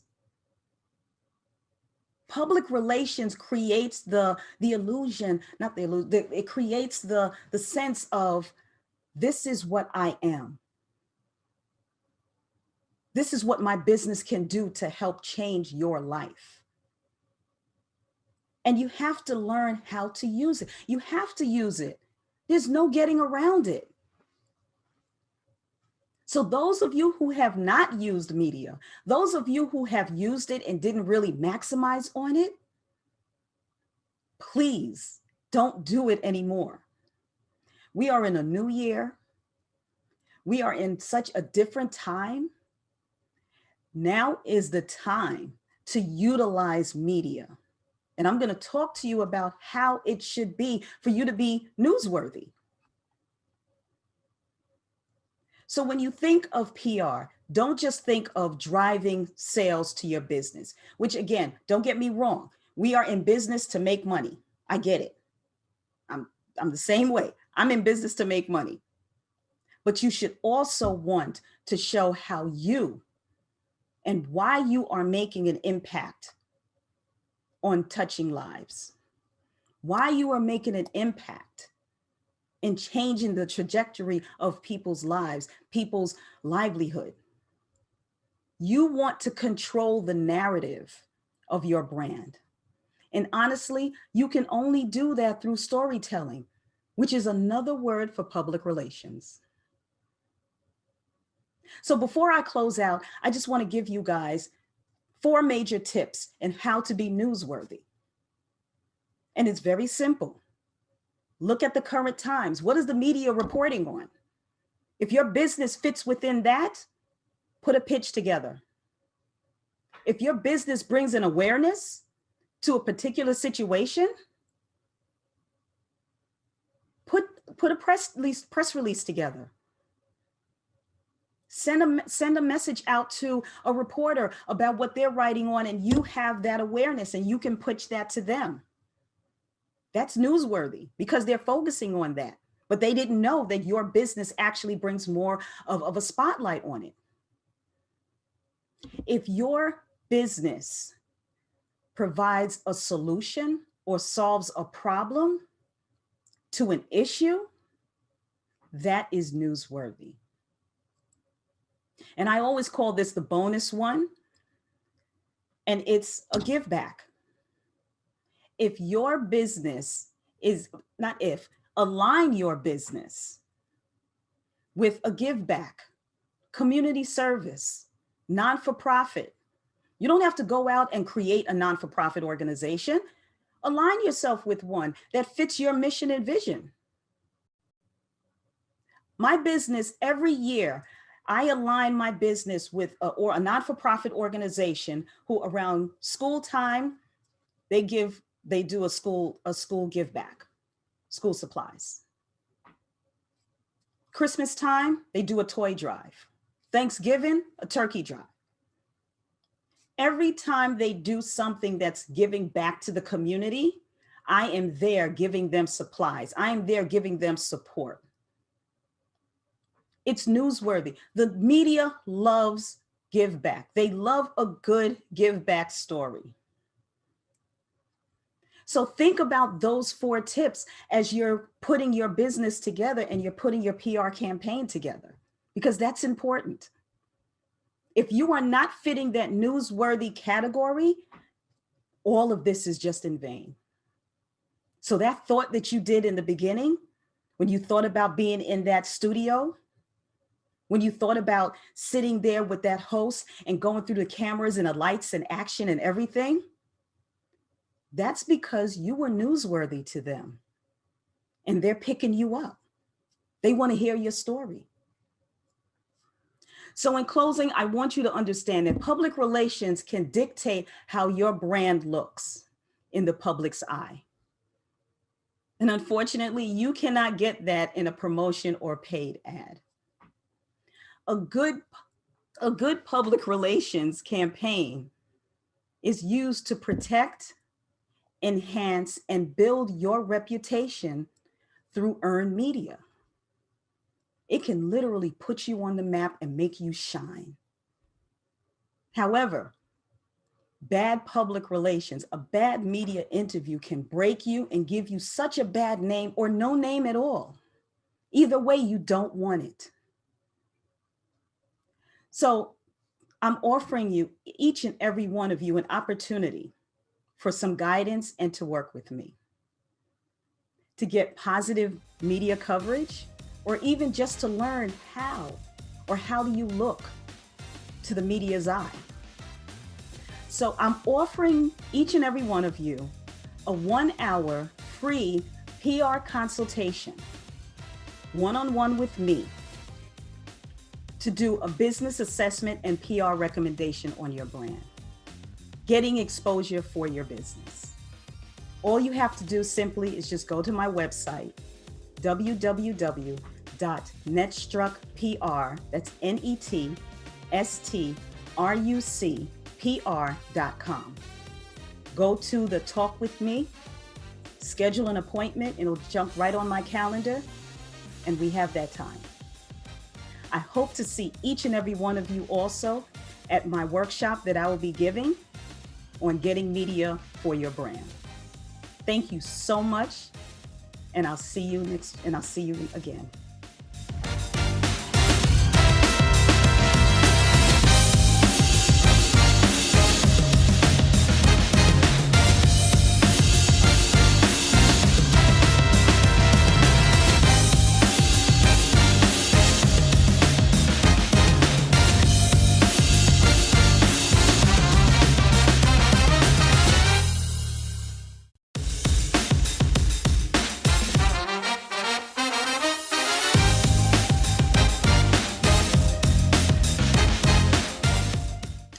They say there's no such thing as a stupid question. Well, I beg to differ, as most do others. The only stupid question is the one that's never asked. For an example, is the sky really blue? Is there truly a pot of gold at the end of the rainbow? And what can I do to cross my eyes and still be cute? Hello, everyone. I am Fiona James, also known as the Branding Coach and CEO of the Ask Group Incorporated. A person who doesn't feel comfortable asking questions usually feels that it makes them seem as if they have less knowledge, or that they are incapable of knowing the things that most others know in that room. What they don't know is that the question that's burning on the inside of them is the exact question that everyone else probably has in that room, but they don't want to ask either, feeling that they may be laughed at or given a weird eye stare, or just maybe they may get the answer that they need. The idea is to always be better at something, right? And the only way to do that is to ask that question that's burning on the inside. Your goal is to always grow in wisdom, knowledge, and understanding, for that's how we actually succeed in life. The anatomy of the brain functions like Johnny Five did in Short Circuit. It needs input. As information is funneled in and out of the brain, it grows, it gets bigger. By the way, that process indicates a pretty functional brain. In this essence, ladies and gentlemen, there aren't any stupid questions, so just ask. What is the worst thing that could happen again? You'll be laughed at? You'll be talked about? No, you'll have more knowledge and a better understanding of what you're trying to accomplish. I remember growing up as a child, and after having been punished, there was this burning desire, this burning question for me to ask my parents. And that was, hey, Mom and Dad, can I go outside and play? Now, mind you, I knew the answer to that question. It was going to be a no. Why? Because I had already gone outside to play while being on punishment. However, there was another instance where they just wanted to be alone, have their time, and I had been doing something I didn't have any business doing. So in that moment, I took my chance and I asked them, Mom, Dad, can I go outside and play? And this time they said yes. In this instance, my mission was accomplished. I received the answer that I needed and that I wanted. I wanted to have fun. Proverbs 8:12 speaks of witty ideas and inventions. This holds true to business as well.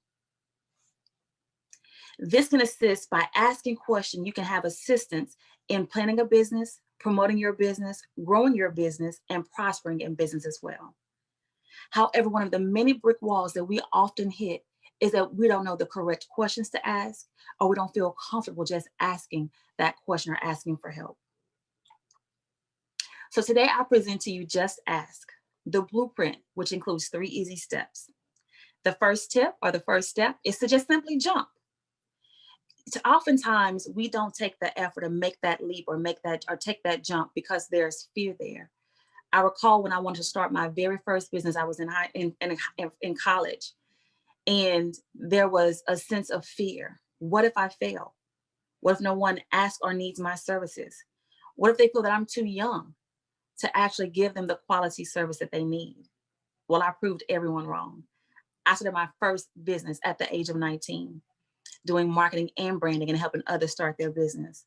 And my revenue that year was $250,000. In asking, in taking that jump and taking that leap, I found sources and resources that were available to me, a woman of color, that assisted in further growing and expanding my business. I had to have faith. You have to also trust and believe in following your calling and your passion, and all things will work out for your good. Yes, obstacles will come, but the gift and skills you have will overcome and sustain in the most difficult moments in life and in business. Tip 2, don't quit. Meaning quitting is never an option. There were moments in my business at the age of 19 where I wanted to give up. There was months when I had clients who didn't want to pay, or it was just hard finding clients. However, quitting was never an option. I was determined to succeed. Knowing that perseverance goes a long way aids and assists us in further advancing in our business. If you don't quit, you'll appreciate your business more, and so will your consumers. They will feel your passion. We will feel your passion, and therefore it will resonate with us, causing a greater demand. The third tip is to always just ask. Do not be afraid to ask for help if you need assistance. Do not be afraid to ask questions. Ask the crazy ones, for you will find the answer that you need.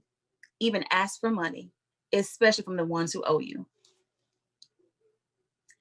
65% of Americans desire to own a business, but have no clue where to begin. What should their legal structure look like?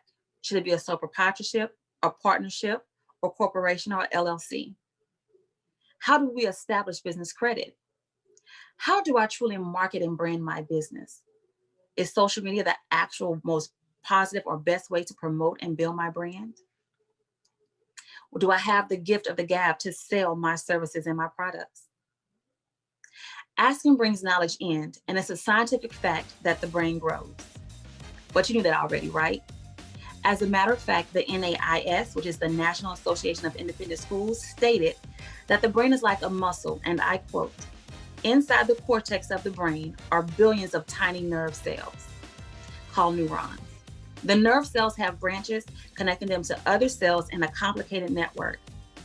Communication between these brain cells is what allows us to think and solve problems.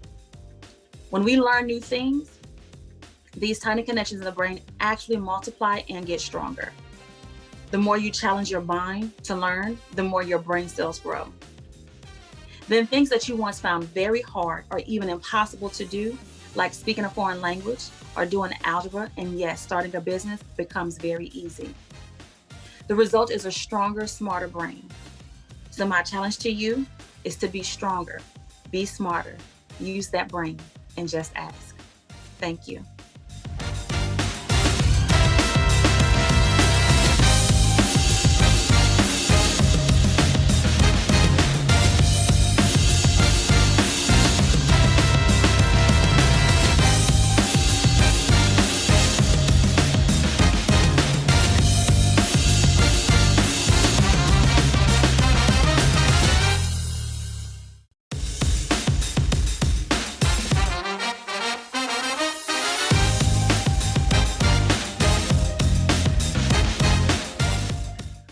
Most authors are horrible at business.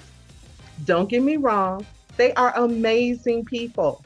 They are passionate, thoughtful, caring. However, when it comes to business, they are a disaster waiting to happen. They only promote their product, their book, when it's first released. Then they give away tons of product, their books, for free without any regard to the well-being of the person they're giving it to or their business. And even once they discover that they have a business, they treat their business like what we would call back in the day, and I'm dating myself here, a bald-headed stepchild. But it's not their fault. They don't know any better. Many authors do not have other successful authors in their families. They are what I like to call first generational authors, FGAs. They didn't grow up like the children of Jim Rohn or Zig Ziglar, who understood the importance of maximizing intellectual property. And when I first published my book in 2009, I definitely fell into this category. Had no idea, have no idea sometimes, the power of our message. Yes, I knew it was important. Yes, I knew it was a message that God had given me that could be life-changing. And yes, I knew I could impact the world. But what I didn't know was how to make that impact happen. It took me several years to figure that out. I published my first book, Intensive Faith Therapy, in 2009. As most authors, I did about $2,000 in book sales. However, in 2012, we did the first of 4 intensive faith therapy conferences, which brought in over $4,500. From there, I got speaking engagements, and that birthed my first coaching program for writing. After it was all said and done, that first book generated over $20,000 in revenue. But it took 7 years. Over the next few years, I went on to write 3 other books. 2 were Christian devotionals, but the third one, which was my 4th book, was a business book. I wrote that book, 50 Mistakes Grant Writers Make, really just because I wanted to see if I could write a book outside of the inspirational genre. I could, and the book did well. Then in 2017, it clicked. Not only did I learn how to write my book quickly in less than 30 days, I also learned how to produce products and services quickly. I wrote Digital Mastery for Women and created online courses, coaching programs, and a membership program. Since 2017, that book and the products and services it produced generated over $45,000. Then in 2018, I leveled up. I sharpened my skills in digital marketing and produced some amazing results with my last book, Chief Executive Author. Over the last 3 years, the online courses, the coaching programs, the membership programs, and the mentorship programs from that book has generated over $175,000 in revenue.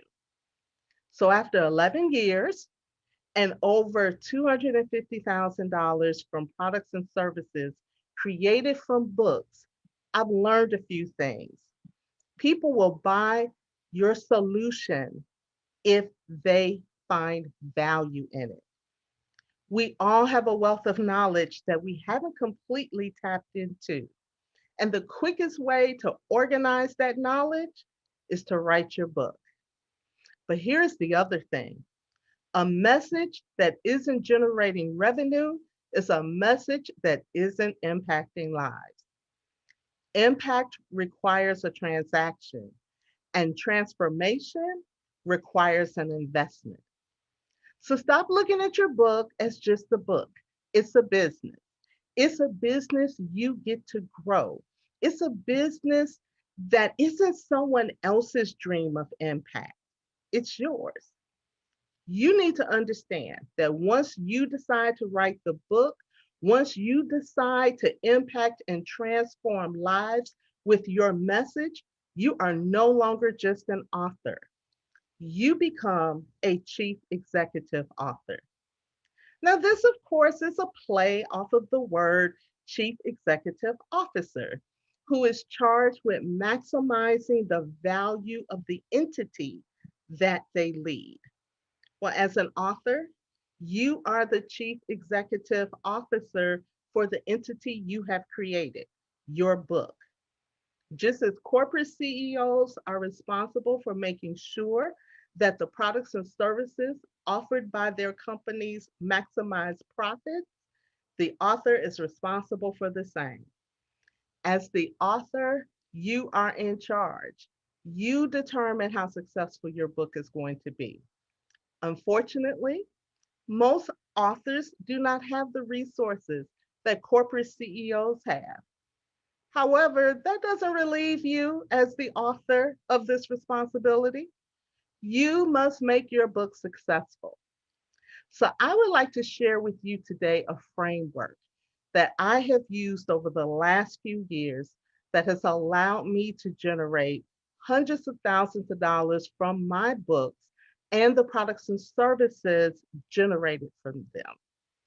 But it's more than just about the money. I have helped hundreds of clients achieve their goals and impact the world. This framework is what I call the Digital Mastery Profit Blueprint for Business Books. Let's start with the book prep. This is the first part of the framework, and this is probably the one that most authors miss. Book prep isn't just about researching content for your book, but it is more about making sure that you understand the problem your book solves. Your book isn't about you. Yes, I know it's your story. Yes, I know it's your life lessons and your point of view. But in order for your book to have an impact on me, I must be able to see myself in your book and resonate with your message. This means you need to find out as much about me, your target audience, as you can. This is also a time for you to get your house in order. Once you launch this product, your book, you must realize that every book launch is a product launch. Okay, let me get that clear. Once you do this, you may not have time to clean up your digital house. Now is the time to look at your social media profiles and get them updated. Look at your content.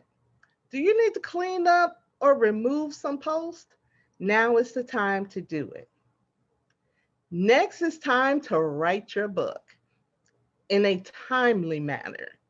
If you've been working on your book for longer than a year, you need to get help.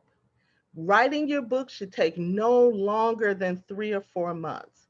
Many of my clients, including myself, have written powerful books in 30 to 45 days. Publish your book.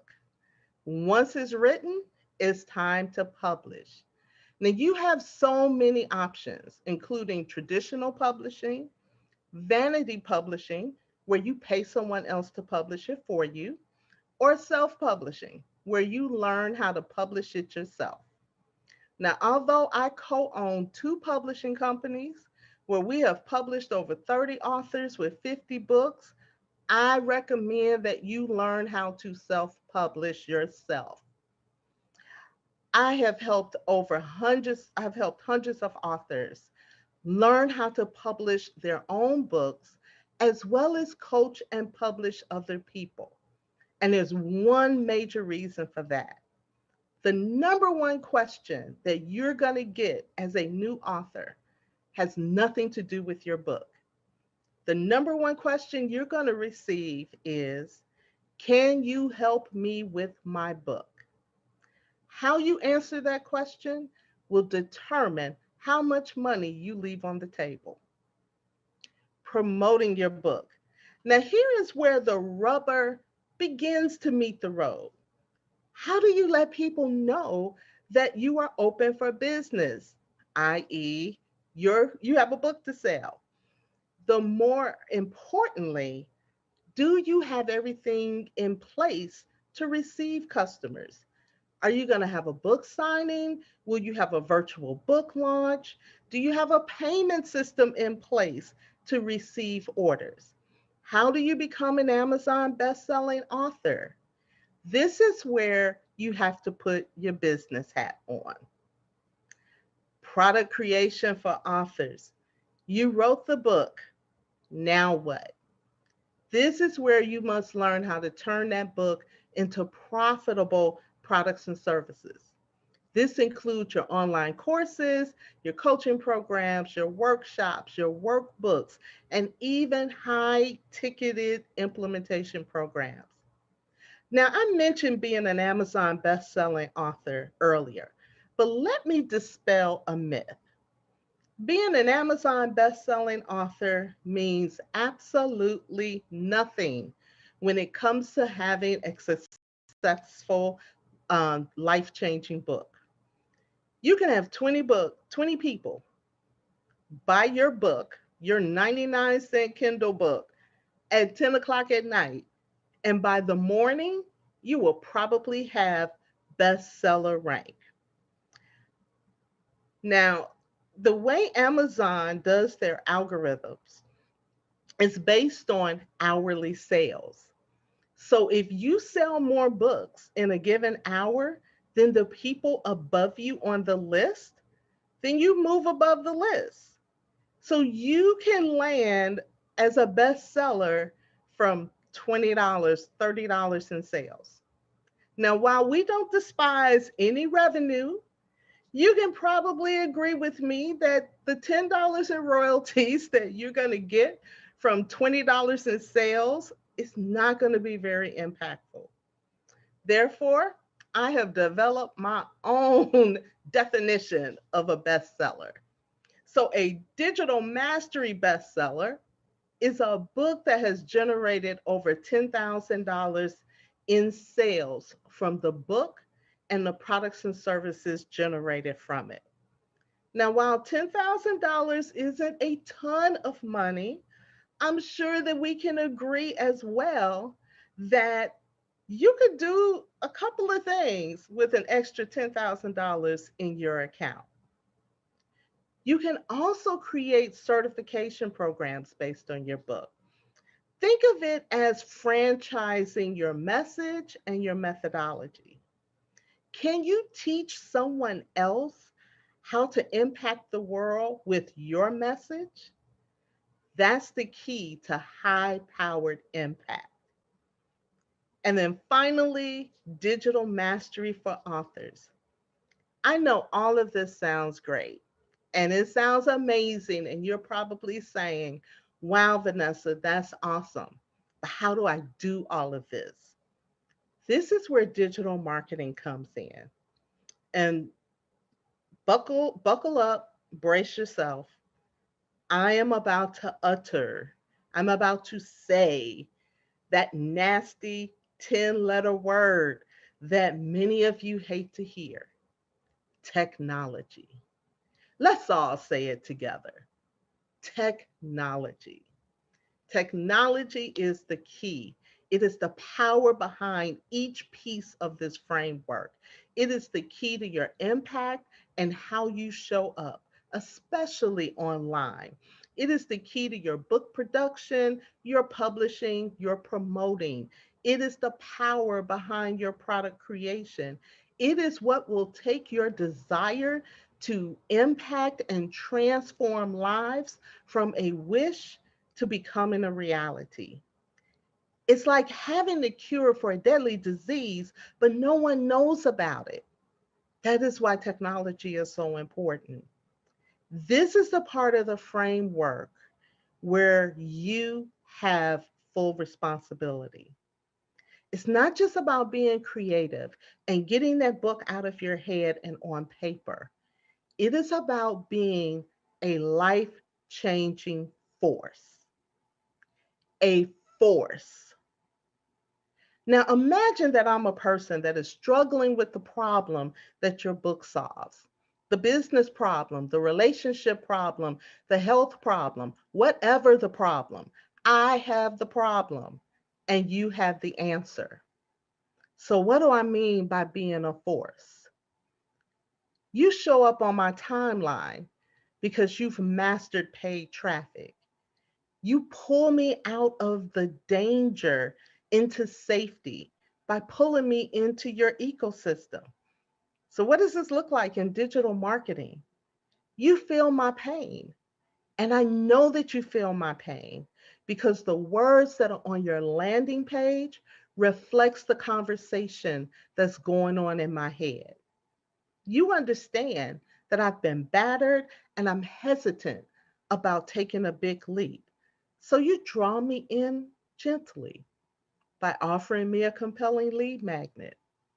And you provide an answer for me that gives me a quick win and it builds my confidence. But you don't abandon me. You don't just leave me there. You continue to cultivate the relationship with your email marketing, your live streams, and your webinars. And when the time is right, you provide an opportunity for me to make a life changing choice. You present an irresistible offer. And when I take that offer, you deliver above and beyond what I expect. And my life is changed forever. But even if I don't take that offer right away, you wait for me. You remain constant. You continue to show up and show me that growth is possible because I see you growing. And when I'm finally ready, whether it's a month from now or 3 years from now, you're there to finally show me the way, and my life is changed forever. This is what being a successful chief executive author is all about. Yes, this blueprint can help you generate hundreds of thousands of dollars from your books, as it has done for me. But the lives you are able to impact, and in turn, the lives your clients can now impact, is beyond measure. You inspire hope, you motivate change. You are truly a life changer. That is exactly what the world needs so desperately at this time. I salute you, my chief executive authors. If you would like a free copy of this blueprint, so you can sit down and look at this and see how you can put this stuff in place, you can get your copy by texting the word book to 502-822-4560. That's the word book to 502-822-4560.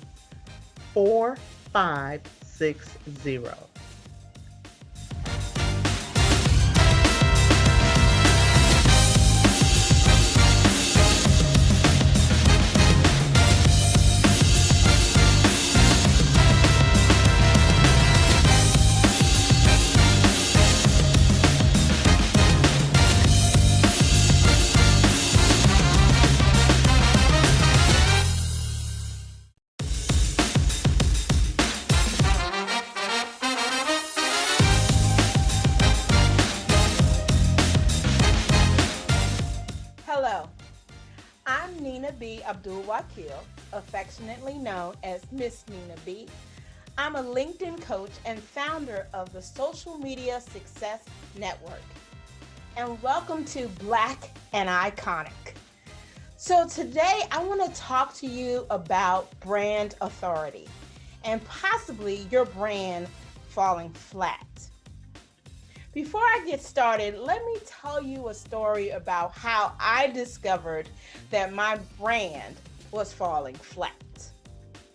So about 2 or 3 years ago, I guess it must have been 2018, I had been in these entrepreneur streets for a little while and was hitting that first wave of burnout. You know, when you're like, I listened to this coach, I paid for this coaching program, I've done this work, and nothing seems to be happening. So I had paid to go to a conference. And at the last minute, I was saying, no, Nina, you're not gonna go. Well, I have 2 sons, and any mother who has children that finds themselves an opportunity to get away, need to get away. So I said, Nina, you may as well go to the conference. It's okay, no big deal. Wasn't sure if I would know anybody because I was going by myself. So I went, and I actually did meet some people who I had met online. It was great to see them face to face. And as I sat in the conference, you know, like everybody else, I picked up the program and I was reading through it and seeing all these people's names and their titles and their subjects that they would be talking about and their bio. And I said to myself, how do these people get to be on the program? How do I get to be on the program? I know stuff. They know stuff. I know stuff. So how do I get to be on the program? It really just kind of frustrated me even more. So that night, there was a special session, a pajama Q&A, where everybody could come and relax clothes, appropriate pajamas, and ask questions. So when I walked in the room, I was like, wow. On the stage was about 4 or 5 chairs. And it was like, this is where the Council of Master Coaches sat. And literally seeing them up there and listening to their answers to questions, that's how I felt. Like we were sitting at the feet of wise counsel. So one of the things I learned when I was in corporate America, well, I still am, was that if you're in a room, ask a question. Otherwise, you may as well not have been there. So right in the center of the room was a microphone that you could walk up to ask your question. So like other people, I wasn't sure what my question was going to be, but I had a question. So here I go, walking up to the mic.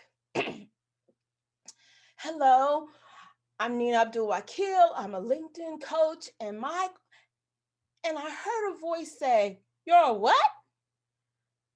I said, "I'm a LinkedIn coach." And then I heard the voice say, I didn't know that. How come I didn't know that? Now, this voice wasn't just any voice, it was the voice of the conference host and master coach. And I had been in her community for a couple of years. And she's asking me why she did not know that I was a LinkedIn coach. And I, stumbled over an answer. And she says, if I had known I needed someone to speak on LinkedIn, you could have been on this stage. Talk about a pivotal moment. I was like, oh my God. So I don't even remember what my question was. I don't remember what else I said. All I remember was making my way back to my seat thinking, how did I miss this? What was I missing? When I left that conference, the only thing I was determined to do was make sure that she knew that I was a LinkedIn coach and as many other people knew as well. So that next year, I purposed to amplify my brand voice, my brand presence, my brand authority. So fast forward to the next year, 2019, I'm at the conference hosted by this same master coach. I'm sitting in the seat. I'm looking at the program. But what do I see? Yes, a picture of me and my name and my bio in the program. I'm sure you can imagine how good that felt. And so I'm going to ask you, wouldn't you love to feel that way? Knowing that you're on the program, you have space on the stage, but have you done the work to make your brand known?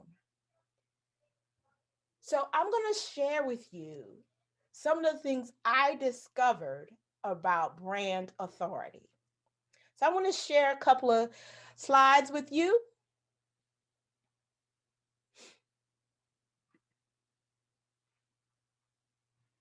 Okay, is your brand falling flat? Well, how to fix that? How do you use something like LinkedIn to build your brand authority? So let's first ask the question, what is brand authority? Brand authority is identifying yourself as a brand voice, a leader in a niche. Don't try to be great at everything. Find your niche and become known for your niche. My niche is LinkedIn for entrepreneurs, speakers, and coaches. What is your niche? And then you start to be known, and that becomes your brand authority.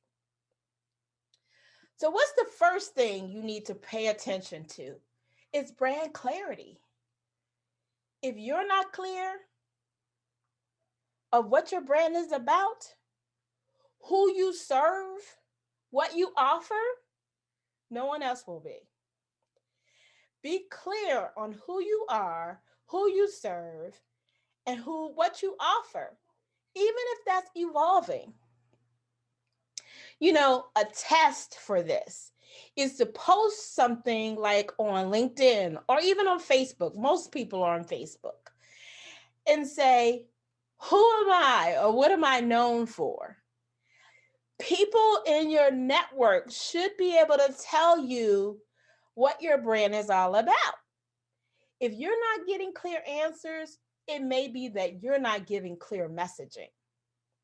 So that's the first thing, that step in claiming your brand authority. What's the next thing? Well, it's your brand presence. So what do you mean, Miss Nina B? Presence? I mean, first of all, we're in this virtual world. The presence to be present in front of people is limited. And if you are, it's probably social distancing. So, what could I talk about? What I'm talking about when it comes to your brand presence? Well, it's when you do show up in front of people, even online, what is their experience with you? Are you professional but personable? Does your brand information that's online, your digital presence, show something that's polished, professional, excellence in delivery? Or does it say knock off? Or I may get back to you? Your presence is established all along the way in all of your interactions, and specifically with your digital presence. So when it comes to LinkedIn, the cornerstone of that is your profile. You know, I can tell you how many people have said, I haven't looked at my LinkedIn profile in a couple of years. Well, the good thing about it is no one else is probably looking at it either. And if they do, they're not going to look at it long. But if you're in business, if you're a speaker, if you're an author, if you're a coach, or you're a consultant, a service provider, that is not the experience that you want people to have. You want people to be able to come to your profile and go, what can I do to work with this person? How do I contact them? And by the way, don't make that hard for them. Put it right up front so they know how to contact you. Have a professional, polished presence. Okay, let's talk about the next thing. Your brand voice. So obviously, if you're a speaker, you should be able to throw your voice as you need to when you're speaking, or maybe you emphasize some things with a deep voice. That's not the kind of voice I'm talking about. I'm talking about the words and the content that you put out online. What information are you sharing that let people know that you're an authority in your niche? How do people know that they should be listening to you? And not because you got something to sell. If all that you're ever doing is selling, you're losing people all the time. I remember asking a coach early on in my career as an entrepreneur, like, how do you know what to give away for free? How much do you post? How much do you share on a Facebook Live or a LinkedIn video? How much do you put in an article or a blog post? And they say, tell it all. I said, whoa, wait a minute. I'm trying to make some money. How do I tell it all and still make some money? Well, the thing is, you have the accumulation of information that you have gained over years of experience and study. It's absolutely impossible for you to share all of it and someone can walk away knowing all that you know. And there are billions of people on the planet that need information and possibly need the information that you have. So don't be afraid to give value, because value will come back to you. So what information are you consistently, and hear me, consistently putting out on LinkedIn? The algorithm favors when you are consistent and putting content. And the great thing about LinkedIn is you don't have to put content out every day. If you're consistent in putting out once a week, you're good. If it's twice a week, you're good. If it's twice a week, try Tuesday and Wednesday. If it's once a week, do Wednesday in the morning, 9 a.m., whatever your time zone. Your voice has to be consistently heard in order for people to start to acknowledge it as an authority voice, your brand authority. Let's go to the next one. And this is the third one and the final one. Your brand engagement. I guess this is actually 4. Your brand engagement. Don't post and ghost. I'm going to say that again. Don't post and ghost. Don't post and then run away from LinkedIn. Post and engage. Invoke conversations. And by the way, the algorithm favors that, as well as you commenting on other people's posts. And don't just say, good job, congratulations, great post. Look at the post. This is a little trick. Look at the post and see if you can find a question that you can ask or reference something that's associated with your niche to engage with the author of the post and other people that are commenting on the post.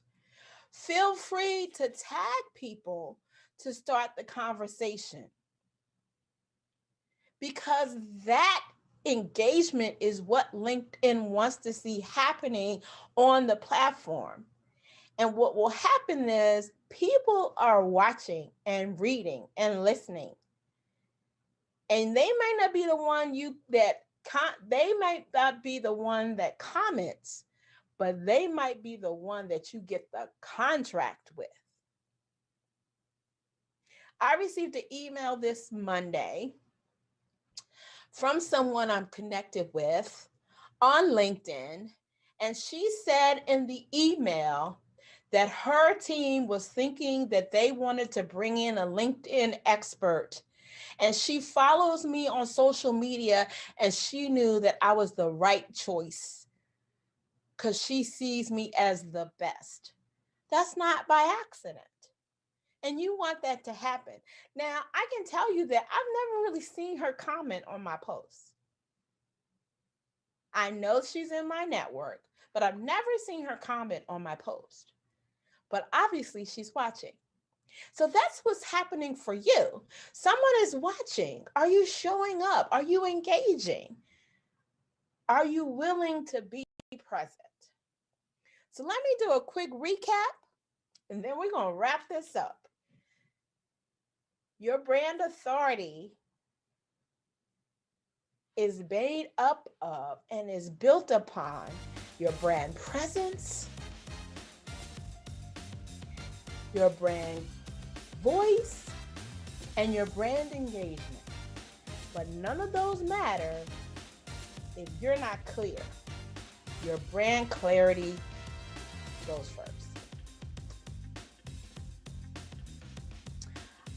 It's been my pleasure to share with you. And I want to let you know that I'm offering you a free gift from me, and you can access it by going to missninab.com/LinkedIn Life Bundle. And it's a combination of resources that will help you to be successful and move the needle forward on your LinkedIn engagement. It's been my pleasure to be a part of Black and Iconic, and I hope to see you in those LinkedIn streets.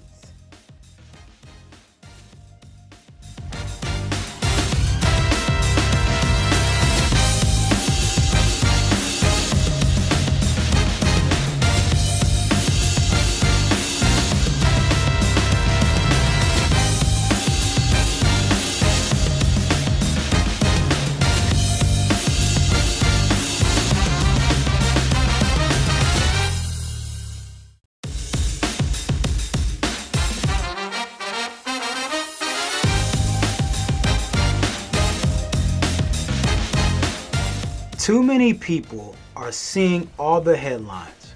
You're seeing all the posts, all the programs, all the courses, and your big thought is, how can I get to that 6-figure level mark? How can I get to that 7-figure level mark? How can I be balling on the beach, hanging out in high-rise condos, making all that money? That is your thought. At the end of the day, what I want to focus on here in this time is how we just get to that first 10K. How do we have the first month where we have 5 digits in the profit margin category? How can we do that? Again, my name is Justin.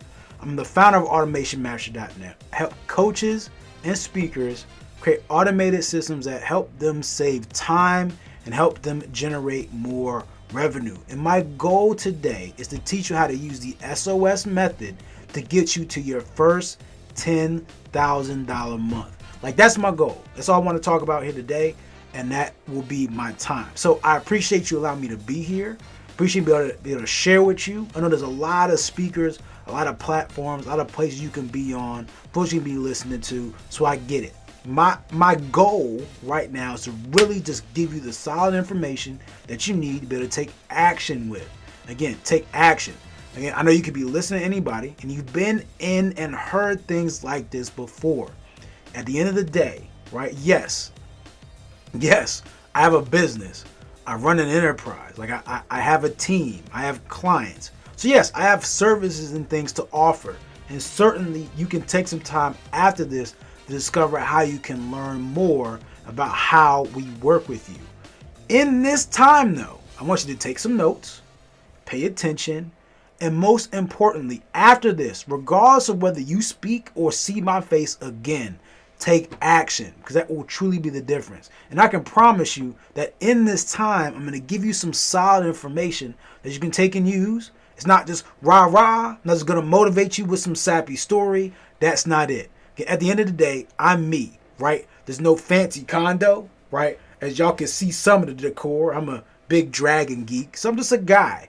Just happen to be a guy who's been in the space of automation, training, working with coaches and speakers over 6 years. I've also been dabbling in the space of trying to make money online for over 10 years. So I get it. I get what you're trying to do. I get what you're trying to accomplish. I don't have any fake prop money to show you or flash. Got no fancy car to give you, right? And I'm not in some big fancy mansion I decided to Airbnb out just for the weekend. At the end of the day, I want to talk to you, the coach and the speaker, who is ready to stop just doing this stuff part-time, to stop just making only a little bit off of the handful of clients they have, and you're finally ready to make enough where you can start to see the horizon. You can start to see the things change. You can get to that point where, again, 10K is not a lot. Doesn't change the entire world.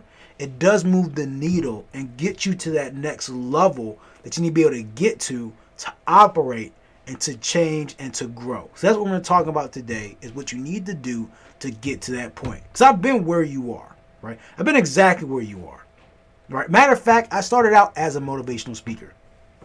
That was my beginning. And I found myself, right, at this point, I found myself standing on the biggest stage in my life, in front of the largest audience of my life, and the biggest opportunity of my life. Right? I did all the work to get the presentation ready. I did all my Les Brown studying to make sure I was going to tear it down with the best quotes, right? And I made sure my website was up and everything was ready to flow.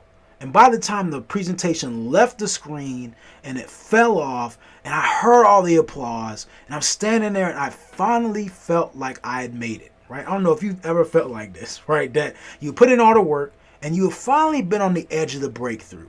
Right, and so here I am in the midst of it, because at this point the presentation's done. I'm all hyped up. I'm all happy.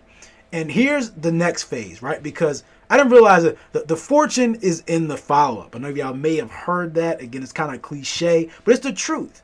So after my presentation, of course, I had to take the time to follow up with all the people who were interested in hearing from me, who wanted to learn about how this geeky ex-football player could help them change their life, right? So we're going back and forth. We're playing phone tag, right? Like a bunch of kids playing at recess, playing phone tag, going back and forth. And at the end of the day, I remember being on the last appointment, right? The last one out of the folks from that event. And we're sitting there and we're going back and forth. And remember, at the end of the appointment, she says no. Right? And no means a lot of things to a lot of people for a lot of different reasons, right? At the end of the day, no for me at that point in time meant that I got 0 sales from that event. All the work that I put into the website, all the work that I put into the presentation, all that work to put into the fancy quotes and the slides, all that stuff was for nothing. I don't know if y'all ever felt like this, that y'all put in everything, I mean everything, into what you were trying to do, only for at the end of the day for it to come up short. And so I had to do some rethinking and retooling, because at the end of that, I took a look back and I started to study what the others were doing. And I realized there are some things as mistakes I made. I didn't have the right system in place when I spoke in terms of the structure of the presentation. I didn't have the right system in place to follow with people after I got off stage. I didn't have the right system in place to actually get on the phone and sell them. I didn't have a script in place. Heck, and this is the crazy part, I didn't even know how, even if I sold these folks, because I was young, I didn't know how I was actually going to serve them. Like, I didn't have a system to serve the people. And so it was probably a blessing in that moment, I didn't really feel it, that I didn't get any sales, because I wasn't ready. At the end of the day, I didn't have a system in place. And so today, I want to speak to you, again, the coach or speaker, who, again, you may have a couple clients. You may have been speaking and doing your thing for a while. Maybe you're getting paid to do some gigs. But you really don't have the system in place. You really aren't making predictable revenue.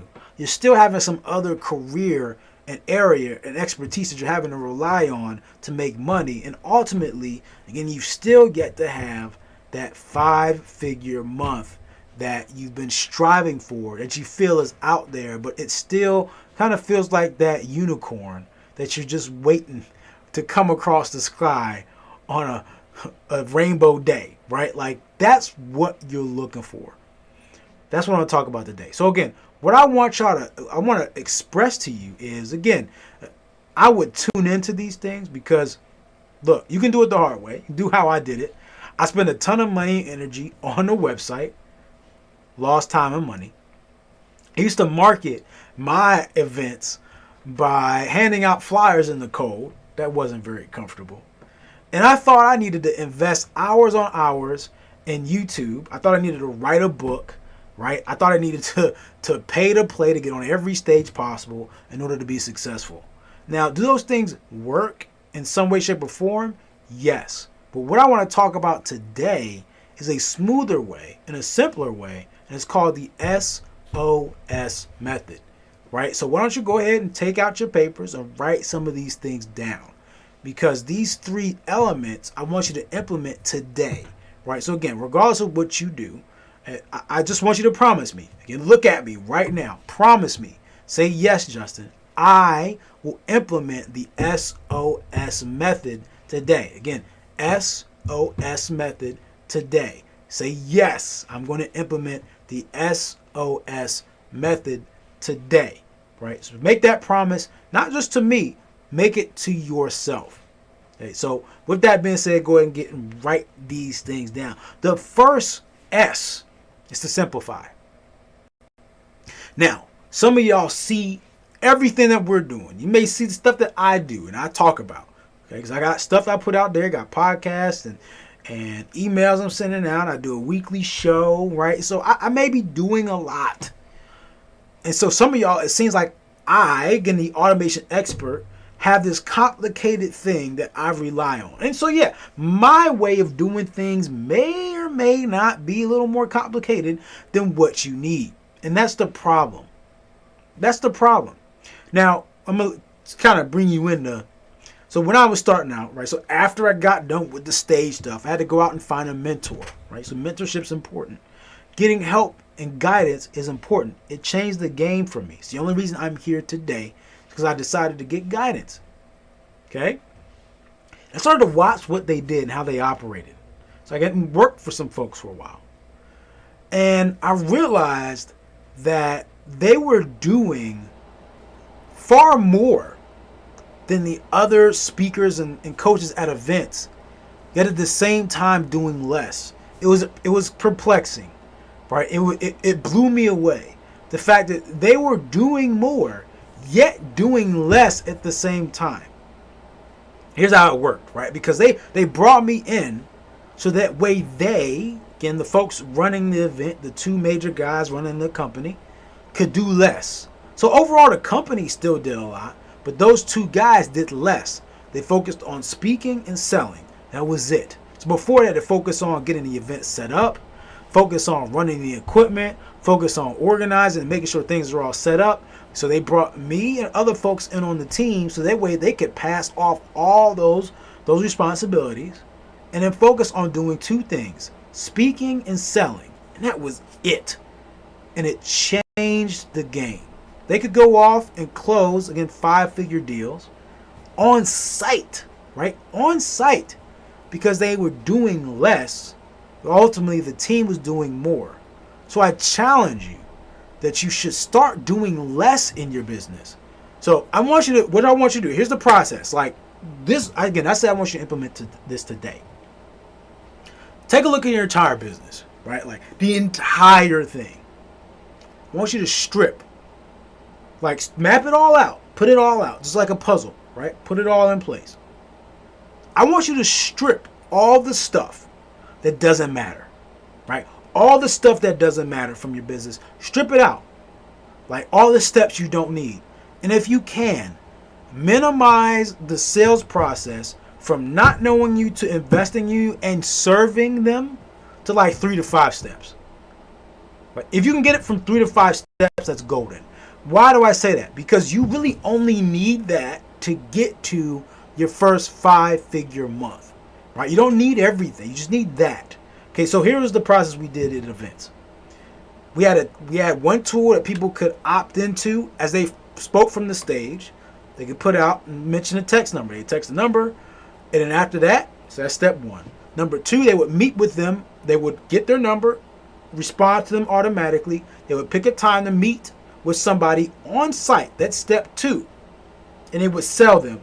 Step 3 and step 4, there usually be another person on site or available either virtually to be able to onboard them as fast as possible. That was 4 steps.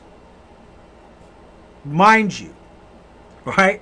Like there was no, again, there's some behind the scenes stuff they set up, but at the end of the day, like fairly straightforward.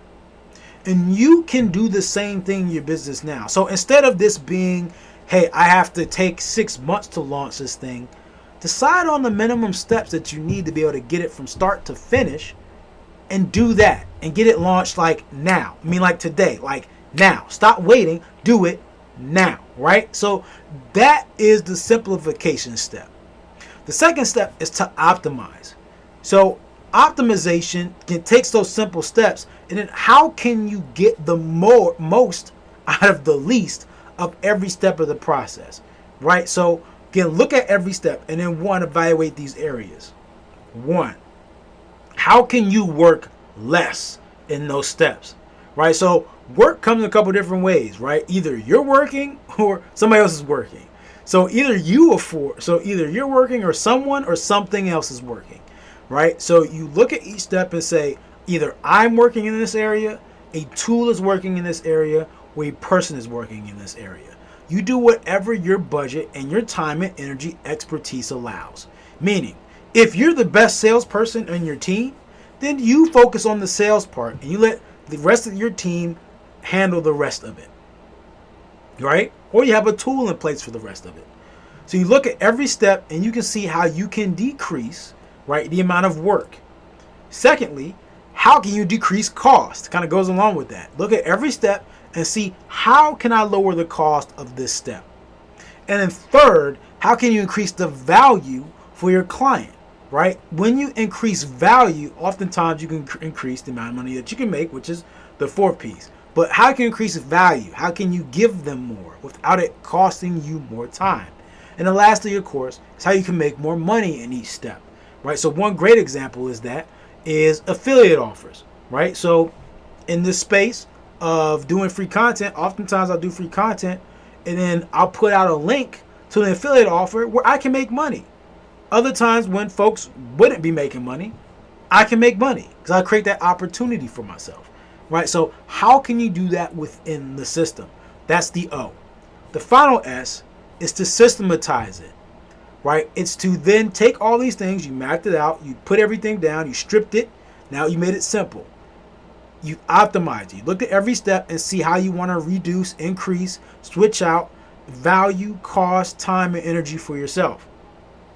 Then lastly, systematize it, meaning now you have to put the right tools, the procedures, and the people in place, and then formally put it together, right, to make it operate.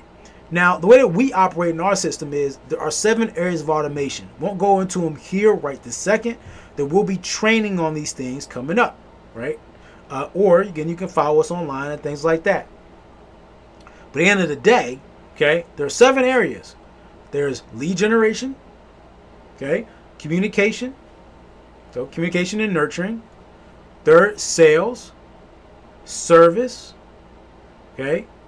So lead generation, this is the ones that folks usually see. Lead generation, communication, sales, and service. Okay. After that, you have project management, back office, and then content. Those are the 7 areas of automation that we touch. And I can't go into every one right here this second. But those are the main areas that you, at some point, should touch in your business. Now, when we talk about the SOS method and having this happen quickly, again, really you're looking at the main core 4 that you need to accomplish and have as a part of that short system is lead generation. So how are you collecting leads and making them prospects, meaning you're putting them into some type of CRM, okay? So that could be like a active campaign, which is what we use. Second, communication. Use active campaign to send out automated emails. Third, sales. That could either be having a sales team, having something like a Calendly in place. Calendly is a tool you can use to schedule phone calls and meetings and Zoom meetings and things like that, where you can get on and they can pick a time and you can go on and sell them.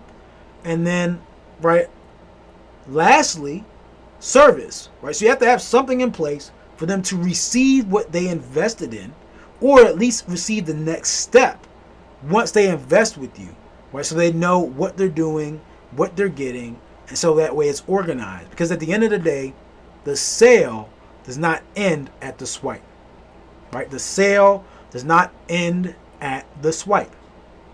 Okay, so that's the SOS method. At the end of the day, doing less is what made a big difference in the businesses that I was able to touch, in my business, and then also in your business. The other big factor for me and for the folks that I've worked with is just making that decision to work with someone, right? So again, if you want a chance to just figure out more about what we do, again, there's no hard pitch. Again, if you want more extensive training on the 7 areas, on the SOS method and what it means and what it does, go ahead and go over to www.automatewithease.com. Again, there's a free training there. Again, www.automatewithease.com. All right, appreciate you and all that you do. Again, go out there, implement this stuff. It's the game changer. Makes all the difference. I'll see you in the next one. Again, I'm Justin Morgan, founder of AutomationMastery.net, to help you, coaches, speakers, and trainers, create automated systems that save you time and generate you more revenue. And as usual, treat each day as a building block to a better future. Peace.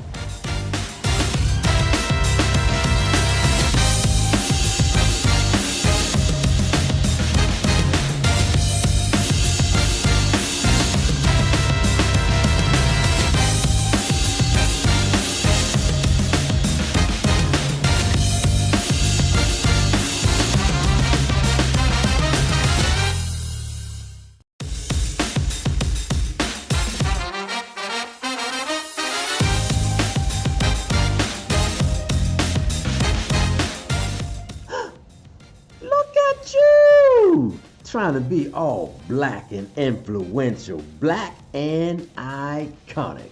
Well, I'm proud of you, ladies and gentlemen, and I salute you for being intentional in seeking the information that will help your business and your brand in 2021. And since you're here, I want you to join the Black CEO family. And the way that you can do that, if this is your first time, I want you to go over to joinblackceo.com. Since we're on the web, you got to put a www.joinblackceo.com. And if you're a part of the family, I want you to get your t-shirt, get your merch, and that is www.blackceotshirts.com. Once again, that's www.blackceotshirts.com. I don't want you to think that this is a commercial. I'm not trying to sell you anything. I just want you to celebrate your blackness, and I want you to collaborate with other brilliant black entrepreneurs just like yourselves, and make sure that you're plugged in and intentional about getting the information that can help you, your brand, and your business. The last thing that I want to tell you before I turn you over to this next pod of amazing speakers is be a part of the VIP Masterclass that's happening on day 6. You'll have an opportunity to sit and listen to some of the most brilliant minds in the world. But the only way that you're going to be able to do that is if you go over to www.blackceovip.com. www.blackceovip.com. Next up is pod number 4. So we're 3